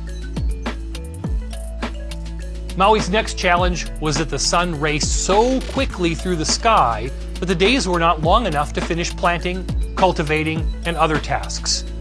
There were tiny slices of sunlight and long, almost interminable nights. Maui enlisted the help of his blind grandmother and was able to lasso the sun as it began to come up in the sky. The sun, constrained for the first time, was frightened and agreed to a compromise. The days would be long in the summer and shorter in the winter. Maui was 2 for 2, and humankind benefited enormously. Let's consider one more powerful change and call it 3 for 3. Heaven and earth were too close together, and the sky pressed down upon the earth. Realizing this, Maui sought to fortify himself to solve the problem, and he asked a woman for a drink from her gourd. You may interpret this for yourself, but the myths do not regard it as a neutral expression. In any case, Maui gained the strength to widen the space between heaven and earth. Standing on the peak of Kauki, he pushed the sky powerfully upward. In the low valleys, the space was enormous, and even though the clouds still hang low over the mountains, they usually do not touch. Maui brought fire, snared the sun, and pushed up the sky. This is the very stuff of legend, but we have hardly even gotten started. There's much more to the Maui cycle of Polynesian myth. In addition to fire, longer days, and a wider space between earth and sky, Maui brought up the very islands themselves. One version has it that Maui sought to hook the great fish, Luehu, on what was called the Night of Lono. This stupendous act would, in the logic of the myth, bring the Hawaiian Islands together into one large landmass. In a tangled set of stories, Maui caught the great fish and engaged in a fierce battle to bring it and the lands in. As he struggled, he was distracted, sometimes by a beautiful woman. The great fish escaped the hook, leaving the islands of Niihau and Kauai far from Maui and the big island of Hawaii. It was Maui's first failure. While he had pulled them up out of the sea, the islands would always be separated, requiring dangerous canoe passage between them. Very possibly the most famous of all Maui stories recounts his battle with the great eel. The eel had a very lovely wife who was not a little frustrated by the lack of ardor on the part of her clammy husband. She beckoned males all over land and sea. Many desired to return her amorous beckoning, but their ardor was squelched by fear of the eel's awesome power. They knew that moments of watery joy would turn to revenge and almost certain eel-induced death. And yet, Maui's mother encouraged him to pursue the frustrated wife's advances. This can be interpreted in various ways, but most see it as continuous with feats that would make the world a safer place. It was indeed a way to counter the power of the big eel. And there's a pattern here. We have seen that many of Maui's greatest achievements neutralized out-of-control powers, whether they were wielded by a racing sun, a crushing sky, or even the great and powerful eel. The story hurtles forward. The beautiful wife made her advances and was delighted that Maui responded in kind. They lived together for a blissful several years as Maui and wife, a situation that, while common in oceanic myths, never seems to last. Indeed, a vengeful, spurned husband lurked somewhere in the background. And finally, the great eel summoned his bubbling anger and made for Maui. Immense battles ensued, and these contests are as great as any that we have seen so far. At length, Maui succeeded in literally gutting the great eel and looked to be a happy and comfortable demigod for a long time to come. The world was a safer and arguably better place for his tricky exploits. So let us bring the story of Maui to a close.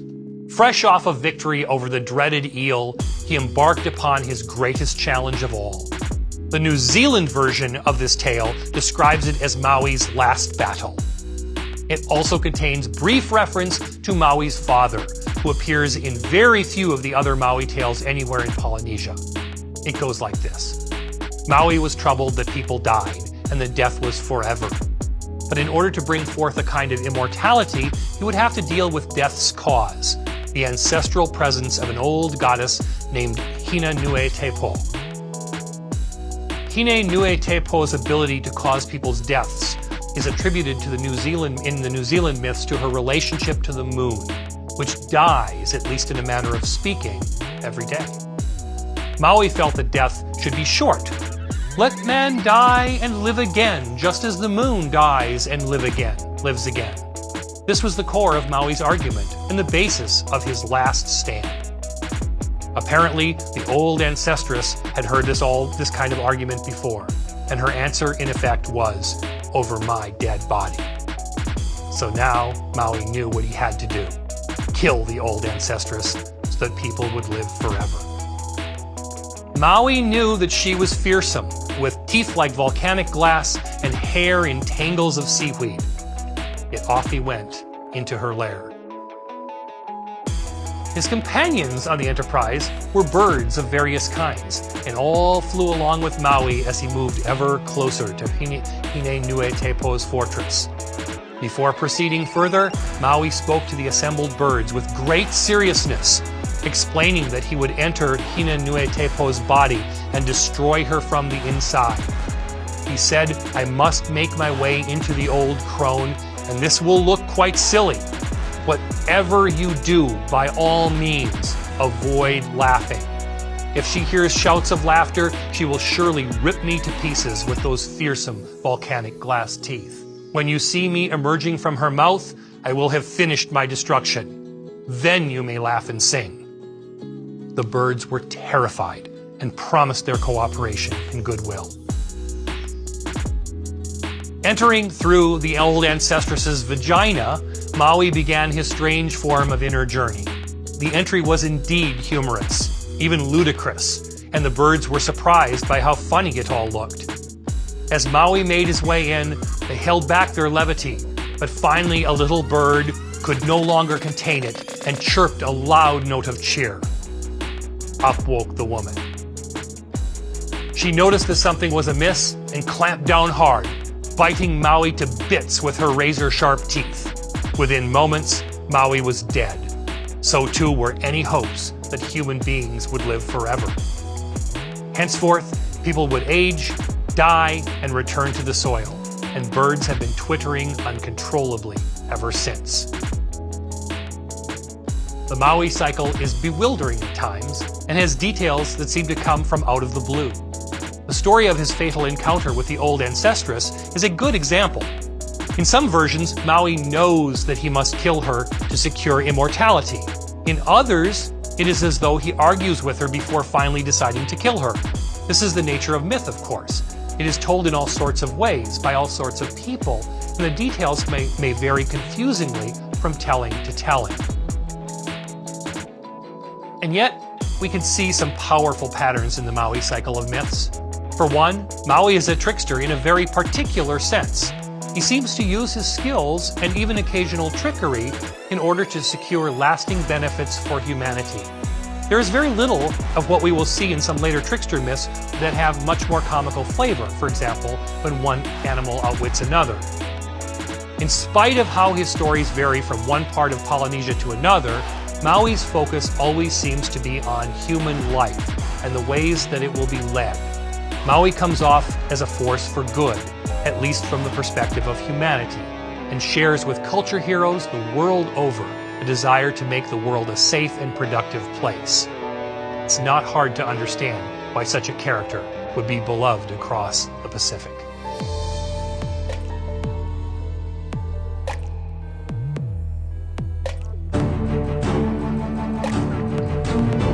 This lecture is titled Creation and Misbehavior in Micronesia.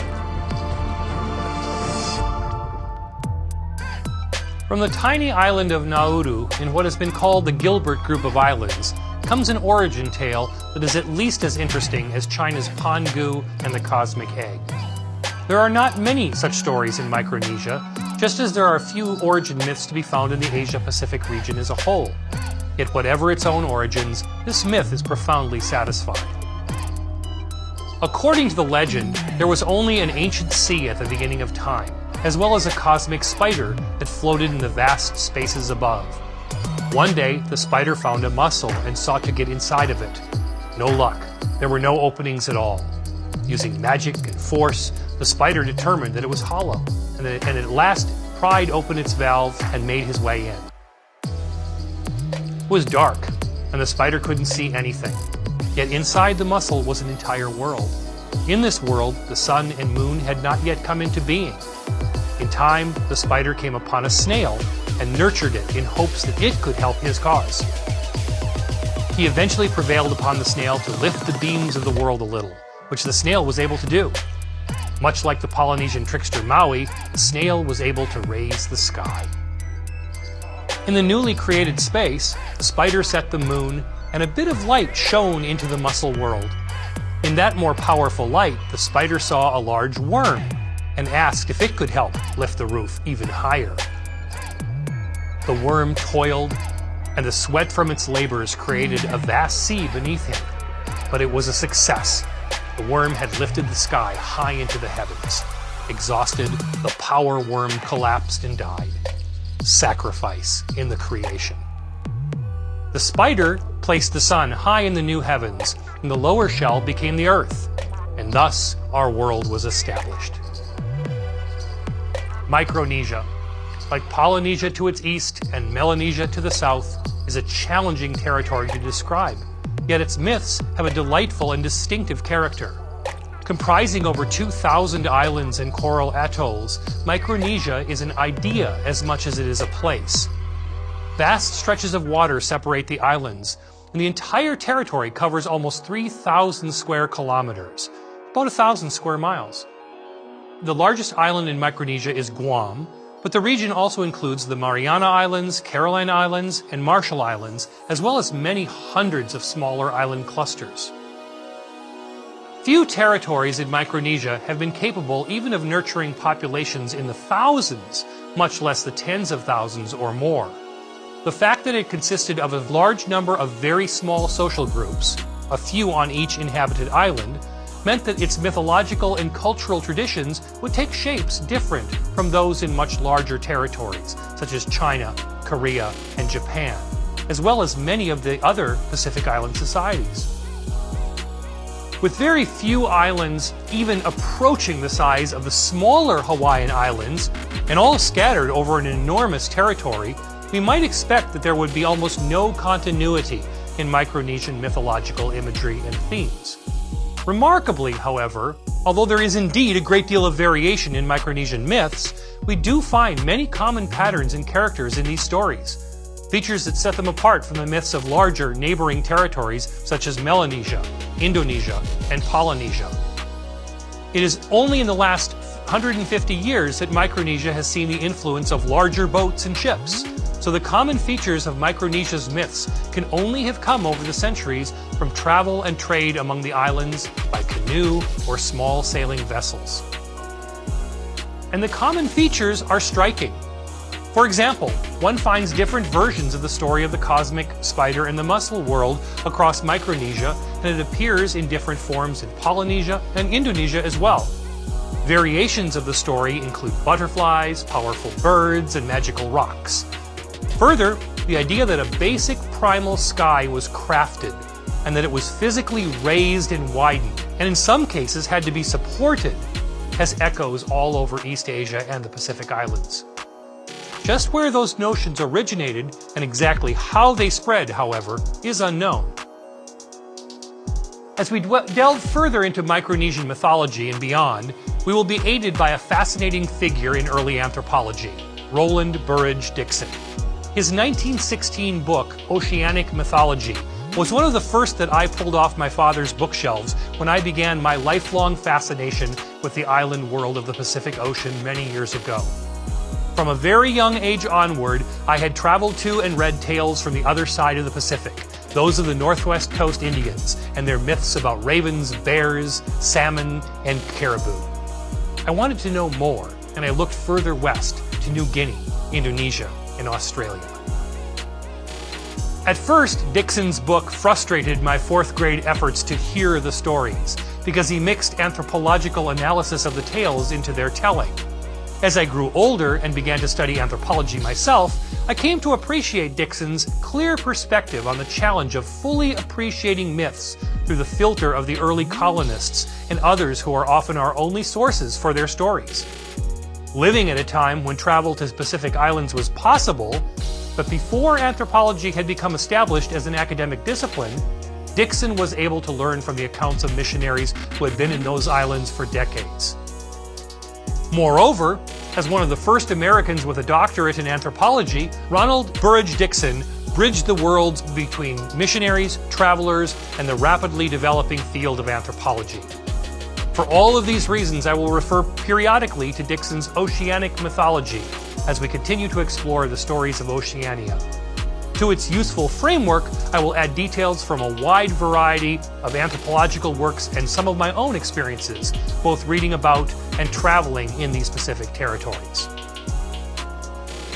In addition to the tale of the cosmic spider and the mussel world, Micronesian mythology describes the origin of humanity in several sets of intriguing stories. One set depicts the roots of humanity as divine. In it, the god, Ligobund, comes down from the sky, creates a habitable environment, and produces 3 children. These, the story tells us, were the first humans. A story from another set of tales tells us that the sky god, Luke, or Lukelong, the most powerful deity in Micronesian mythology, sent his daughter down to Earth. Thirsty, she drank water that had pooled in the hollow of a tree. She swallowed what we today would call a microbe, and it produced a child in her. This child also had a daughter of her own. The engendering process is not exactly clear, and the daughter, in turn, gave birth to a son. And here we have a twist. It is our first clear sign that the missionaries who were recording the mythology were doing just a little bit more, perhaps unconsciously, than just writing it all down. You see, these myths, dutifully recorded by the missionaries, state that from this son, the great-grandson of a powerful sky deity, a rib was taken. That sounds familiar. From that rib, a man was created. He married a celestial daughter, and humanity flowed from there. So how did that rib get into the Micronesian myth? Was it there all along? Doubtful. This is a good place to revisit the role of the people who have brought us the stories we have today. Because unlike with Chinese, Korean, and Japanese myths, where we need to rely on versions of ancient stories recorded by scholars in Chinese language, the people who preserved Micronesian myths had a different perspective. Lurking in the background of our discussion of East Asian mythologies has been the specter of colonialism. Mythology and history intersect in profound and continual ways, so even the highly literate and powerful East Asian territories have been occupied at various points.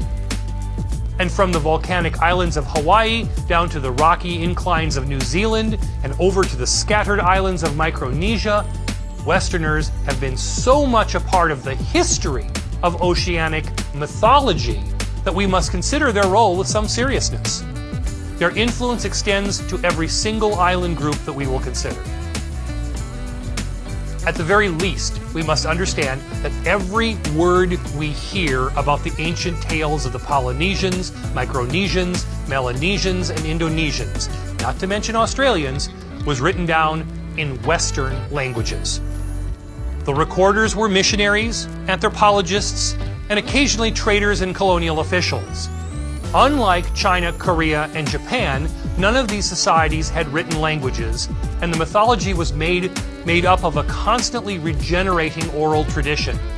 The implications of this are profound. Those peoples with fascinating myths but no written traditions were at the mercy of those who could write. All of those non-literate societies had their living, vibrant myths written down, and sometimes profoundly altered by those with the power of writing in their brushes, pens, and typewriters. And the vibrant myths became frozen in time. We are at the mercy of those recordings. Add to that challenge the fact that even well-meaning missionaries often saw traces of biblical themes in the native myths, and we can see how complicated the process can be. Even with the best of intentions, the people doing the recording had their own perspectives, their own agendas. And so, subtly or not, the recorded myths began to change even more. The Western audience for the recorded myths was profoundly different, of course, and so too is the experience of reading them in a book, rather than listening to them at night with others in the tribe. Anthropology is not immune to these issues either, no matter how much early researchers in the discipline protested that they were independent and even objective observers, intent on preserving their cultures. For better or worse, early anthropologists did their own research at the pleasure, or at least the tolerance, of colonial officials, who protected them with bureaucratic and even military force. They lived among missionaries who often knew the languages better than they did, and had in any case been there much longer. This is a troubling part of our tales, but it won't go away. Colonialism is part of the story of mythology. If we try to strip it from our storytelling, we only create the illusion that somehow complex, pre-literate cultures are speaking to us directly across the generations. For my part, I find that a serious understanding of the myth recorders actually adds to the experience of learning other mythical traditions and deepens our understanding of a fascinating and truly global mythical dynamic. So, with that perspective in mind, let's return to the stories and see if we can start to perceive a bit of the mixture of oral performance from bygone eras and the studious recording of missionaries and anthropologists. Another set of Micronesian myths focus less on sky beings coming down to Earth than those deities crafting human beings out of earthly materials. We saw this in China and Korea, where mud and clay were used to shape those early humans. In the Pelew Islands, two gods shaped the first humans from soil. In the Gilbert group, a story goes that a god set fire to a tree, and the ashes became people. Another tale from the Gilbert group describes the cosmic spider turning stones into humankind. You will surely see that all of this variation can be confusing at times. That is the nature of mythology, even under the best of circumstances. In the case of Micronesia, though, it is also a picture of how fragmented even a single myth can become over the large distances between islands, and even with regard to something as significant as how human beings came to be. And yet one can also find remarkable consistency in certain aspects of Micronesian mythology. For example, throughout the Micronesian islands, the first people were thought to be immortal originally, an idea that we have seen in various shapes in other mythologies. Indeed, one story from the Carolina Islands echoes aspects of a story of the god Maui from Polynesia. In early times, it tells us people would not die forever. Rather, like the moon, they would rise again. In the same manner as the moon's rising and setting, people would alternate between life and death. But an evil spirit, undefined in the myth, did not agree and decreed that death would be permanent. Throughout the Micronesian islands, the stories about how human beings became mortal are as diverse as they are distinctive. In some, people are given faulty breath. In others, some creature accidentally drops the precious water of continuing immortality. In still others, a vessel containing that precious water is overturned by malevolent figures. There is a big difference between an accident and a deliberate action in the world of Micronesian mythology. To understand that level of negative behavior, we need to look more closely at those who do evil deeds. One of the most prominent figures in all of Micronesian mythology is Olafat, the prickly and problematic trickster who both echoes the Maui legend cycle and turns it right on its head. Although Luke was the highest deity of all in Micronesian mythology, his constant annoyance was his strange son, Olafat. In many tales, Olafat was the product of Luke and a mortal woman. In a few of the stories, Olafat is described as Luke's brother. This flexibility with regard to kinship, is he a son or a brother, is a startling but persistent feature of Micronesian and many other myths. In the finest mythological tradition, it seems to be a way of inverting stable assumptions about how society is organized, leading to creative ways of thinking that would never be tolerated in regular social life. In a theme that resembles one of the sun goddess tales in Japan, the sky god Luke went down to earth to seek the mortal woman who would become Olafat's mother. Luke's goddess wife followed him, seeking to prevent the affair, but she was outdone by the mortal woman's own mother, who happened to be an octopus. And the octopus danced in highly suggestive fashion. Luke's skywife was so overcome with embarrassment at having witnessed such writhing that she was brought back to the sky by her attendants. And so Luke and the Earth mortal, with the seeming approval of her octopus mother, consummated their union. Echoing a trickster theme across world mythology, Olafat's birth was unusual. In one version, his mother pulled on the threads of a coconut leaf that had been tied into a kind of ponytail around her hair. Out came Olafat from her head, and the world would never be the same again. The sky deity Luke was powerful and good in almost every respect. Like the sun goddess in Japan, however, great long-term power does not always take care of the misery that can be created by a bad boy, and Olafat was surely that. Olafat was a precocious lad, and Luke was wary of him from the start. One version has it that Olafat ran about as soon as he was born, wiping the blood that remained on him onto palm trees as he darted about, which is why they have a reddish tint. Luke warned Olafat's mother that the boy should never drink from a coconut from a small hole. In a kind of mythical telescoping, Luke's injunction seems to say that tiny apertures can lead to distant vision, not unlike the cosmic spider finding the world inside a mussel in the story that began this lecture. Yet one day, Olafat drank through a tiny hole in a coconut, and through the hole he spied his father in the skies. And at that moment, Olafat began pestering Luke that he wanted to visit. Rebuffed in his multiple requests, the enterprising youth stacked coconut shells all of the way to the sky, a theme, climbing to the heavens, that can be seen all over the world, if not always by using coconut shells. And things did not go well on high. Olafat sought to join some children in the first of several levels of the Skyland. The children wanted nothing to do with him, so Olafat made their once harmless playthings, a group of scorpionfish, grow spines. These pierced the boys' fingers, making them bleed and cry. Rising to the second level of the sky, where he found more children playing, this time with harmless sharks, Olafat was again shunned.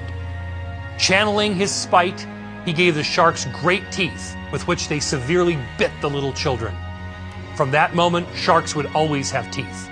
As many Micronesian myths relate, they would thereafter chew up anyone unfortunate enough to fall out of a canoe or venture into garbage-filled waters. Up on the third level, Olafat again was ignored, and this time he caused stingrays to have stingers. This is not your ordinary culture hero tale, as you may have guessed already. Olafat did not focus upon bringing sunlight to the islands, nor did he spend his days battling the winds, finding fire, or even battling the great eel, as did his Polynesian trickster companion, Maui. Rather, his principal function seems to have been to create pain and discord, where before there was happiness.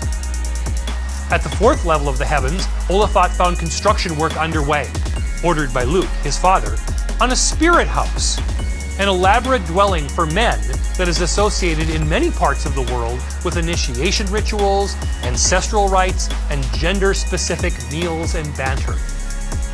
It was to be a gathering place for rainy season festivals of the kind that we have seen from China to Hawaii. Think about the joy of the winter holidays in our own day: family, friends, and food. Now think of the occasional conflict that seems to sprout from those very occasions. Now imagine gods and spirits coming together in close quarters, with a bad boy among the bunch, making trouble. It's not likely to be pretty.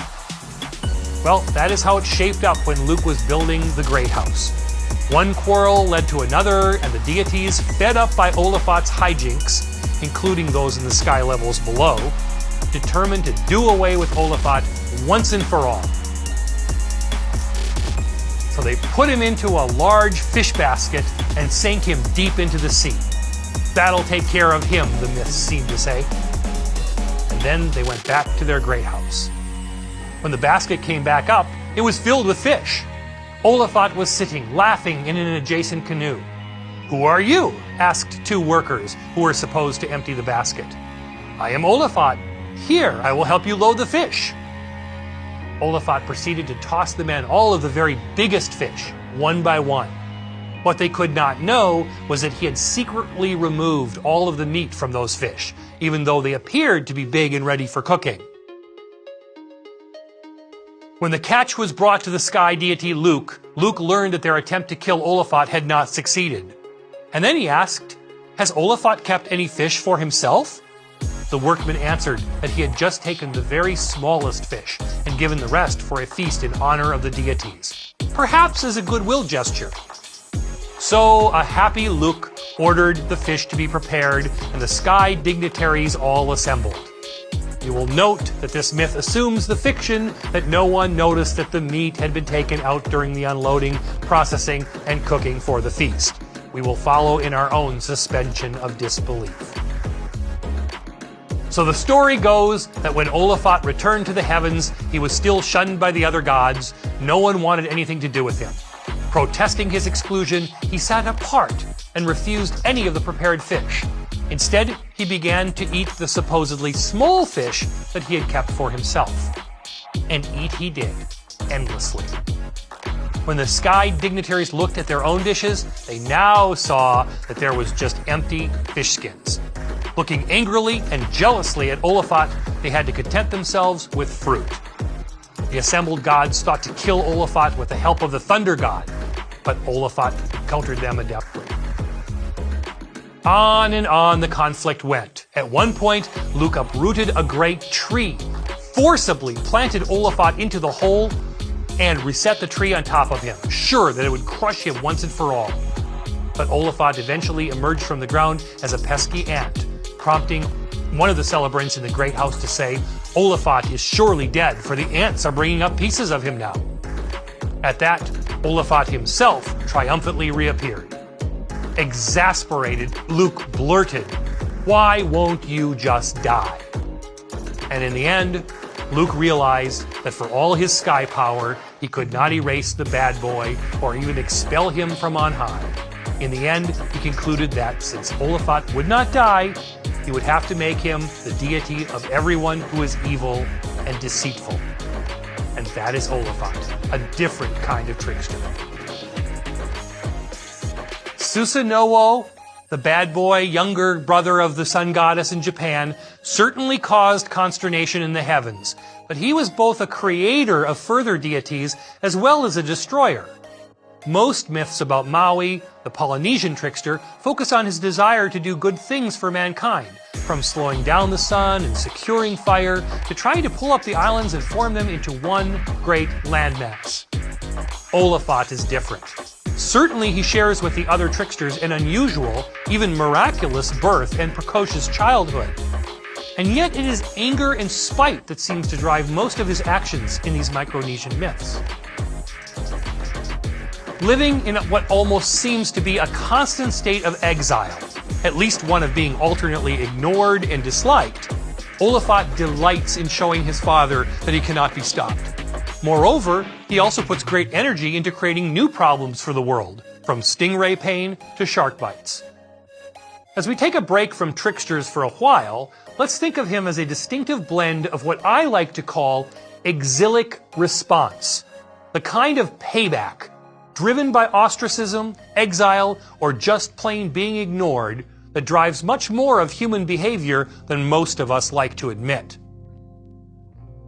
Think of the temptation toward payback that any of us has when we have been passed over for a promotion or did not receive acceptance into an organization we would like to be a part of. Most of us will admit to a little bit of "I'll show them," at least in our private thoughts. I like to think of Oliphaut as a figure who brings such emotions to the surface, fully acknowledging the slights that are part of our lives, and even seeking, often in quite negative ways, to show them that they were wrong. Let's circle back before we conclude to the issue of colonial influence on mythology, and on Micronesian mythology in particular. As we've discussed, without the missionaries, colonial influence, and even Pacific Ocean shipping lanes, none of us would know who Oliphaut was. But the Western colonial incursions had a peculiar influence on Micronesia. Unlike the Westerners who colonized Polynesia, as well as New Guinea and its Melanesian neighbors, the 19th century missionaries in Micronesia were rather poor mythological record keepers. To someone unfamiliar with missionary traditions, this might seem to be the norm. The missionaries were there to proselytize and convert, after all. To the contrary, however, the norm in most of Asia and the Pacific was for missionaries to take local traditions quite seriously and to realize, in at least a few respects, that their very contact with indigenous societies was changing them in profound ways. Many newcomers to the Asia-Pacific region, and not just for professional anthropologists of later eras, saw themselves in a race to save indigenous traditions. Missionaries were a significant part of that effort, no matter what anthropologists of the time said. Although the missionaries and anthropologists were great rivals, each feeling threatened by the other's influence, both sought in their own ways to record and even preserve the traditional culture, even as they were quite busy in changing it. Any good anthropologist, and indeed missionary, can go on for hours about the mistakes of their colleagues in faraway locations. My point is a bit different. It is very easy to caricature the colonial influences. Nothing I am about to say should be taken as a defense for the colonial experience. But still, the historical evidence is overwhelming that many missionaries saw themselves as protectors of tradition, no matter how preposterous that might sound to us today. And let us not give anthropologists a free ride. They too were riding the colonial coattails, no matter how superior they felt to the missionaries, traders, and colonial officials. No, the greater problem in Micronesia is that the early missionaries there were quite spotty with their record keeping. And that is a first world kind of problem that we now face today when we seek to understand what those myths were really like. In that crucial period of early interaction, when, for all the problems we have just discussed, the stories could be marked down and cemented in the troubled history of writing world mythology, the vast majority of Micronesian tales continued to be told without being written down. With a few exceptions, as you've heard, they were only recorded decades after there might have been any freshness left in them. And so, we cannot be absolutely sure today how the striking similarities and enormous variations in the myths reflect the ways things were when Westerners first arrived in Micronesia. We also cannot know to what extent they reflect the impact of Western influence on the native populations. Beyond that, it is hard to assess the role of Western interpretations of the myths as they were recorded. Surely, it is a combination of all of these factors, but how to weigh the parts of that combination can never be known anymore.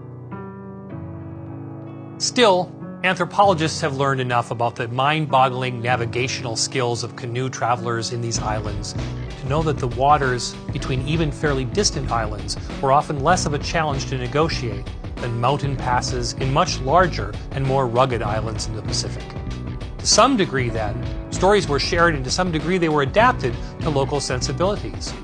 Then they were frozen in time after some 30 years of missionary contact. More than that, we cannot say. And that is why scholars often speak of Micronesian mythology as impoverished. It is certainly not because of the tales themselves, which are rich and variegated, as we have seen.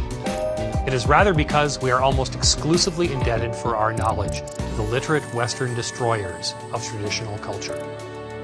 And yet we bemoan the fact that missionaries or others did not write it all down.